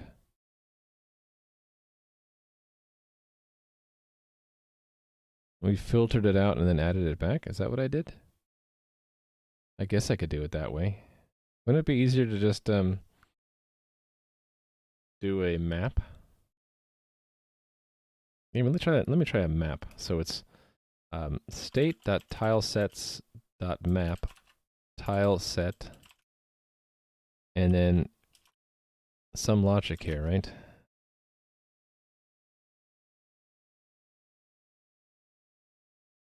Add more comments to the code once you figure it out. I'll consider it. I'm trying to avoid commenting code, but instead refactor to make the code easy to understand by reading it. But yeah, you're probably right.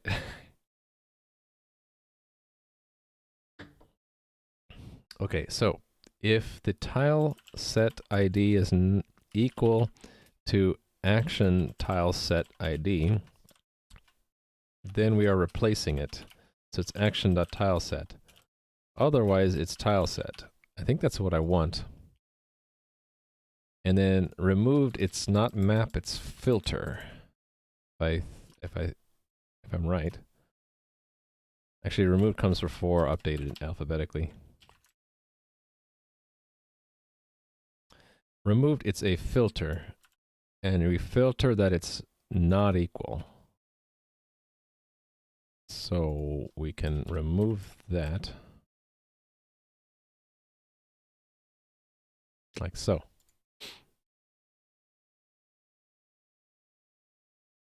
I think I got it. Let's try it out.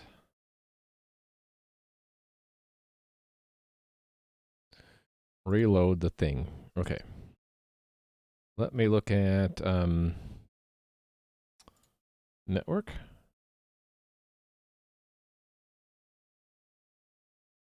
Tile sets, so let's add one.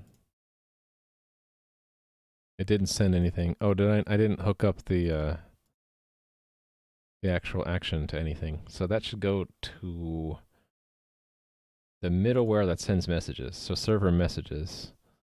No,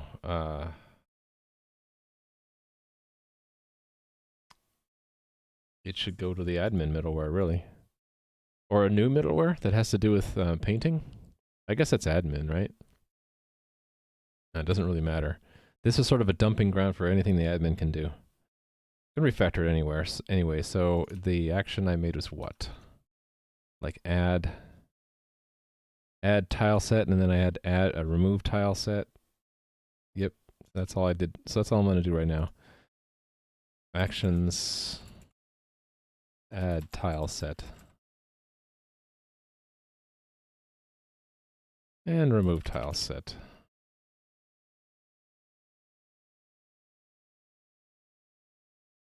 I'm going to steal from remove server, because it's pretty similar. Remove tile set. And this is an ID. And it's sent to game remove tile set ID. Right? Let's confirm. That would be... Oh, wait a minute. No. That's not it. It's ECS, right?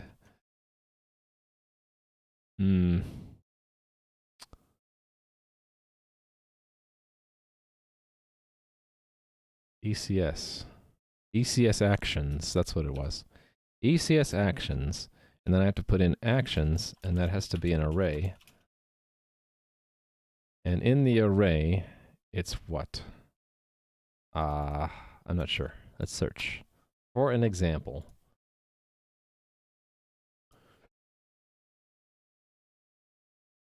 Okay, so I would find that in make command. Okay, so then it goes to the executor. So it's really executor tests I care about. ECS. There's create, there's destroy. Okay, really it's this one I want, right? So I want T create entity.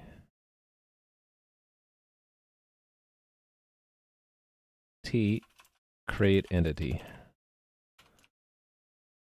And then what is this one? CS, I think. CS and then another array. And in that each one is a component, so it's component type, which is probably T, tile set. And then I can put whatever I want in here, like name or something. Oh no, it was another level, right? Key component, yes. C. And then I can put whatever I want. So, I don't know. Should I just put something in here to test? Or just leave it blank?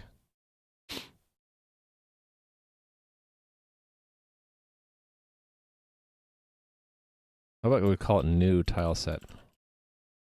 And then that should show up in the list right away if I do this right. Okay, that's remove. Let's do... Oh, wait a minute. This was add. I did add instead of remove. There was no action parameters. Okay, that was add. Let's do the remove, which did have an action. I don't know why I deleted that just now. It's destroy entity, and it's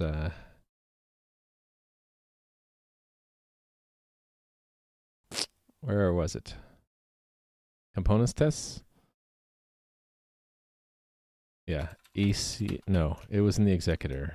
Why did that not get pinned?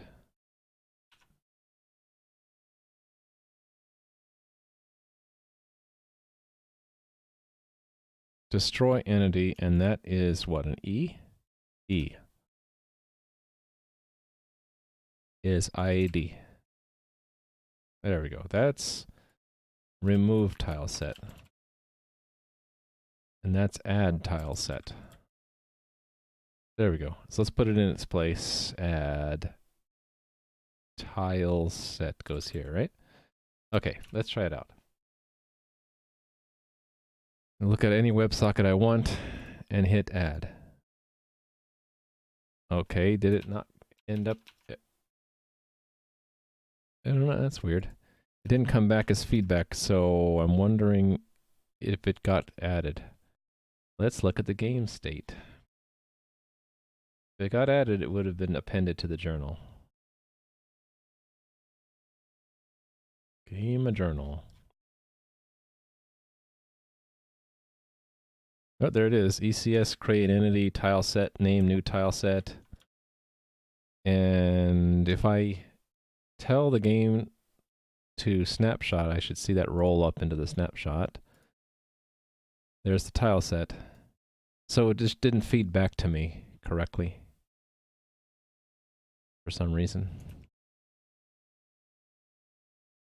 If I reload this, I should see in the list. It didn't populate the list for some reason. It's in there. Okay, the ID is not in there though. Then maybe that's the problem.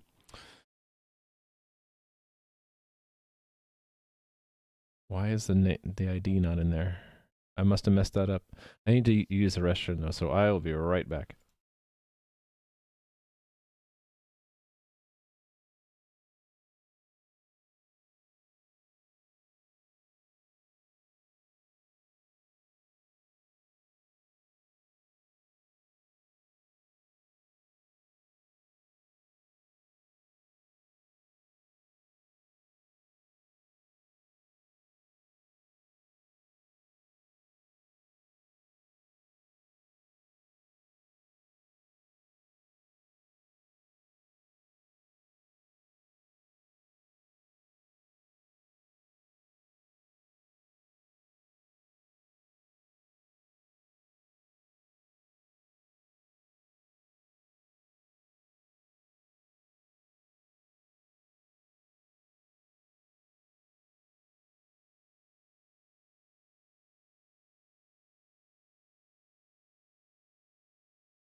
Okay. Yeah, tilesets just had a name and no ID. And it does have an identity. 432. I mean 431. Brain not connected to mouth very well. Me no speak well. Tile sets.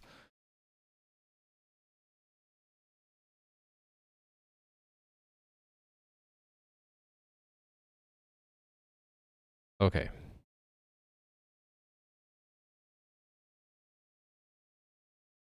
Oh. This is wrong. It's expected to be in the object and it is not. It should be added to the message, but it shouldn't be in the object. So that's a problem.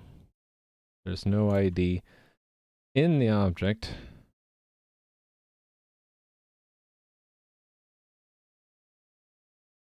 Right, okay, I got it. So this is avatars, and then what we expect out is a little bit different than that. Okay, so I'm not going to use that variable anymore, because it's slightly different what's stored than what we send back. What we store is, whoa. We store this, and what we get back is this with an ID added, which is the entity, the tile set number. There we go.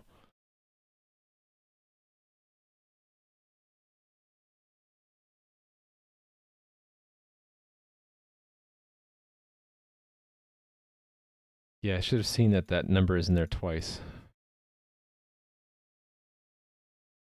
So it's the same kind of thing here.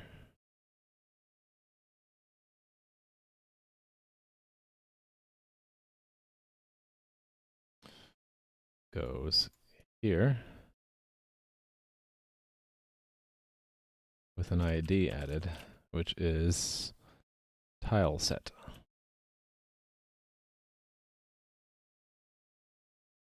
Same thing here.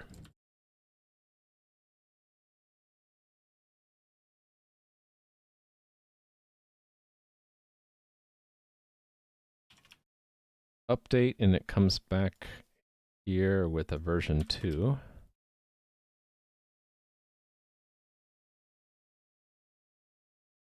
Oh, okay. Well, so I did want that. Let's back up a little bit.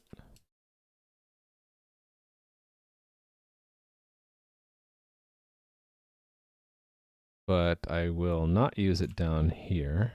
Instead, I'll paste that in and change the version to 2 and add the ID. Tile set. Okay.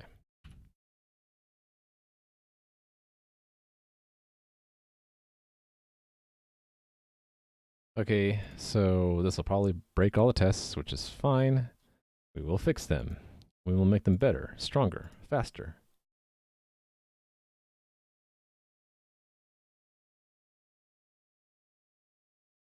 This system will be updated now.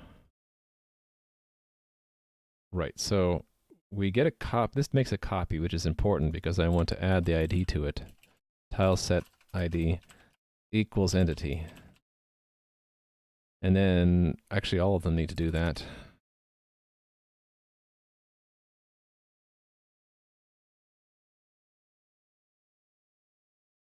I might as well, hold on. No, I'll do it separately.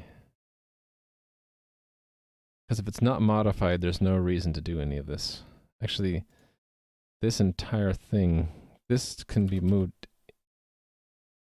This can all be moved into here. Do I use version anywhere? I use it there, so I don't need it here. Oh no, I do need it there. It's a little bit redundant, but I don't want to have to do this copy and lookup if it didn't change. That's the thing. Oh, actually, I do need it anyway. Oh well. So yeah, okay, never mind. I need to do that anyway.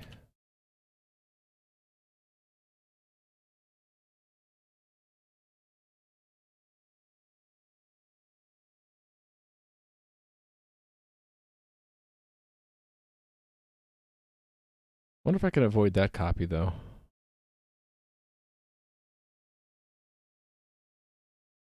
Yeah, what if... What is the data type of that? It's a pair. What if I allow it to be modified?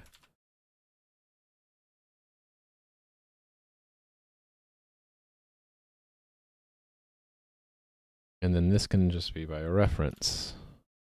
Then it's not copying it. I think I can do that. And then where's the remove? The remove is probably fine. Yeah, the remove didn't break.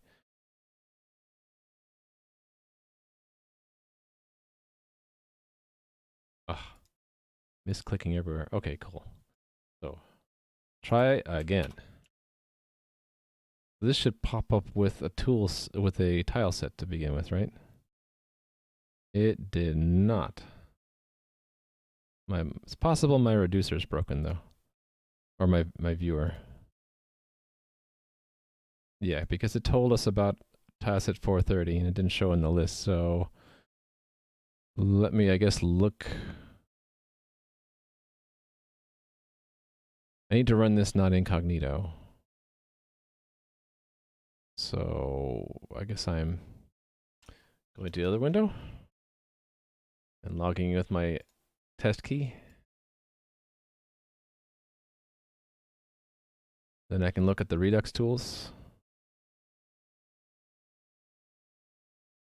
Whoa, what's this? Oh, that's interesting. We're constantly getting add, remove, add, remove, add, remove, add, remove, add, remove. Okay, that's a bug. What would cause a constant add, remove? Add is storing there, so the next time it should come through and find it.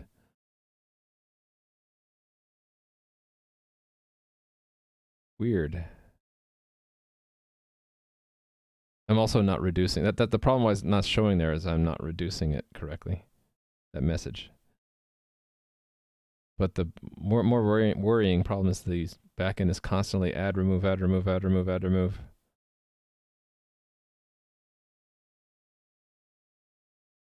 It'll remove it if it's still in the not seen list, but I should have erased it there.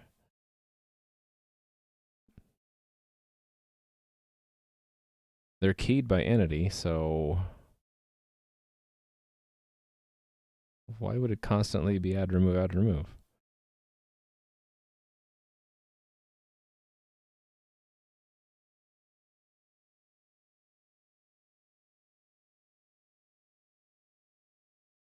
This line?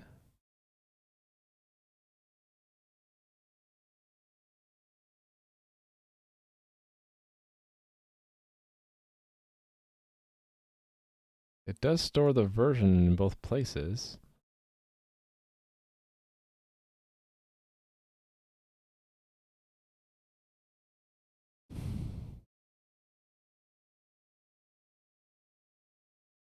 This is strange to me. Can I reproduce in a test framework? Probably. That would help. So let's go to this test, and I think it's reproduced by just having another update. So let me see that. Let's see, it's not removed after. Let's say tile set not removed. So there's an update, and then instead of destroying the entity, we just leave it there, and we should expect the feedbacks to be empty. Instead, I'm guessing I'll get a remove. Let's see that. Yep. Okay, so I can reproduce the bug. So let's go debug down to there, and then step into this, or go to that point. All right, so tiles not yet seen. Okay, there's nothing in there. That's strange.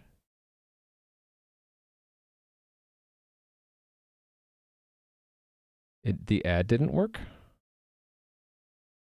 So that didn't work? Hold on. Let's restart.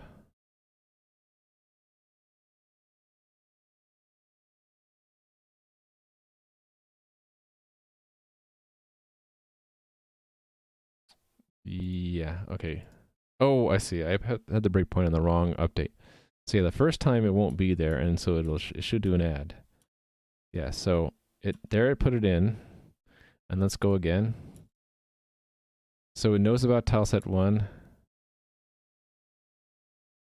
The version's the same. Oh. Yeah. If it doesn't change, it doesn't know that it saw it. Okay, that's the bug. There should be, we should have this part done there, like that. Whether or not the version changed, we saw it, so we don't remove it. That's the bug. And that should fix it, right? Yeah, alright. See, that's what we do when we have a bug, is reproduce in the test framework, and then fix it, and then we'll try again here. Thanks for the follow. It's Denislav. Okay, so I'm not yet handling this tile sets message, so let me do that. Oh, another thing I should do, because we're receiving it from 3 servers, we should like only change it if the version number is different. If the version number is newer, really. And we should only add it if it's not in there. So I need to change a few things in the front end. In the session reducer, right? The add should only add it if it's not in the list. So we should say if state. Thanks for the follow. Sad fella. I hope you feel better soon. Tile sets. Find? Find? That doesn't sound right. I guess that is what we want. Find tile set where tile set.id equals action tile set ID. So if we find one, then we just return, we don't change the state. Okay, remove, that's always safe to do many times. The update, we only want to do it if it matches and the version is newer. So matching and tile set version is less than action tile set version. Thanks for the follow, Balmore81. Oh, I just realized we're not setting the version when we add it in the first place. So let's do that. The add is done. Admin reducer, is that where I decided to do that? Add. No, not a reducer. It was the admin middleware. Add tile set. Here we go. Yeah, I was going to put a version here. Version 1. And then when we update, I have to remember to always increment the version number. How you doing, Zenislav? If you haven't seen my channel before, I'm working on a game. There's more information there, but it's going to be a retro-style 2D tile pixel art RPG. And the system is operational, but there's not much you can do yet. Actually, that's the wrong window. So there are some people, testing out things. You can create an account. You can change your appearance in the game.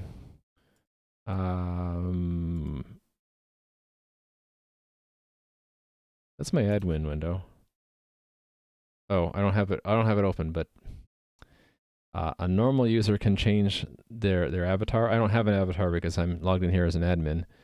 And I started adding the background tiles for the game, but then because it was such a manual process, I decided I put work onto this tile painting, where I'm going to be defining tile sets and then importing the artwork into the game, and then picking tiles I'll be able to click and add tiles to the game. So that's what I'm working on right now.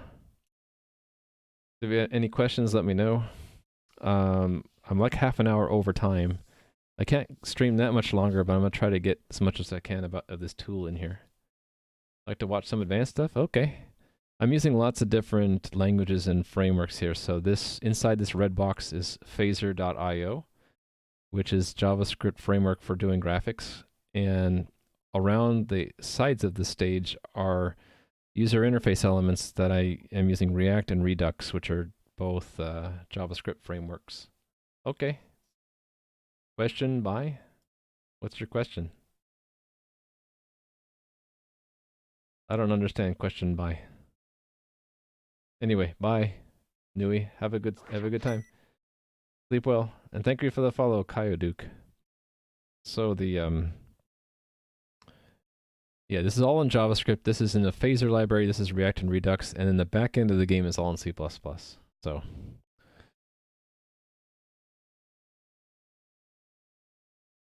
let's see if I got this right now. All right, I am not yet reducing. How come I can't click there? Oh, because I shouldn't click there. I should click there. I'm not reducing tile sets yet. I need that. I forgot that. I completely forgot. That's the session reducer. No, I need to reflect it back so the message comes in as or the server messages middleware. Right? It was it's literally what it was complaining about. Tile sets is one on tile sets. And while I'm at it, let me make sure I'm following the other two, which are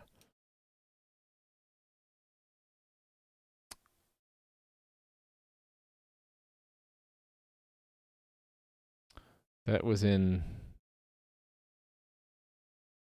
ECS? No. Can't remember where I put it now. Components tests?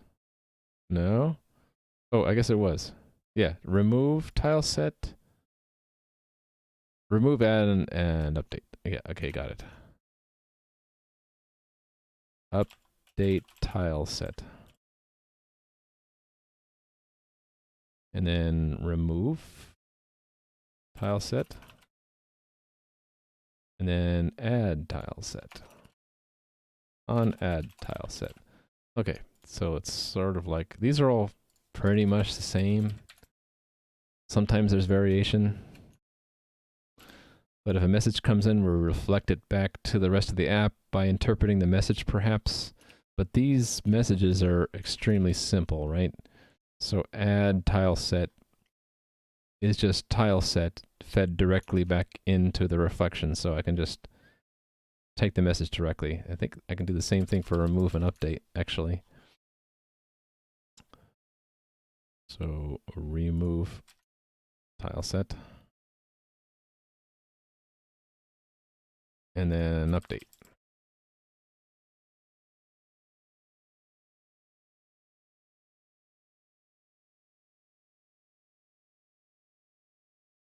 I think I got it now. Let's see. On tile set's not defined. Oh, I forgot that one.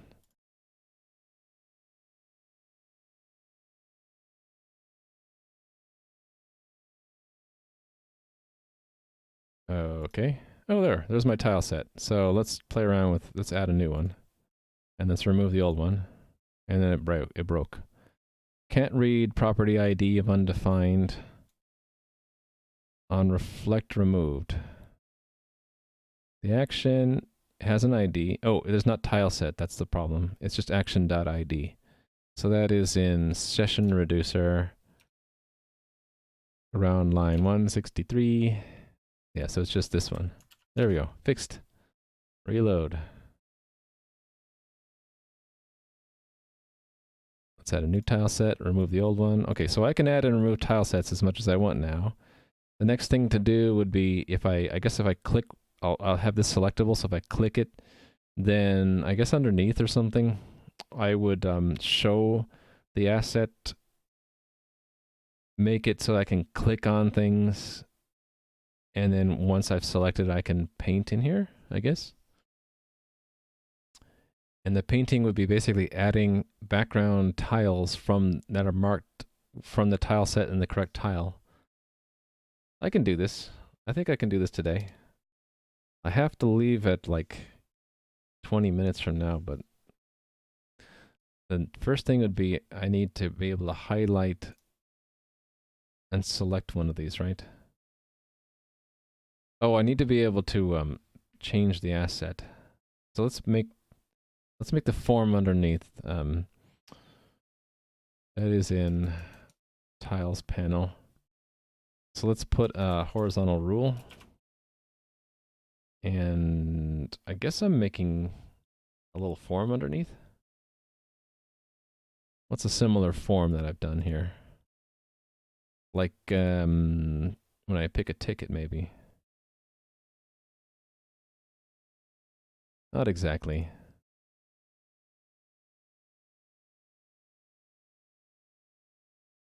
Really, that's what I should have done for add. I should have a row with empty boxes so you can set the name and asset. I'll do that later.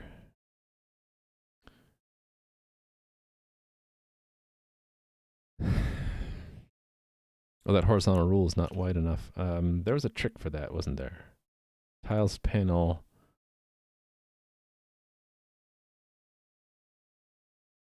Horizontal rule, like width 100%, I think is what the trick was. There we go.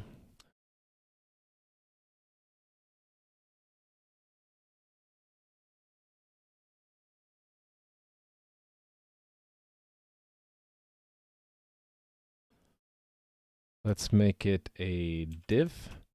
Class name equals... I should really give both of these names. And make the whole thing a flex container, then I can allocate space evenly between the two. Tile sets. And...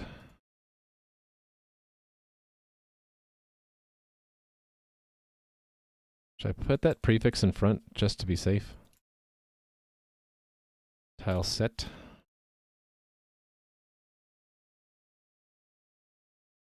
Oh, I had a special, hold on, something's wrong here. Couldn't parse what? Because it didn't hit save. It had a special thing for forms. Maybe I used it here. This thing, that wasn't a table, was it? It was a table. Okay, never mind. I had a special, like, 2-column table-like thing that I did. Maybe it was in the mail blacklist, actually.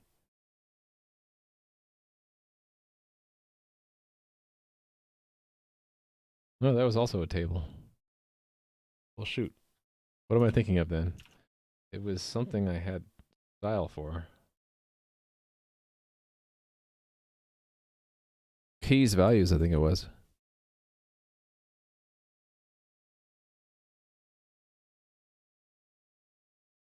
Oh, it was ticket details. It was this stuff here. Just like, so I didn't have to use a table. It was very simple.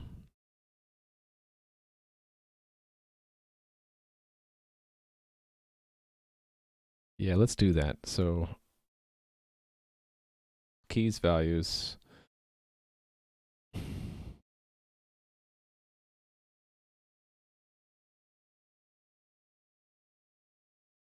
And there are labels and things to change.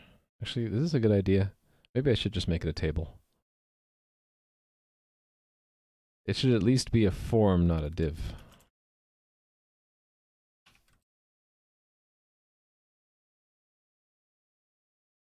Because I want this to be an input. And this is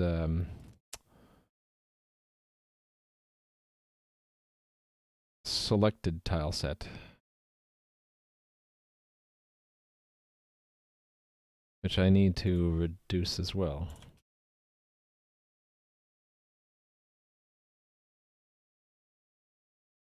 But if it only if it exists should I have this.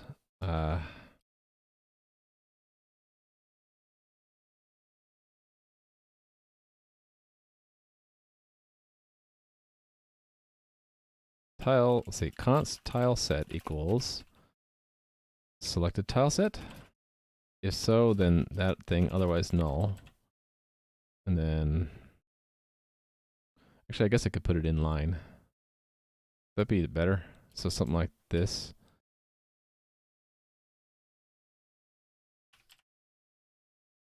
And to do that properly, it has to be a React fragment. Put that inside of it. Otherwise null. I don't need this.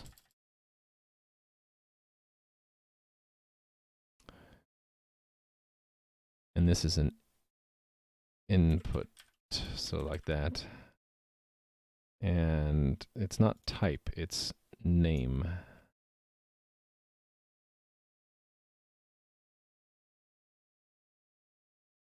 Let's make it not generic. So this is a tile set name. Selected tile set name. And what's wrong here? That shouldn't be there. It's value equals, right? I don't have a setter for it yet. So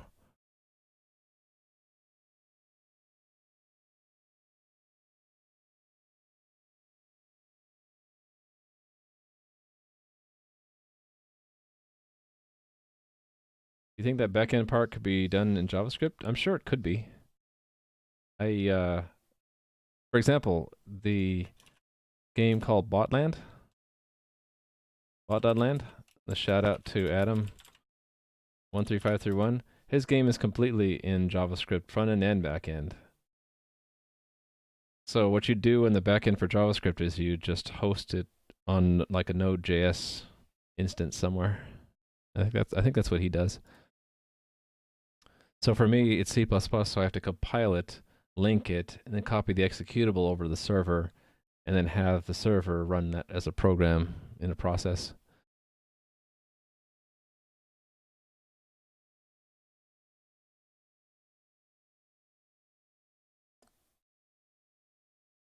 Yeah, so look into Node.js. Node.js. That's how you do server-side JavaScript. So that's one way to do it. You can get up and running pretty quickly with that, actually.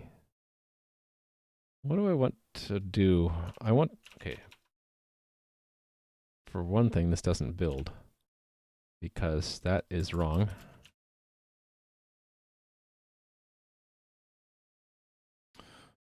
All right, so I want an example of a form where I want to preload it from Redux, but then allow React to change it.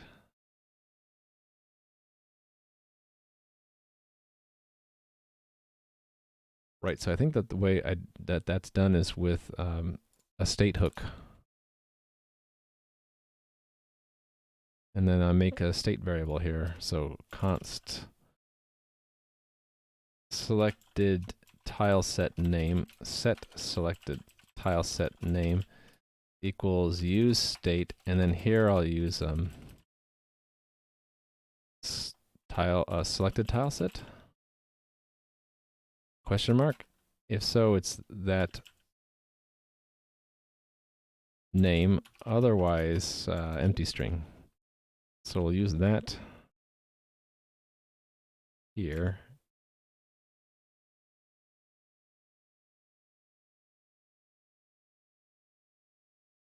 Where I used an input.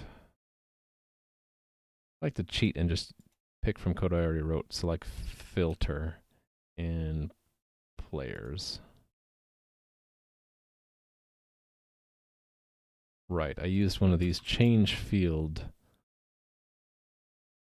method factories.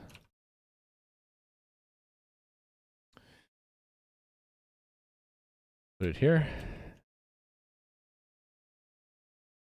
Right, so it's value and then on change with that thing. I need to do type text too. Okay, I forgot about that. Let's just wrap it at this point. Type equals text value and then on change, and then we link it to the setter here. Okay, and then because it's a form, I need the same thing where I have where did I use a form before? I just used one not long ago. Was it in here?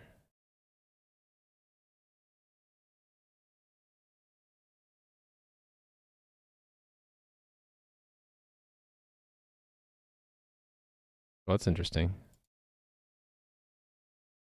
Oh, no one is online. Then what is that? Is that a leaked entity? Huh. A leaked entity? Interesting.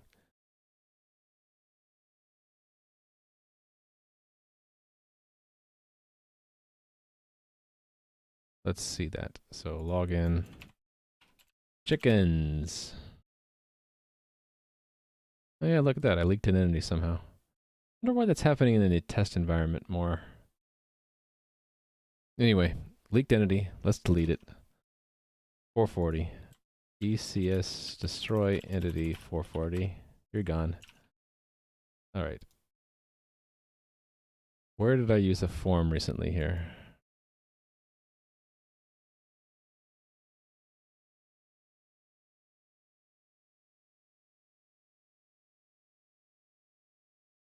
I guess I'll just go to the format. Oh, why did that do that? Okay. The new ticket form is fine enough. Right, there's an on submit.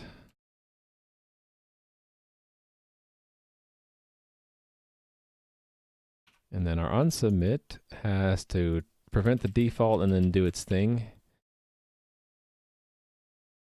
So the thing will be, it will be update selected. So on update tile set, which I need to map. This one I did do this in advance, right? So it was like tile set. I think I did that one. Let me look. Update tiles. No, I didn't. Okay, we'll do it now.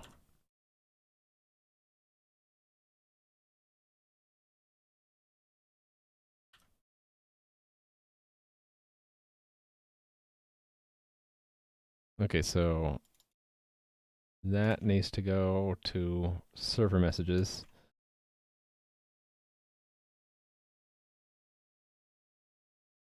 Oh no, sorry. Admin. Down here. On update. Actually, some of these have on and other ones don't. I think I need to get more consistent with that. It's gonna be like add, only with an argument.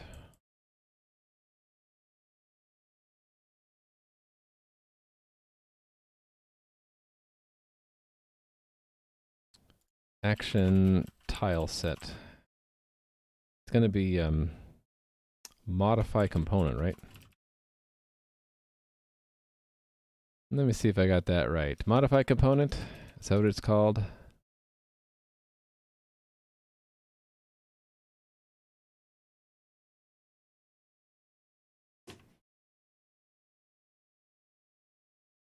Modify component, and then it's CT, a component type. Tile set. And then E is, yeah, it's just E. So that is tile set.id. Oh, and I need to strip out the ID back from it, right? Or I could do a delta. I'm not going to do a delta. I'm going to do a C, which is a full component. And it's going to be, we're going to take the tile set out. Actually, let's do it this way. So const int ID equals tile set ID. I'll do tile set. How do you remove? I forget how to do this all the time. How do you remove a field from an object? So mdn object remove. It's one of these prototype methods. Or is it just delete? It might be delete.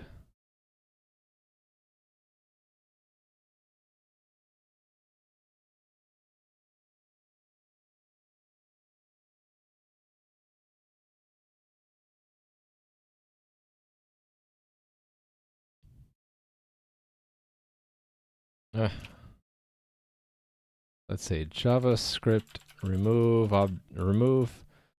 field from object. What is that? Remove a property. It's just delete. Okay. Yeah. It just doesn't come naturally to me. So it's delete ID, right? Yeah. See, the syntax highlighting just like doesn't even know what I'm doing. I can do it in any of those ways. Okay, so yeah, it's just tile set, and there is ID. And we are done. Okay, and then back to tiles panel. Add, remove, update. So the submit needs to call that on update tile set.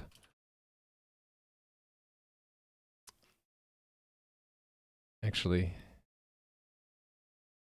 its argument gets packaged in an object, so it's just argument. Argument is select. No, I want to form the new one, so it's how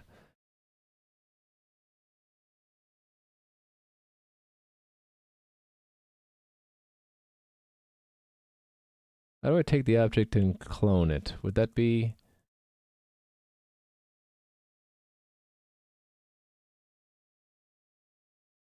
JSON stringify and then parse it back out? How did I did this in when I did a player panel, right? New player. Oh, it was, I know what it was. It was spread syntax. So it's let updated tile set equals spread syntax selected tile set, and then updated tile set dot name equals selected tile set name. Then on update that guy. Okay. Let's try that out.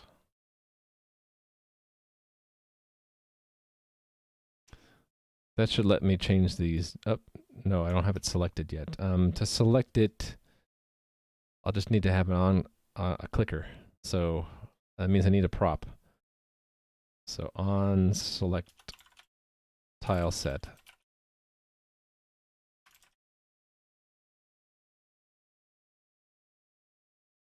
All right, and then we'll use that in the same way. Is it a row that you put it on? I forget. Forget everything. I think it's clicked or something. On click for the row. Yeah, that's it. Right here.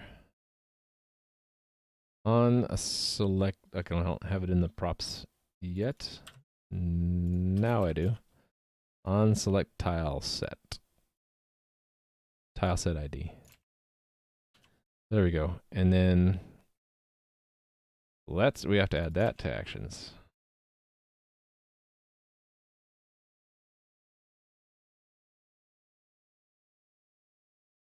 Tile set.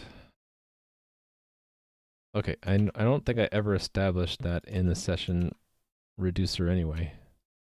Let's put that in there. Yep. Null, and then couple things, right? We have to unselect it if it gets removed, and if we're asked to change it, we have to change it. So case actions select tile set.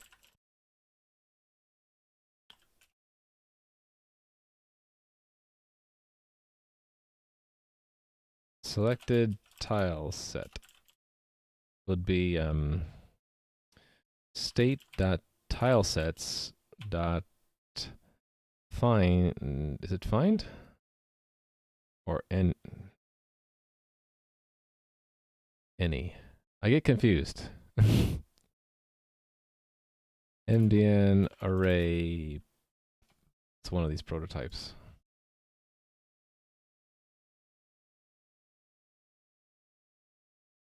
Right, I want the value, so it is find or undefined. That's fine. So it's find tile set, where tile set ID equals action.id, which might be undefined. And then the other thing is we're on reflect tile set removed. Here I have to do selected tile set. It depends on if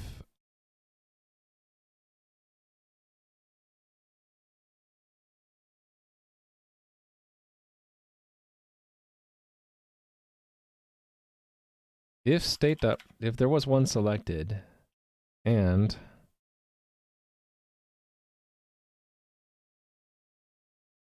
the selected one's ID equals action ID. If that's true, then I need to unselect it, so that's null.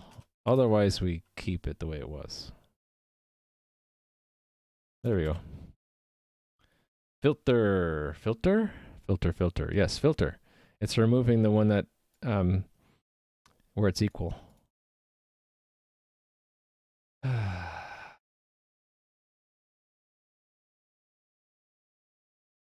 tired. Hey, look, it selected it, but it didn't load the name in correctly. Why would that be? Let me. 5 hours. Is that why I'm tired? It's 3 o'clock. I need to off-screen look at my schedule to make sure that because there's something I need to do. I just don't remember exactly when it was. Yeah, I need food and I need, there's a, okay. Right. So I can stream another hour if I need to. But after that, I gotta call it. I want to get this done, so I'm gonna keep working. I'm gonna keep it going. I could take a break to eat something, but then I'll run out of time anyway, so might as well keep it working. Yeah, I was gonna look at this logged out, but then of a user, but log in as an admin and look at it with Redux. What's this one? Oh yeah, leader. I don't care about those. One of these days I'll fix that. I don't care about them right now though. Okay. If I pick a tile set, what does it do? It selected a tile set.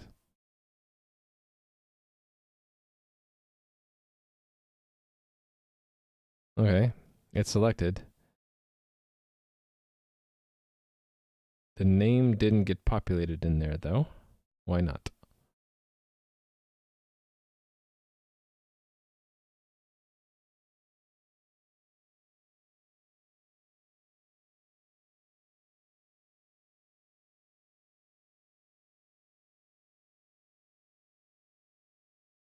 That does it not call that? We should probably console log this. So let's console log the selected tile set and then the name while we're at it. And then we'll refresh and look at the console. And then clear that crap. And then here we go. So it's selected tile set's null and the name is empty string. If I click one, it's still empty string. Probably because it already mounted the component. So probably what I should do is have an effect that runs that changes the the React state if the ID changes, right?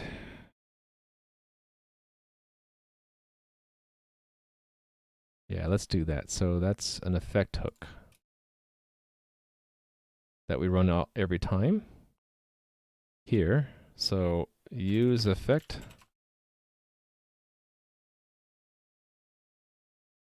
And to run every time, you just leave it empty. So the effect will be if, and that means I need to have a ref. So I need a ref hook too.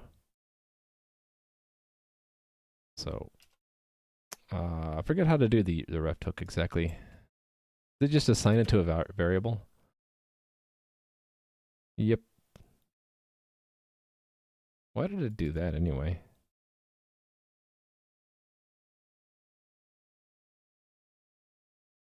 I don't remember writing this at all.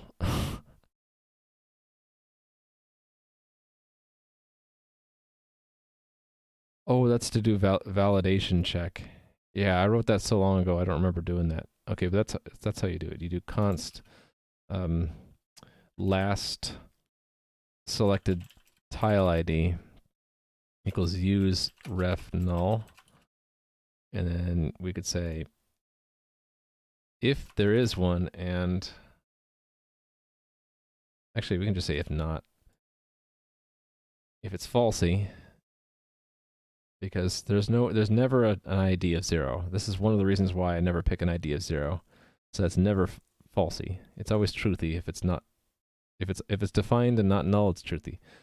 Because I don't use 0. Okay, so if it's falsy or if it's not equal to the selected tile set's ID, then we gonna set it to this. And since I know that's how it works, I can reduce this down to here. Just let the effect hook handle it for me.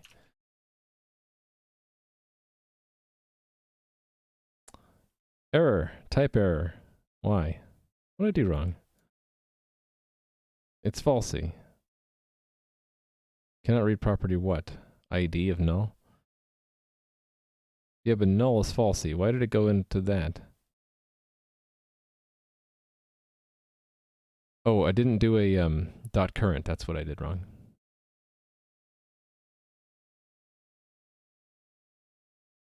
Well, I forgot to do that. And I should also store it. Yes.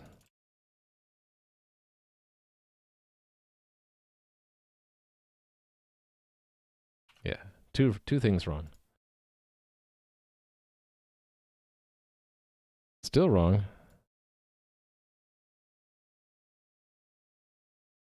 It's null. Oh, yeah. If there's none selected. Wait a minute, why did it?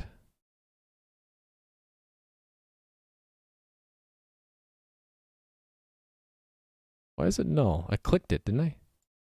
Didn't I click it? Click it or tick it? Oh no, I hadn't clicked it yet. Okay, yeah. So on the, when it's not selected yet, so we should just early retire if it's not selected, right? If not selected tile set, return.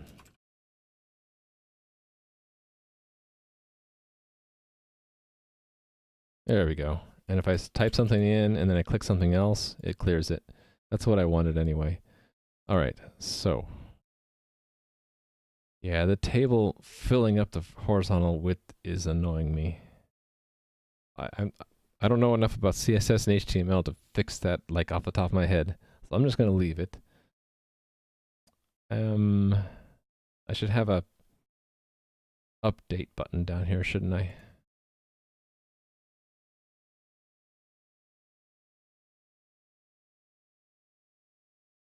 So there's the form.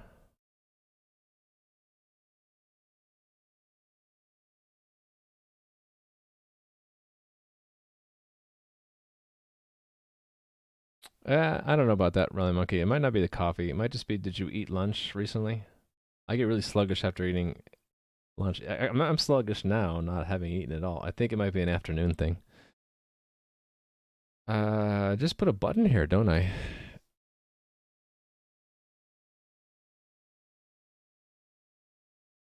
Just a button.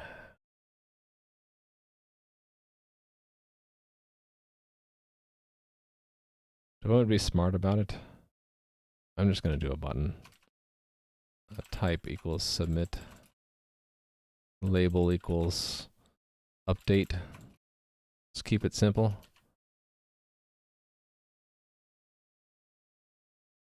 Oh, that didn't work. Is it input type submit? I think that's what it is. Okay, and it's the wrong kind of button, so I need to style it. I styled it up here, didn't I?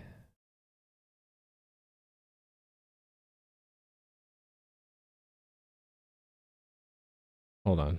Where did I have it correct? Yeah, which form is that in? Add server form?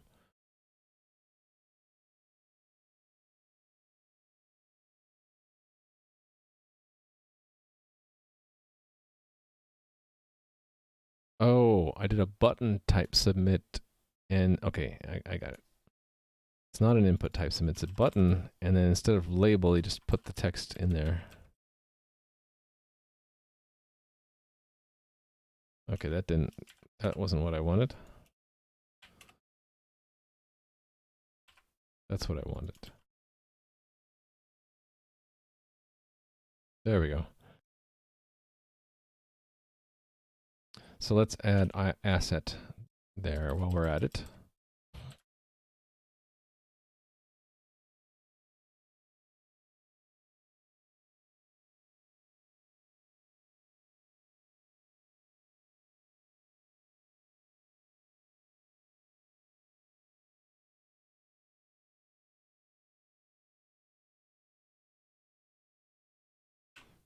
Okay, so I'll need the same, I need another state here. So for asset. And then this, add this. And the submit.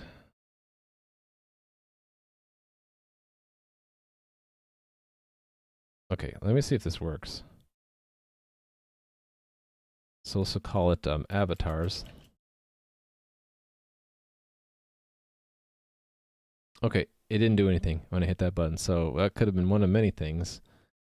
And I should have had the debug tools up. Actually, it would have shown up here, right?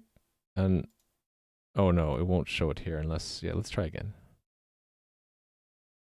Oh, it did. It just didn't reflect it back. Okay, so let's update this one to be background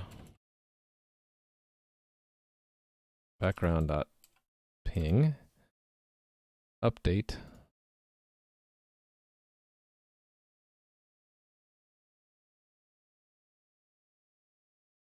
It's interesting because it modified it, but oh, I know why. That's right. We didn't update the version number. That was the trick to get it to show up as updated. Yeah, I forgot that. So we should do that on every update. So we should say updated tileset version plus plus. Can I do plus plus there?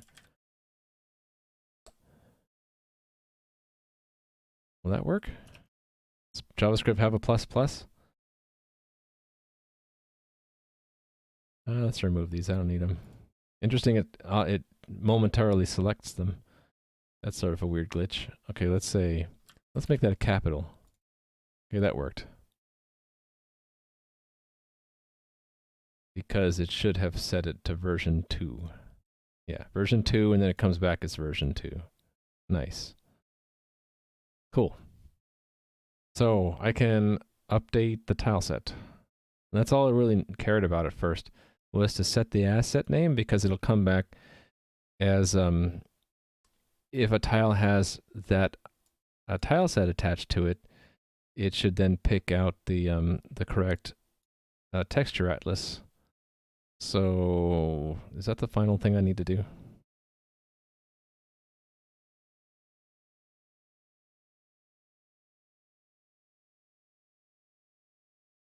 Actually, I wonder what tile sets those have selected now. What do these sprites actually have? They don't have a tile set attached. Oh no, they do. It's the legacy TS background. I haven't updated that yet. That's a little bit more work, isn't it? Let me see what would be involved with that. So, where we do the creating the tile.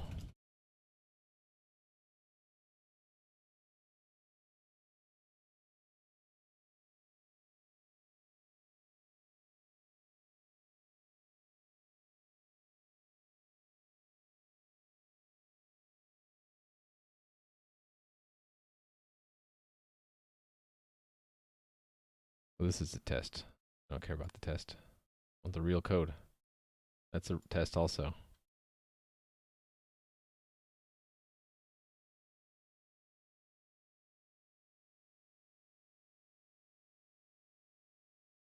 That's changing the nameplate.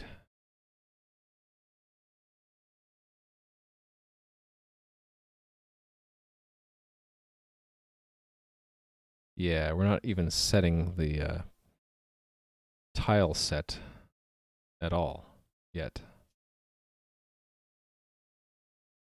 It should get it from where? Well, this is an automatically created entity. Oh, what's this? Playing with scissors. And look, your name fit. It fit this time. Thanks for the sub, Playing with Scissors. I appreciate the support.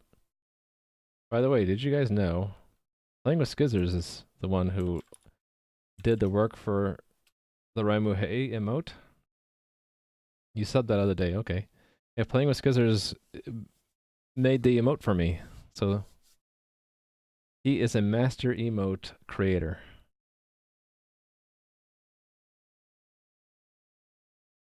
All right. So I don't know if you've been watching Skizzers, but I'm working on this new panel here where I can define tile sets. I haven't put in the graphic stuff yet. I just put in the basic add and update and remove stuff. But the goal is to define a tile set, tell the front end which asset to pull from S3, and so when this ID is attached to any of these entities, for For the tile set, it knows what tile texture atlas to pull from. You subbed to me while I was offline? Oh, okay, got it. It's time for pi. That's a good one. Although, technically, Rally Monkey, 0.14 in minutes is 8 minutes. And in seconds, it's 24. So it's 8, so you, at 030824, you should say that you would like pi. And that's, so 3 in the morning, 8 minutes and 24 seconds. You should wake up and say, I feel like pi. Then you'd be a true nerd.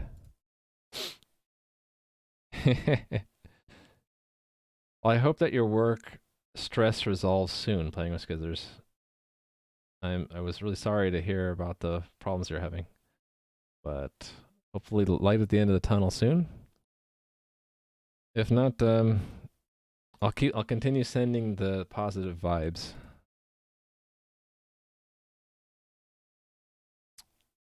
Yeah, I think I might end soon because the I'm not yet sure exactly how I want to tie new character avatars to any particular tile set. Unless I look for the tile set by name. I need to think about how I want to do that. The background tile set, maybe I can do that though.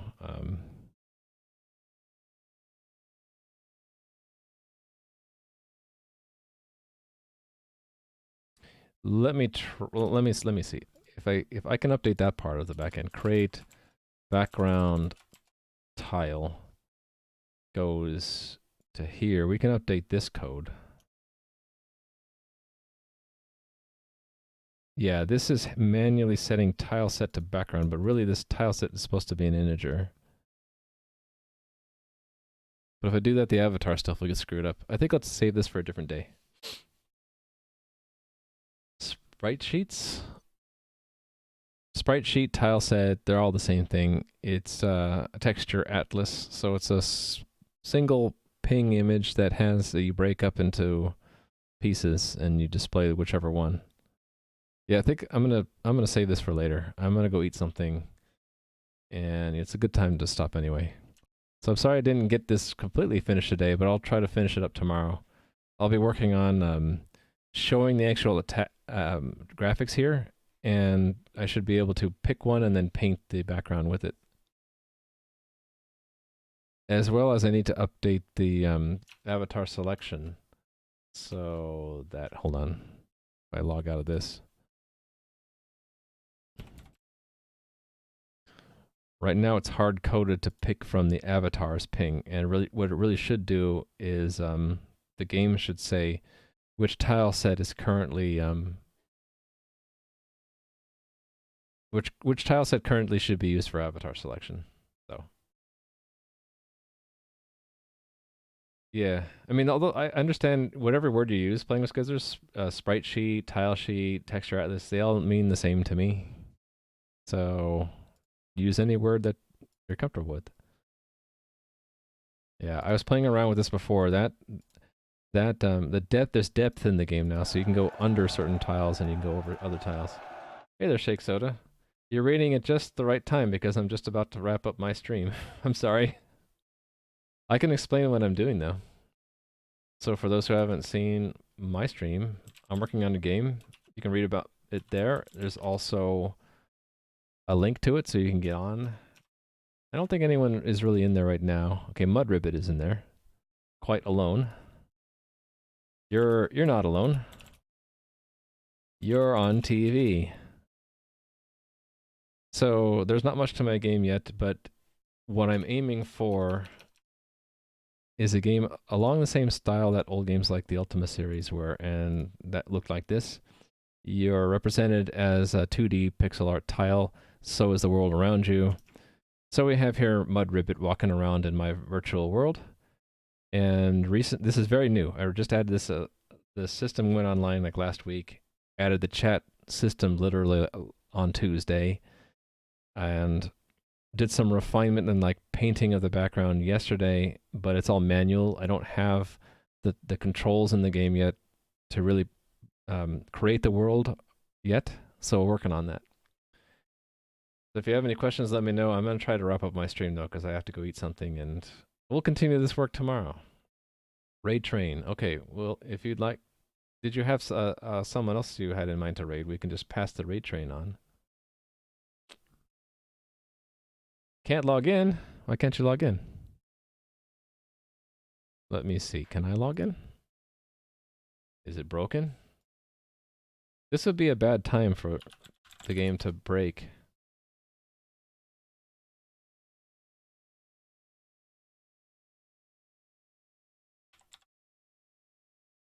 No, I can get in. Bad password says. You want me to wipe your account? You can create a new one. I mean, there's no real data in there unless you really wanted to keep it. I could just remove your account and you can create a new one. Do you remember what the name was? PWS? Do you want me to wipe that one? Okay, we're deleting PWS. Deleted. So you can make a new one now. And I will monitor the logins. You should pop up here.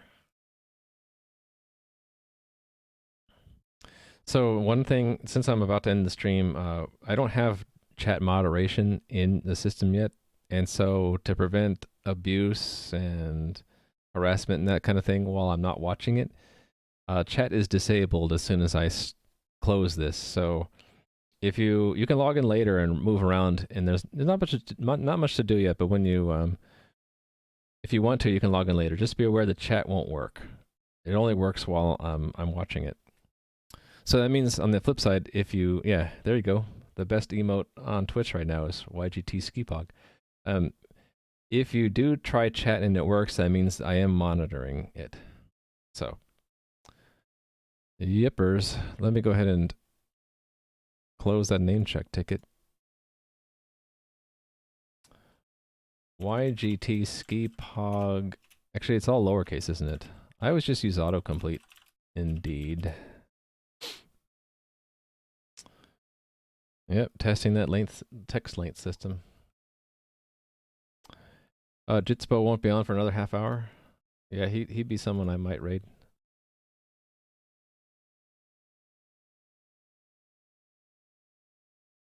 Oh, Honest Dan is going, but he usually is done by about this time, so he might be at the end of his stream.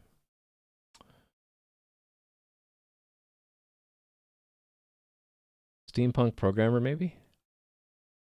Let's see what he's doing. Trying to move in-game.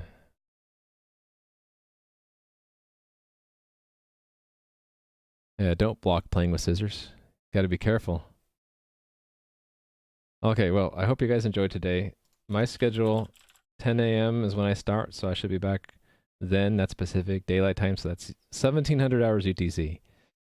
I'm going to go hit the button to raid Steampunk Programmer, who is another excellent streamer besides all the excellent streamers we had in here today and that I've recommended in the past. He's yet another excellent one. He is working today on a pixel art for an Adventure Kit open source project. That sounds interesting. Here's the link to it. Okay, so I will say farewell. Have a great rest of your day. See you tomorrow. Bye. Bye.